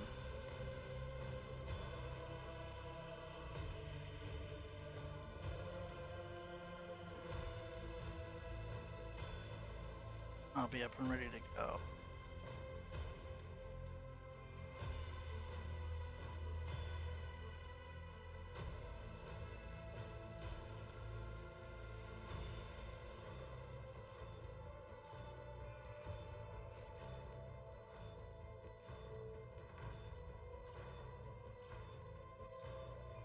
Alright, with that being said though, thank you everyone for stopping by.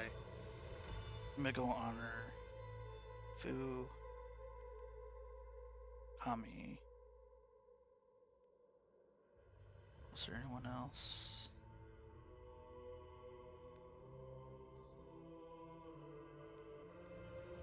It doesn't look like it. Thank you for the resub, Honor. And yeah. Probably see you guys later today, later tonight. Not sure if I'll stream during that thing later or maybe afterwards. We'll see when I get there. But anyway, thank you everyone for stopping by.